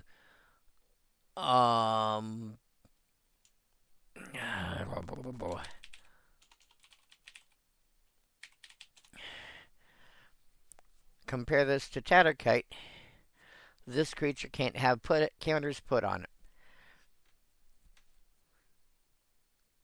You cannot use Hatchet Bully and try and put the counters on Tatterkite because it won't let you do it in the first place. But you can go, I'm going to put the counter on the Vizier of Remedies, but I'll put 1 less than what I'm being asked to. Well, 1 minus 1 is 0. The math works out the same, but the effects are different. So, yeah, Vizier of Remedies lets you bypass that. Well, I shouldn't say lets you bypass it. It allows you to activate this, and you're just putting 1 less counter. Because it's asking, well, if you put 3 counters, no, you only put 2 instead. Well, if you put 1 on, you put 0 instead. And so Hatchet Bully then becomes, pay 3 mana and tap 2 damage to any target. If you have a way to reduce it, along the lines of Vizier of Remedies, or alternatively, something that's got a +1 counter on it, you counteract it with a -1 counter, and if you can keep putting +1 counters on it, yeah. Something along the lines of Walking Ballista.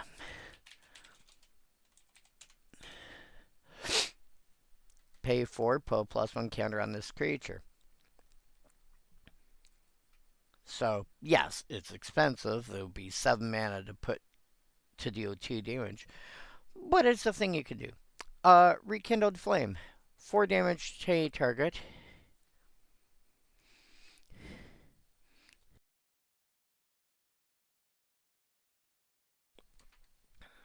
4 damage to any target. At the beginning of your upkeep, if you have no cards in hand, you can return this from your graveyard to your hand. At the beginning of your upkeep, I'm empty-handed. Thunk. I now have a card in hand. And then you get your draw step. So, under normal circumstances, this means, by the end of your draw step, you've got at least 2 cards in hand.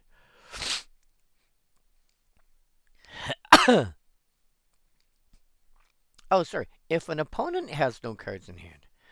Oh, that's cute. So, I mean, this is one of those cards that makes you want to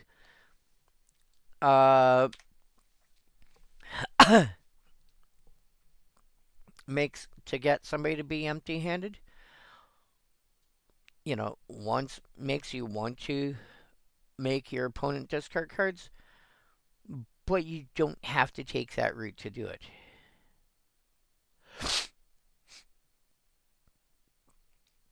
You can build your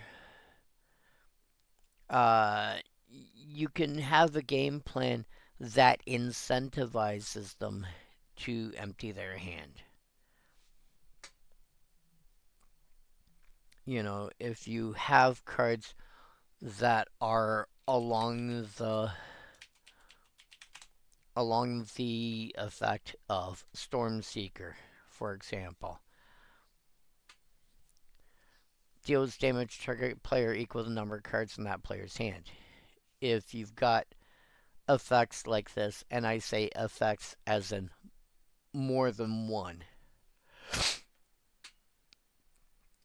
or something that does it consistently.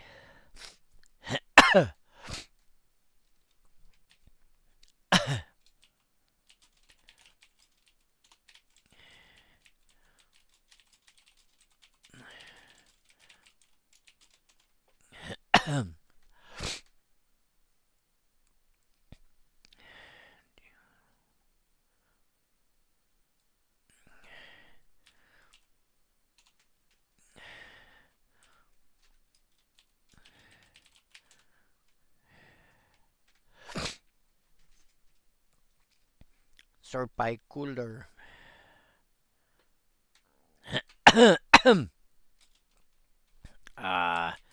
Game paper.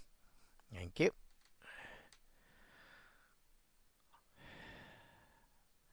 Price of knowledge. Players have no maximum. Speaking of, each opponent's upkeep deals damage to that player equal to the number of cards in that player's hand.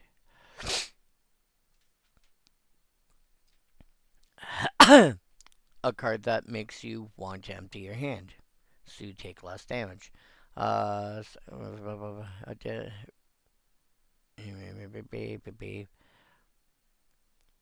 Baylor, whenever it attacks, choose one or more each.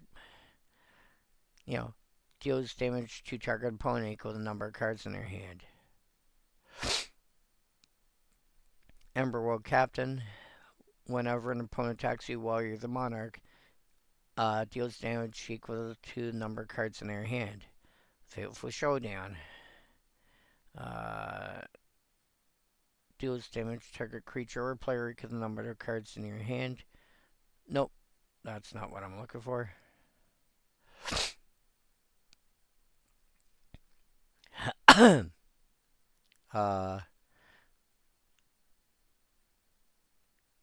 Damage equal to the number of cards in target player's hand to that player.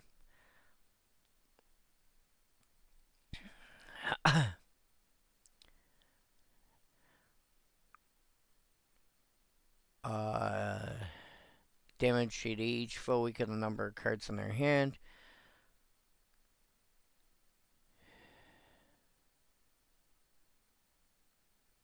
Oh yeah, that thing. If you control deals damage to each opponent equal to the number of cards that player's drawn this turn. Yeah, maybe. Room Flare Trap, damage equal to the number of cards in that player's hand. Etc. Like, there's there are enough ways to turn around and say, hey, by the way, you're going to take damage equal to the number of cards in your hand. You know, there's enough of those to incentivize people to empty their hand. And so, Rekindle the Flame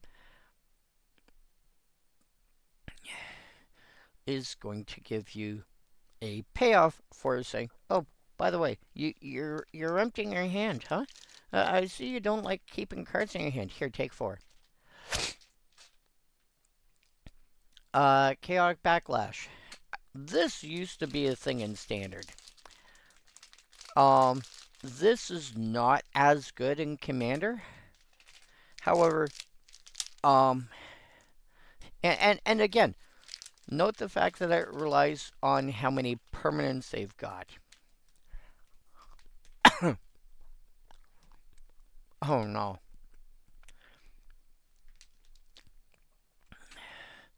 The concept of Thoughtweb fascinates the Night Hearth cult. Imagine bringing agony to an entire people by torturing just one.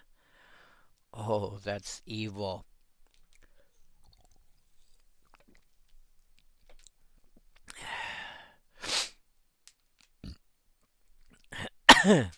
This is a card that's largely going to go up against one person at the table. And it's probably going to do a healthy amount of damage to them.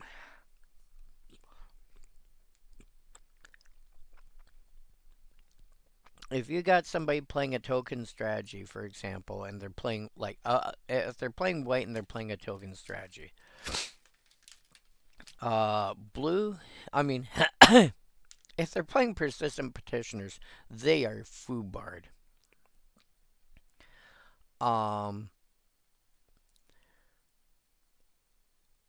It's going to be okay, but chances are it's going to find somebody at the table it can hit for a reasonable amount of damage. You want to make this dumb? You turn around and play with either Shifting Sky and or Painter's Servant, and you name one of the 2 colors. I believe Shifting Sky does not affect land. Yeah, all non-land permanents.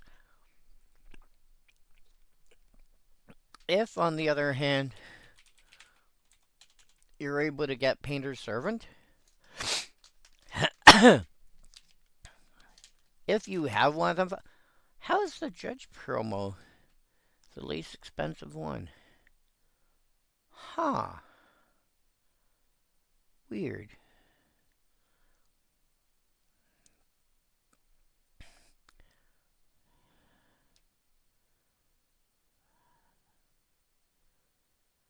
Weird.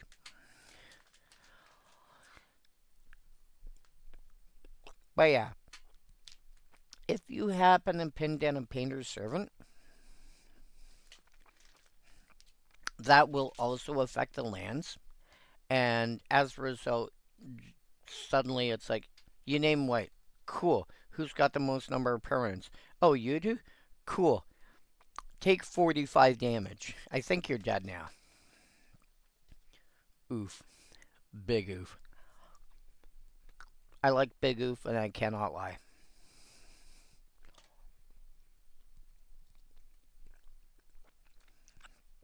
Impelled Giant. Impelled Giant, I think, is... Well, I was glancing at this earlier. This is a funny card. I think I glanced at this when I happened to flip through to see what's in red. I forget where how I saw it. I think I was looking at red, though. And it's like 6 mana for a 3/3 trample, which is meh, but...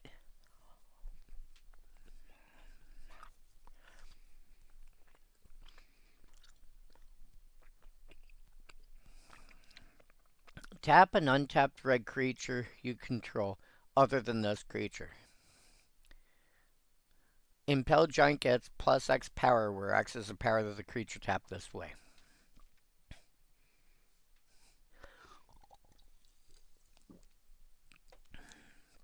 Oh,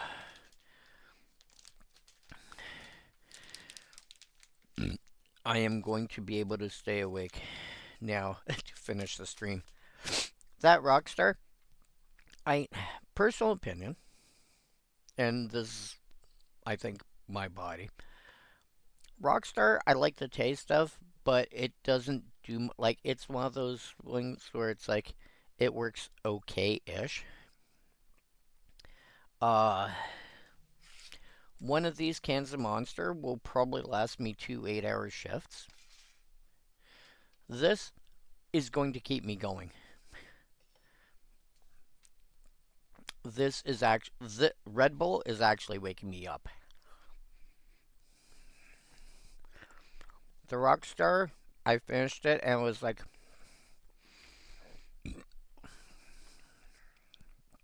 it's like drinking juice or pop or whatever. It's a beverage.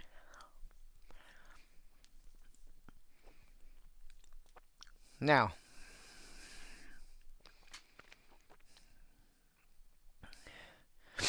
if you have, if you put this in, let's say, Goblin deck, your 1/1 goblins are probably realistically 3/3s. You attack with an Impelled Giant.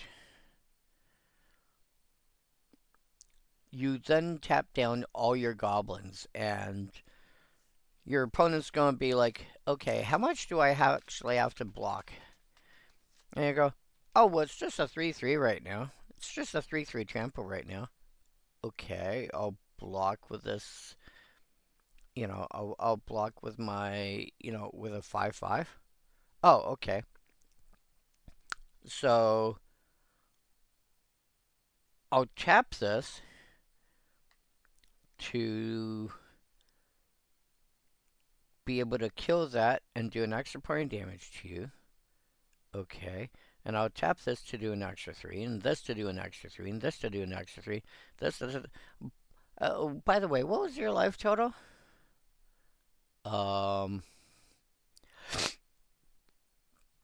I'll just tap out, and I'm pretty sure that means you're dead now.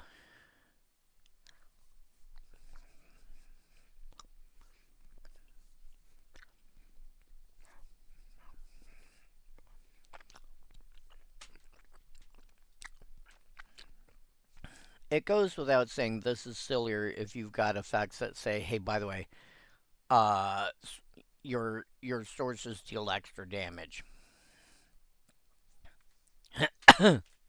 Oh, okay. Every so often I'll refer to a card as a fireball. This is a card, and I'm usually talking about creatures when I say this. This is, I'm at that point I'm referring to a card that it attacks, and you can put a bunch of mana into it and swing for a lot more damage than it first appears. So you may have like a 2 mana 1/1 with haste. But for every red you pump into it, it gets +1 power. And then you get Heartlash Cinder. And if you're not playing, like if you're playing any sort of mono red devotion-ish kind of deck at all,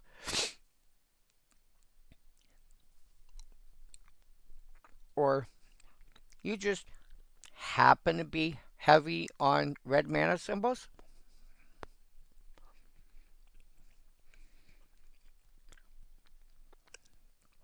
especially if you've got enchantments and planeswalkers and stuff like that have got like 2, 3, 4 red mana symbols on them, probably usually stopping off at 3.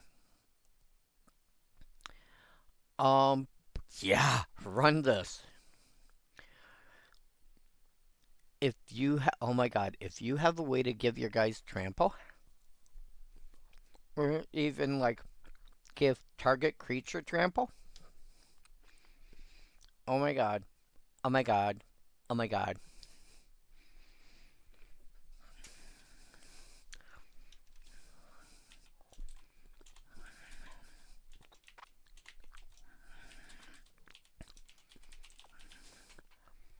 Mm.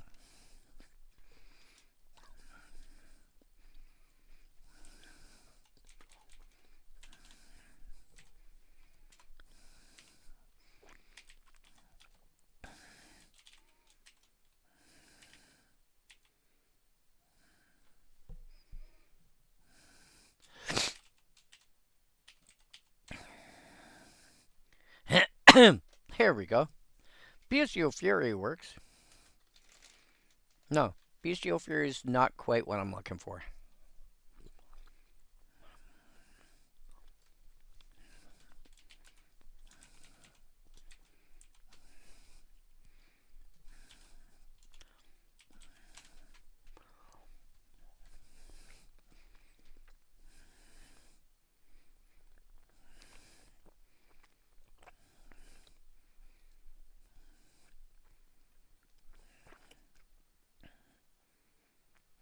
Mob mentality.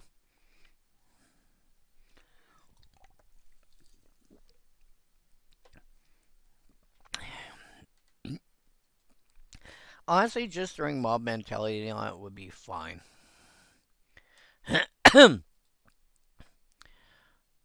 uh.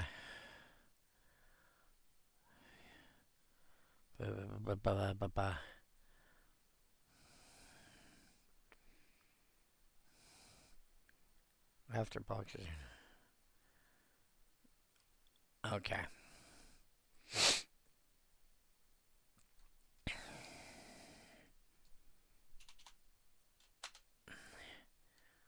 Nope. I seem to. I thought there were more cards. Anyway, if you've got a way to give it trample somehow. I mean, obviously green's a better way to do that, but if you've got a way to give this trample somehow, again, you could go to a Chroma's Memorial, but why? Although, Chroma's Memorial would also give it flying. It would give it flying, first strike, and trample. Which means it would get through for the damages. And then if you've got like, you know, you're looking at your red mana symbols on the board, and you've got like 10 of them. Cool. Swing for 11.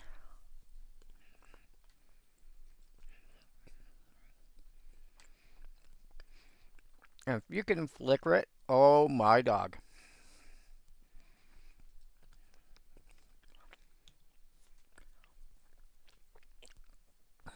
Outrage Shaman, this is basically another Fanatic Amogus. When it enters, damage to target creature equal the number of red mana symbols and mana cost and permanents you control. Not quite the Fanatic, because the Fanatic hits players. However, there's ways around this. Oh yeah, there's always ways around this. Don't forget, you get to play with cards like Brash Taunter and Stuffy Doll and a few other things of that nature.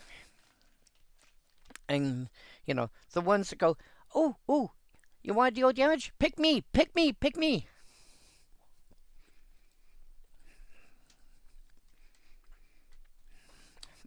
Unwilling recruit.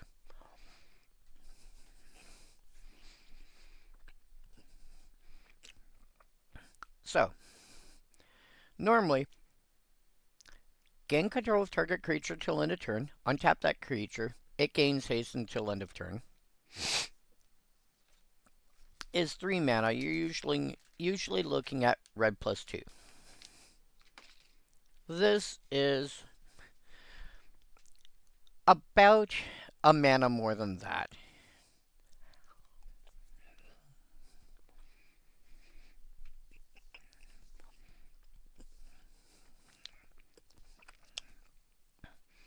I know, there's some finagling that's got to be done here, but it's about a mana more than that. Because 2 colorless mana is approximately equal to 1 colored mana.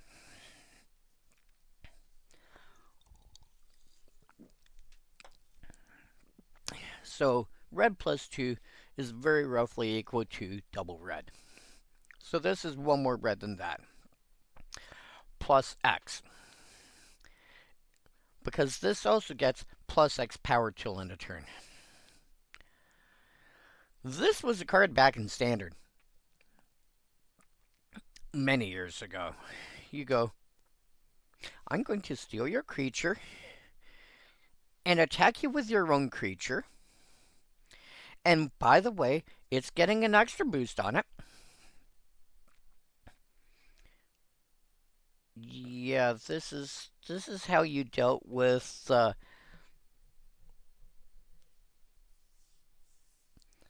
this is amongst other things. This is how you dealt with, like, say, a red matchup, like a mono red matchup, because you're playing this, you're playing mono red, and you go, I'm going to steal your, demigod of revenge, attack you with it as well.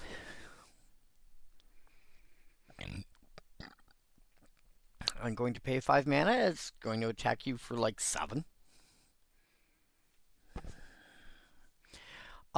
In Commander, you then have a sack outlet available.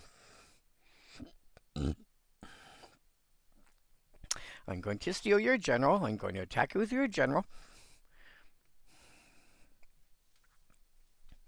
Yeah, not apologizing. Yeah. If you've got the remotely sensible way of playing it, play it. Puncture Blast.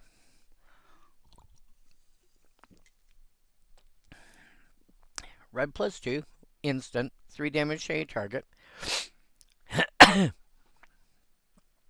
Seems kind of bad, right?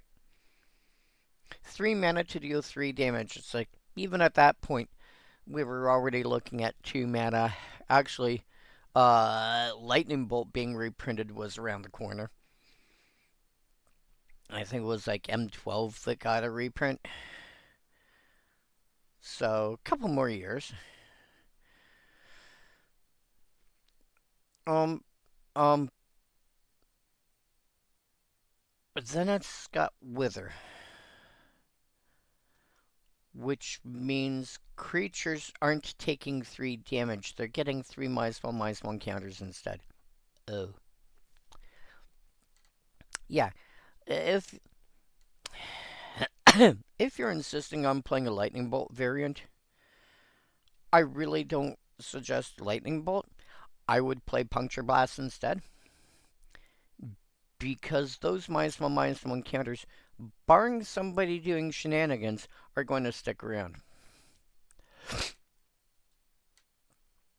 That again, that nice 7/7 dragon is now down to a much more reasonable 4/4. Which can get, attack, block, whatever, so much easier. If you're going to play with something along the lines of Lightning Bolt,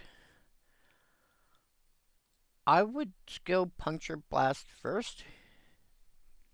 Yes, Lightning Bolt is more efficient. The Wither is going to be much more relevant, unless that extra 2 mana makes a huge difference. Honestly, I mean, I'd probably still play Lightning Bolt if I'm doing that, but if I'm looking for more copies of that effect, Puncture Blast really good. Hate Flare. 7 mana for 5/5 with Wither, which also a big deal. Pay 3 and untap it, which obviously, as I mentioned before, means it has to be tapped first. Damage equal to its power to any target. Cool. So I tap it with something like, I don't know, Springleaf Drum, etc. Well, that'll generate my red mana. So tap that with the Springleaf Drum and, I don't know, my Soul Ring. And untap it.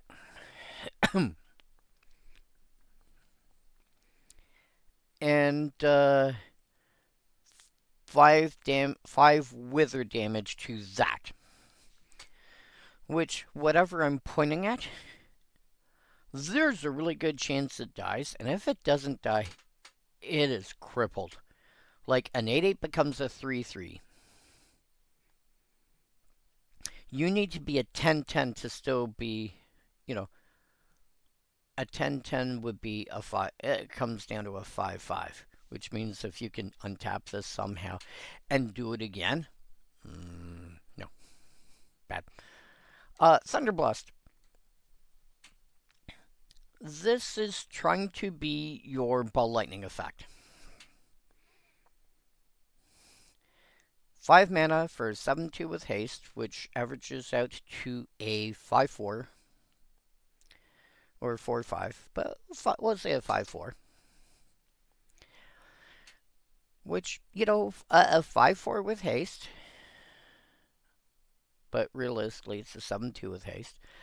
7 power for 5 mana is kind of good. Again, your ball lightning. You're going to attack, you're going to deal damage. You're probably going to kill a thing. It's going to die because it only had 6. Yeah, it only had 5. Sorry, it only has 2 toughness. But then it comes back, and now it's got trample. And if you take a look at the art, it vaguely resembles, you know, Lightning Bolt and Skizik and a couple other similar creatures. Hey, you want to build a deck that's all lightning bolts, or sorry, all ball lightnings? Have fun with that. Thunderblast should fit in there easy. Stigma Lasher. Oh, Stigma Lasher. Stigma Lasher is going to annoy so many people. It was a frustrating thing for some decks back in the day. Why?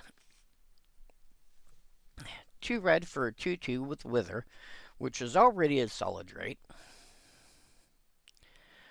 Whenever it deals damage to a player, that player can't gain life for the rest of the game. What? Yeah. All it takes is, oh, you're trying to gain life. Whenever it deals damage. Not combat damage. Damage.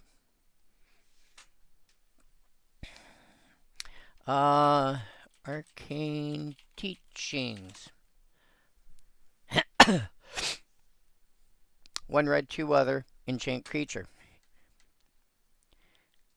Enchanted creature gets +2/+2 and has tap. This creature deals 1 damage to any target.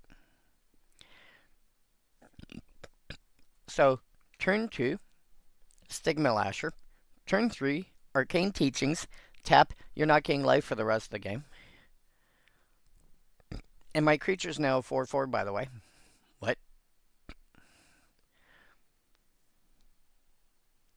Again, sorry, not sorry. Yeah.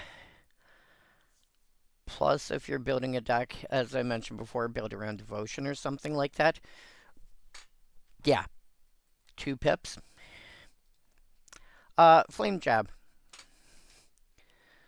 1 red. Sorcery. 1 damage to any target. Meh. But Retrace. Oh. Can continuously cast it by pitching lands.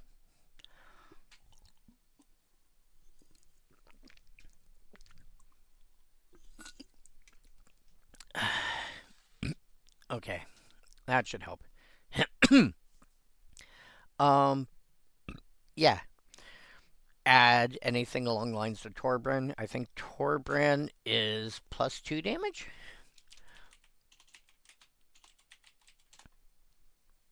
Yeah, +2 damage. So that suddenly makes your Flame Jabs into Sorcery Speed Lightning Bolt with a Retrace. No big deal. I'm pretty sure you're going to do that. Cinder Pyromancer. We finally get our red version of this effect. Whenever you cast a red spell, you may untap this creature. 3 mana for 0/1. Tap to deal 1 damage to target player or planeswalker. Yeah. If you've got ways to untap it, yeah. Like, I don't know, let's say Unwilling Recruit for 0.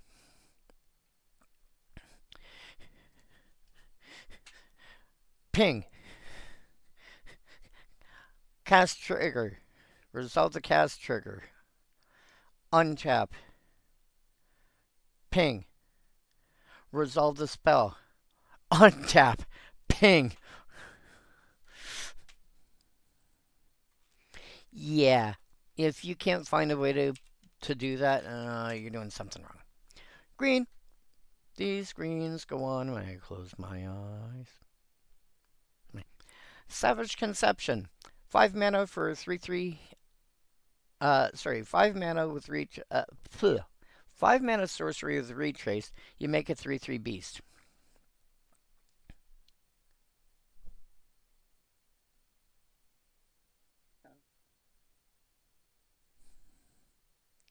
Sorry, hearing noise outside.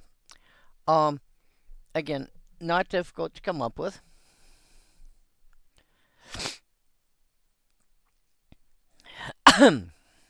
Not like just pay 5 mana every turn and pitch a land.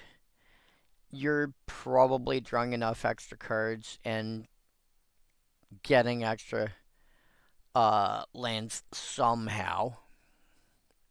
You're probably just making it like you could literally sit there and make a 3/3 beast every turn for like 6 turns or whatever and just go shrug. Make a small army. If somebody's not bothering you, well, that's not your fault.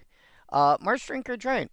5 mana for 4/3. Enters, destroy target island or swamp and opponent controls. Remember what I said earlier about lands not having a color identity? And so therefore you could play, oh, I don't know, Urborg Tomb of Yawgmoth into a deck that didn't run black in the first place?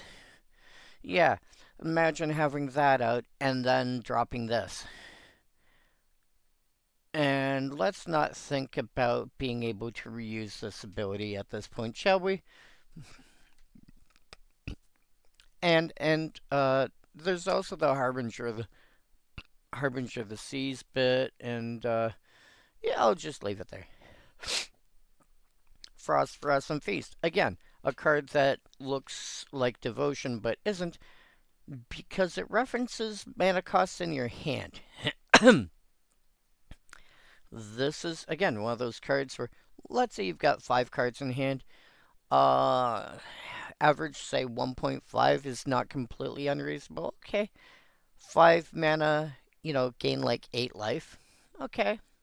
Not terrible. Not amazing, but not terrible. But this is Commander. You're playing with Phosphorescent Feast. You're building around this. You're probably not playing any 1-drops. You're probably starting at 2 and having most of your stuff, double green, triple green, quad green, etc. So let's say instead of 1.5 average, let's say let's say 3 average. Now let's say 2.5 average, 5 cards in hand, you gain about 13 life. Oh, but you've got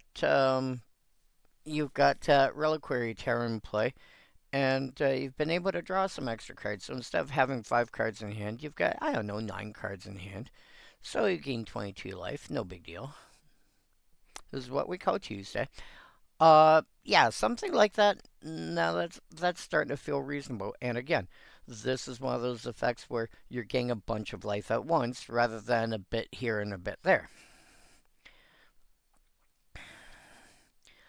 If, but you'd have to build your deck accordingly. This, I think, is the biggest drawback with this specific card, is wanting to be able to build your deck in such a way to take the Chroma into account and make use of gaining a whole chunk of life. Not impossible, but not easy. Monsterify. 4 mana for with Retrace. As a sorcery, target creature gets +4/+4 till end of turn. I wish this was an instant because effects like this are so much better as instant. I know this tends to be a common refrain with certain cards. Some of them really don't matter. Some of them it does matter. A giant growth effect, you really want it to be an instant.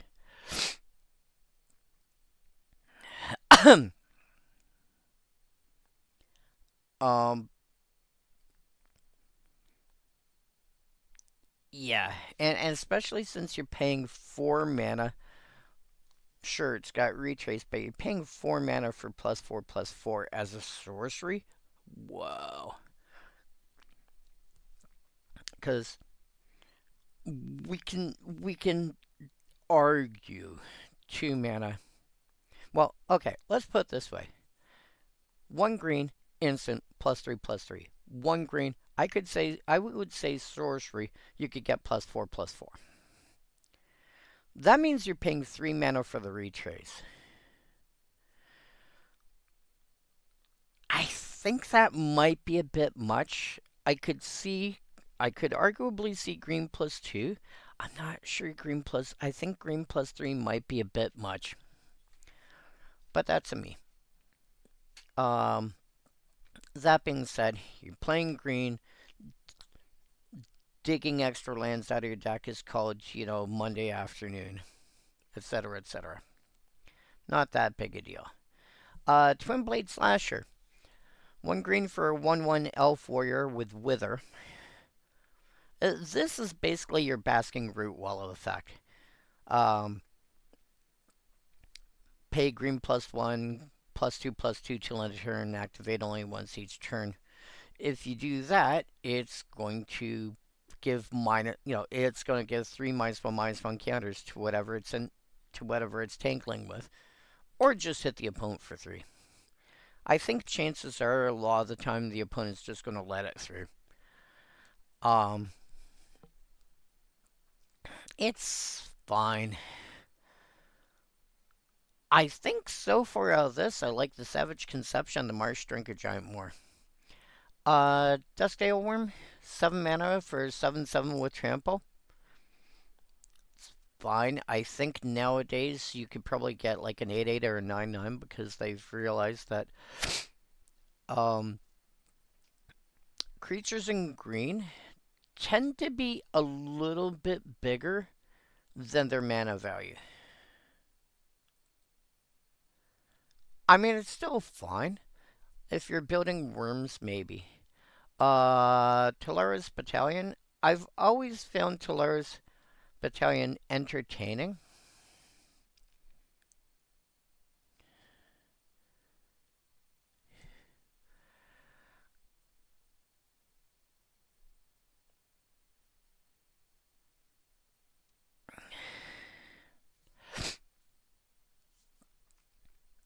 It's a 2 mana 4/3 with Trample, but you can only cast it if you've cast another green spell this turn. Well, if you've got any sort of. Oh, what was that? Was it not Reconstruct? Was it? Construct? No. Deconstruct? Yeah, Deconstruct works. 3 mana, sorcery, destroy target artifact, then add triple green. So you blow up an artifact, get your mana back, cast the battalion, still have a mana left over, and you've got a 4/3 trample in play, and killed an artifact. Seems fair.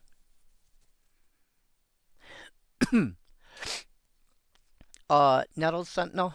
Nothing fair comes out in Nettle Sentinel. Well, I shouldn't say nothing fair comes.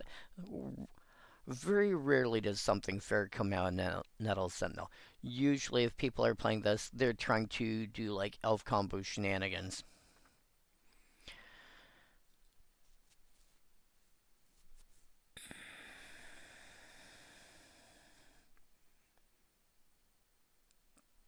It's really good for what it does. You combine this with Heritage Druid and Bridgelore Rangers and a few other things, and you just draw all your elves, cast all your elves, um, and eventually attack with a bunch. You can't again. You can play it fairly. Why would you? Tilling Tree Folk. 3 mana for 1/3, again averages to a 2/2.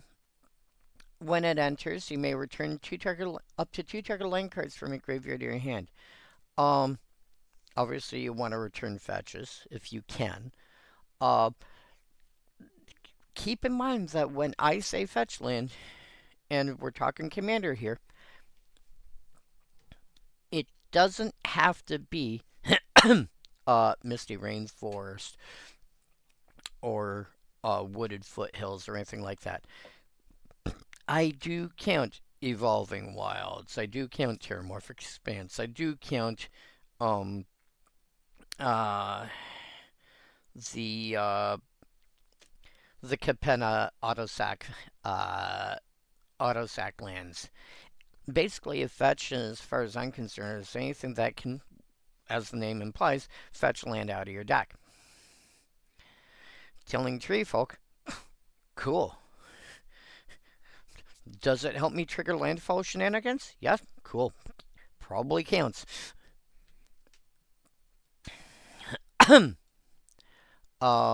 Bring back, Urza's Cave, and yeah, but it doesn't have to be fetches. It can be stuff like quicksand that you've sacked to gain some kind of some kind of uh you some kind of advantage in terms of like dealing with creatures and stuff. um somebody blew up your, what's the word I'm looking for? Academy Ruins, I think it is. So you can't do Mindslaver shenanigans anymore. Okay, I'm gonna bring that back, etc., etc. Permacrux.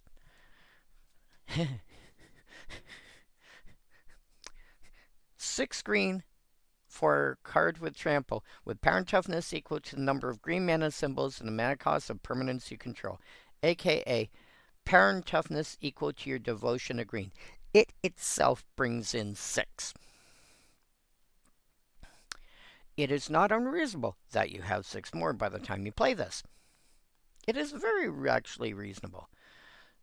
You have like a card that's like green plus 2, and a card that's like double green, and a card that's like, you know, double green plus 1, and like a random 1 drop. And suddenly this is a 12/12 trampo that costs you 6 green.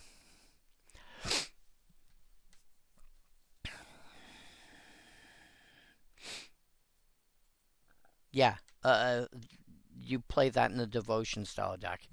Ariufis.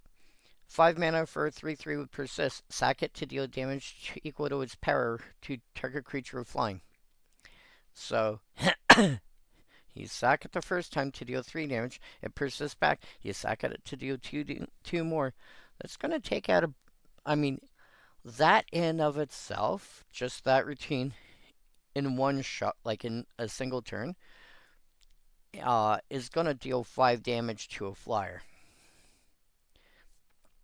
If that's not useful to somebody, I don't know what is. You want to make sure you're hitting on flyers. That's going to help. Wicker Bow Welder enters with a -1 counter on. Pay green and remove a -1 counter on. From this creature, naturalize. So you get a 4/4 with a -1 counter on it for 4 mana. And if you can sneak -1 counters on it at your leisure,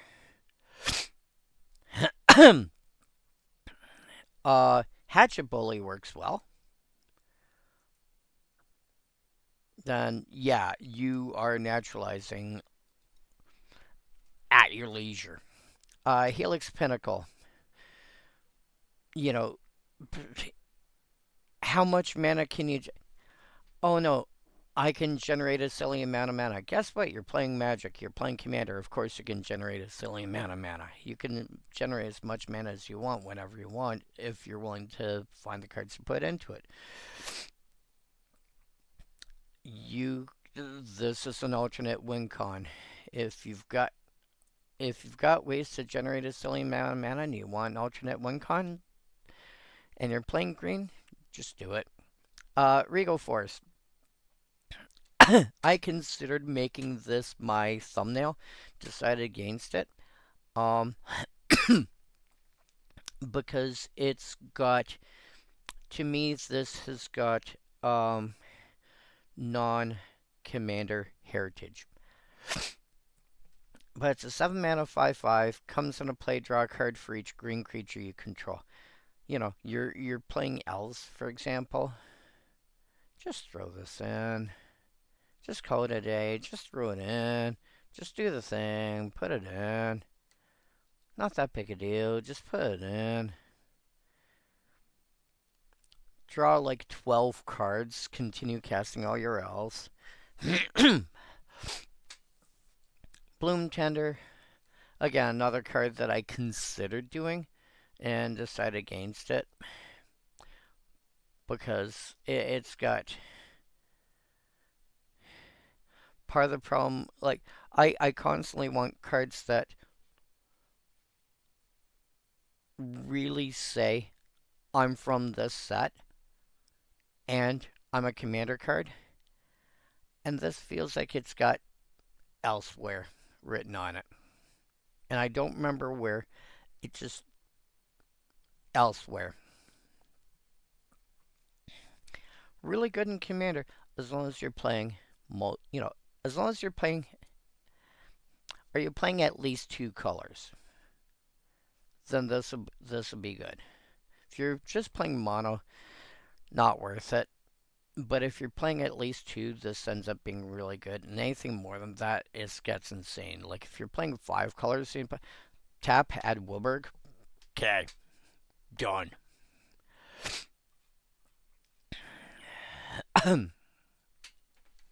uh,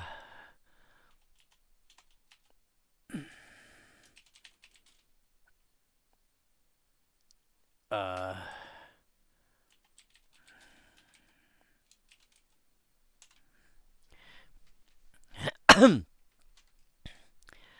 your 5 multicolor identity monocolored cards. Talonrend. 5 mana for 0/5 flyer, and you can pay an Izzet to give +1 +1/-1 till end of turns. You can activate this 4 times and make it a 4/1.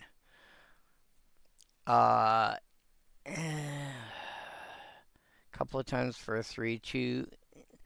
It's fine. I'm not entirely enthralled by it. Swirling Spriggan. 4 mana for a 3/3 Goblin Shaman. You can pay 2 Simic to basically make target creature you control any color scheme you want till end of turn. Again, keep in mind until end of turn means okay, turn is done. It wears off now. As opposed to at the beginning of your next end step, where there's still some time to do stuff. No, all our stuff is done. Thunk. After its counter with the Spriggan, the patrol was red with anger, green with envy, white with fear, and painfully black and blue. Which, incidentally, is all 5 colors in Magic.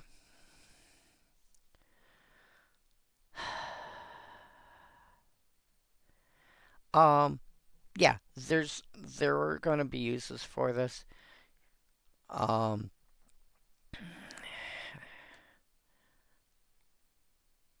You know, Bloom Tender plus Whirling Brigand means you can go tap on, I pay 2 mana, tap, I generate 5 colors now. What are you going to do with that? That's up to you. Duergar Caveguard, 4 mana for 1/3 with Wither. With Fire Breathing off of Boros.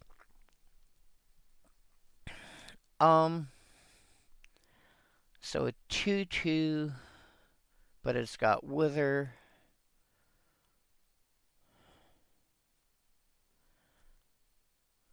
But Fire Breathing, yeah, okay, feels about right.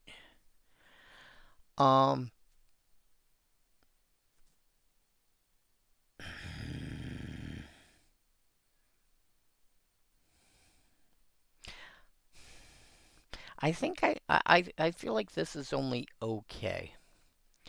Creekwood Ghoul. I like Creekwood Ghoul. 5 mana for a 3/3 for plant zombie. For 2 Golgari mana, exile target card from a graveyard and gain a life. Some eat the living, some eat the dead. It eats the past. Yeah. Just sit there and eat away somebody's graveyard and gain life in the process. Suture Spirit. Oh, this is adorable. 1 white, 1 other for a 1/1 flyer and pay triple ores off to regenerate target creature. Oh my dog. If you end up playing in a group that allows hybrid to be handled as one or the other,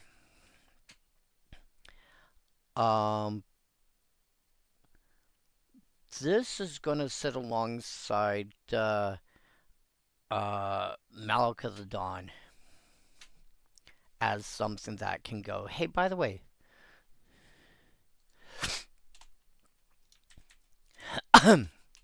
triple, like a white creature that there's not much way to regenerate in white, on a permanent.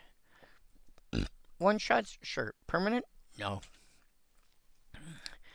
I'm only going to go through a handful of these. I'm not even going to go, unlike a couple days ago, I'm not going to go looking for, what's the word I'm looking for? Cycles or anything like that. I'm just going to go through some of this. There's no way I'm going through 85. Noggle Bridgebreaker. 2 Wizard plus 2 for 4/3. When it enters, return land you control to its owner's hand. If you, again, you use this in combination with something like, oh good lord, what were you called? Sunscorched Desert, for example, ping somebody again. Or, there's Swiftwater Cliffs comes into play, gain a life again. Reset your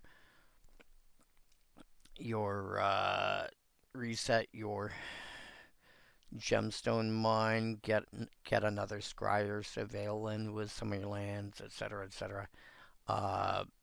Temple of Epiphany, for example, comes into play, scry again. You're going to have uses for a card like this.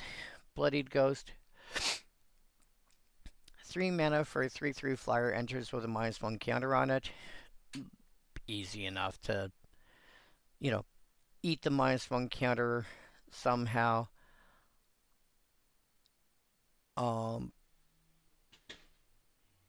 Yeah, eat the -1 counter on it somehow. It's still, like, even if you don't, it's still a 2/2 flyer for 3 mana, which is not terrible bad. It's not amazing, but it's not terrible bad. Gremlin Pouncer, 1 Simic plus 1 other for 2/1. Pay a Simic. This creature gets +1/+3, turning it into a 3/4, and gains flying till end of turn. Activate only once each turn, and only if an opponent controls a creature with flying. Somebody's gonna have a creature with flying. Cool. You pay a Simic when you attack or block, and it's a 3/4 flyer. P.S. It is now officially midnight and 20 seconds. Happy 2026. AKA Happy New Year! Kragpuka, 3 is it mana for 2/4, which is about right. Pay an is it to swap its parent toughness around. Okay, so you can pay an is it to make it a 4/2 till end of turn instead of a 2/4. There's times when one's going to be better than times when the other's going to be better. Riverfall Mimic, your nice cycle of mimics for this set, i.e., whenever you cast a spell that's both of the 2 colors that the mimic is. So the mimic here is it. i.e. red and white. Or sorry, red and blue. So whenever you cast a spell, that's both red and blue. This creature has base power and toughness 3/3 till end of turn and can't be blocked this turn. So, here's the 2/1. Next turn, I cast a spell that's also Is It. This becomes a 3/3 unblockable till end of turn.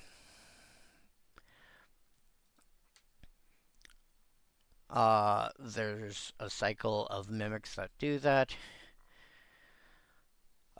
There's a few cycles here. I think I'm only going to go through like 8 here. Unnerving Assault. 1 Is It plus 2 instant. If you spent blue on it, creatures your opponent's control get -1/-0 till end of turn. If you spent red on it, your creatures get +1/+0 till end of turn. If you've spent red and blue, you get both. Harvest Gwillion, 2 Orzhov plus 2 for 2/4 with Wither, which works out to a 3/3 with Wither, which is pretty good. She speaks only in vile epithets, spitting out curses and obscenities that harm others just by the hearing. I think D&D calls that, oh, what do you call it? I'm drawing a blank now. 5th edition. Does 3rd edition have it? I'm drawing a blank now. 5e D&D Bard abilities.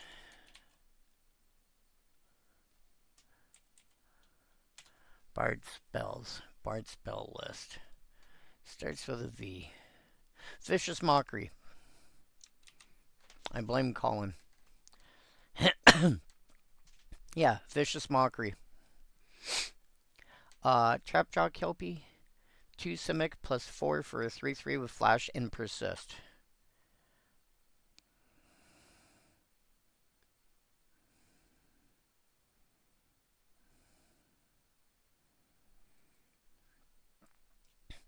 And then the next 3 are 3 more Mimics. And then Noggle Hedge-Mage. Hedge-Mage, I'll just do that one quickly.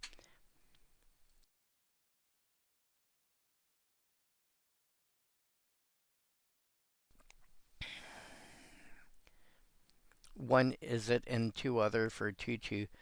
And they all have, like, all the Hedge-Mages have got 2 Enters triggers that are all, if you control 2 or more of either of the 2 base, do you control 2 lands with this basic land type? And it has 2 of those. And because it's a 2-color card, you know, it's, in this case, Is It, so it's red and blue. When this enters, do you control 2 mountains? They don't have to be basic, but do you control 2 mountains? And the other is, when this enters, do you control 2 islands? And all of the Hedge-Mages are like that.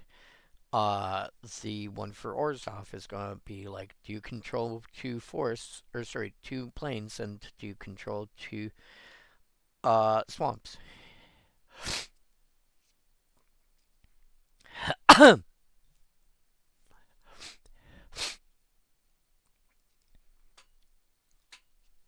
You know, that entire, you know, so this one, you have 2 islands, you may tap 2 target permanents, and 2 mountains, 2 damage target player or planeswalker.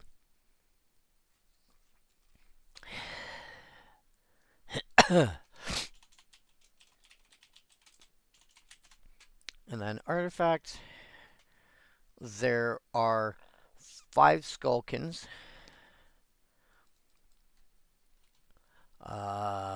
Type Scare Scarecrow named Skulkin. Okay, that works. So, god damn it. In Shadowmoor, I forget what the... You know what? Set Shadowmoor. What were they called? Scarecrows.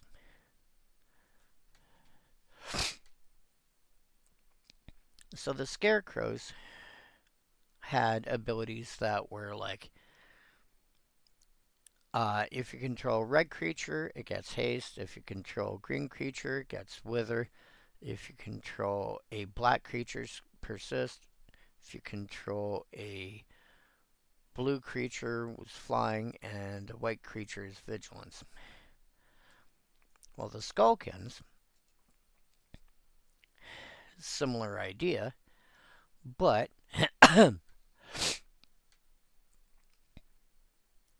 abilities are different. And it is... There's a 1 mana, 2 mana, 3 mana, 4 mana, and 5 mana. And they either cost 2 or 3 to activate. And they are anywhere between a 1/1 and a 3/3. And target creature of a certain color gains this ability till end of turn. So Antler Skull, we'll start off with a 1-drop. Jawbone Skulkin, 1 mana, 1/1. 2 : target red creature gains haste till end of turn. Which, I think that might have been a red, or no, that was red before. Yeah, haste. 2 mana, Fang Skulkin. 2 mana for 2/1, so 1 more mana for 1 more power. But 2 : target black creature gains wither till end of turn. Well, wasn't wither green? Yeah, wither was green. 3 mana, Hoof Skulkin. 2/2. 3 : target green creature gets +1/+1 till end of turn. Really freaking good. And in fact, maybe I should have considered throwing that into my Common Zealth deck. 4 mana, Shell Skulkin. 3/2. Target blue creature gains Shroud till end of turn. Nobody got Shroud before. No, Shroud was, no, blue got flying. 5 mana for a 3/3. So basically, what I'm seeing is, first you go up a point of power, then you go up a point of toughness, then you go up a point of power, then you go up a point of toughness. And for 2, target white creature gains persist till end of turn, except persist was a black ability. Wasn't it? And when I say black ability, I mean like, yeah, has persist as long as you control black creature.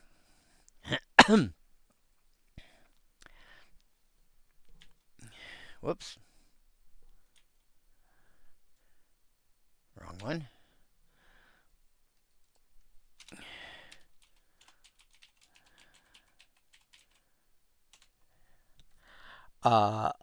Ultra Golem. 7 mana for an XX trample. Power and toughness each equal to the number of creatures in play. Doesn't untap normally.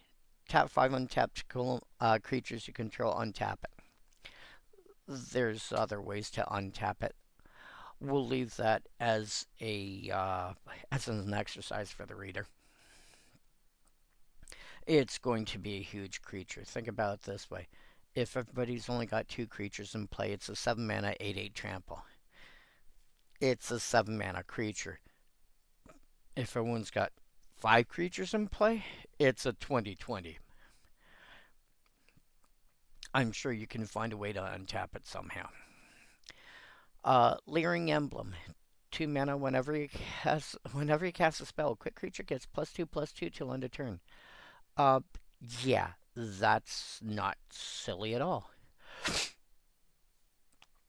Especially if you, especially if you put on something that goes like, I can tap or untap to deal damage equal to my power to any target. No big deal. 6 mana, Ward of Bones. Each opponent who controls more creatures than you can't play creatures. Same is true for artifacts, enchantments, and lands. Yeah, let's slow things down. Doesn't stop you from putting stuff into play, just stops you from casting them.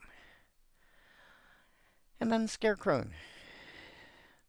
I wanted to make a deck with this for Modern.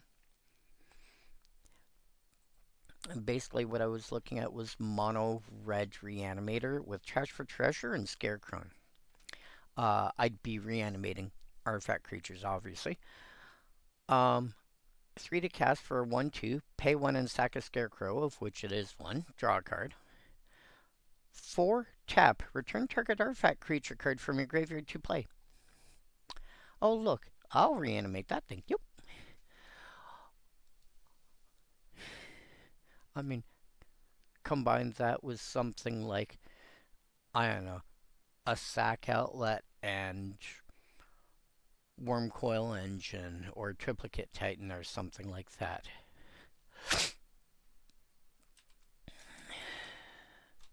And then land. Your 5 filter lands, they're all going to be playable. And Springjack Pastor, the lowest on the totem pole. I should have made this my thumbnail. I really should have. Taps for colors. Tap 4 and tap it. Make a goat. Make a 0/1 goat. Tap it and sacrifice X goats. Make X mana of any one color and gain X life.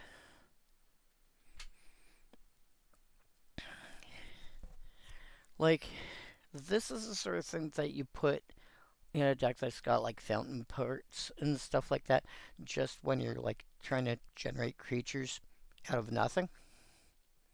And at some point you'd go, I suddenly need a bunch of mana. Well, crap. Tap. Sack 6 goats. Meh. And, yeah. Like, I feel like this is a set where there's a lot more playable cards than most people realize.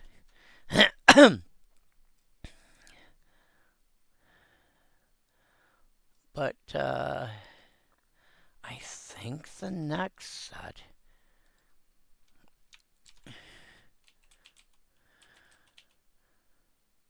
Yeah, next one is Shards of Alara.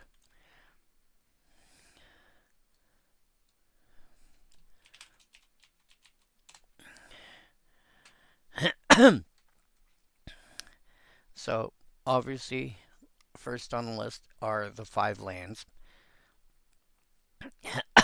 The 5 tri-lands. The first time we had tri-lands. Actually, no. Second time we had tri-lands, I think. The first one, I believe, was the Lairs. I don't think we had tri-lands before then. Then Ethereal Sculptor, we all know about that. Neither White Orchid. Yep. Actually, you know what? Just give me a quick zoom here. Yep. So, next week, we'll be starting on... next start, we'll be starting on Alara. Well, no. I may take some time off. I may actually take some time off, so, well, let me rephrase that. Off of doing this, so that we can enjoy some of the spoilers for, Lorwyn Eclipsed, etc. So, on that note, I will catch you guys all in the new year. Alright, have a good night, everyone. Adios, amigos. So long, thanks for all the fish. Happy New Year.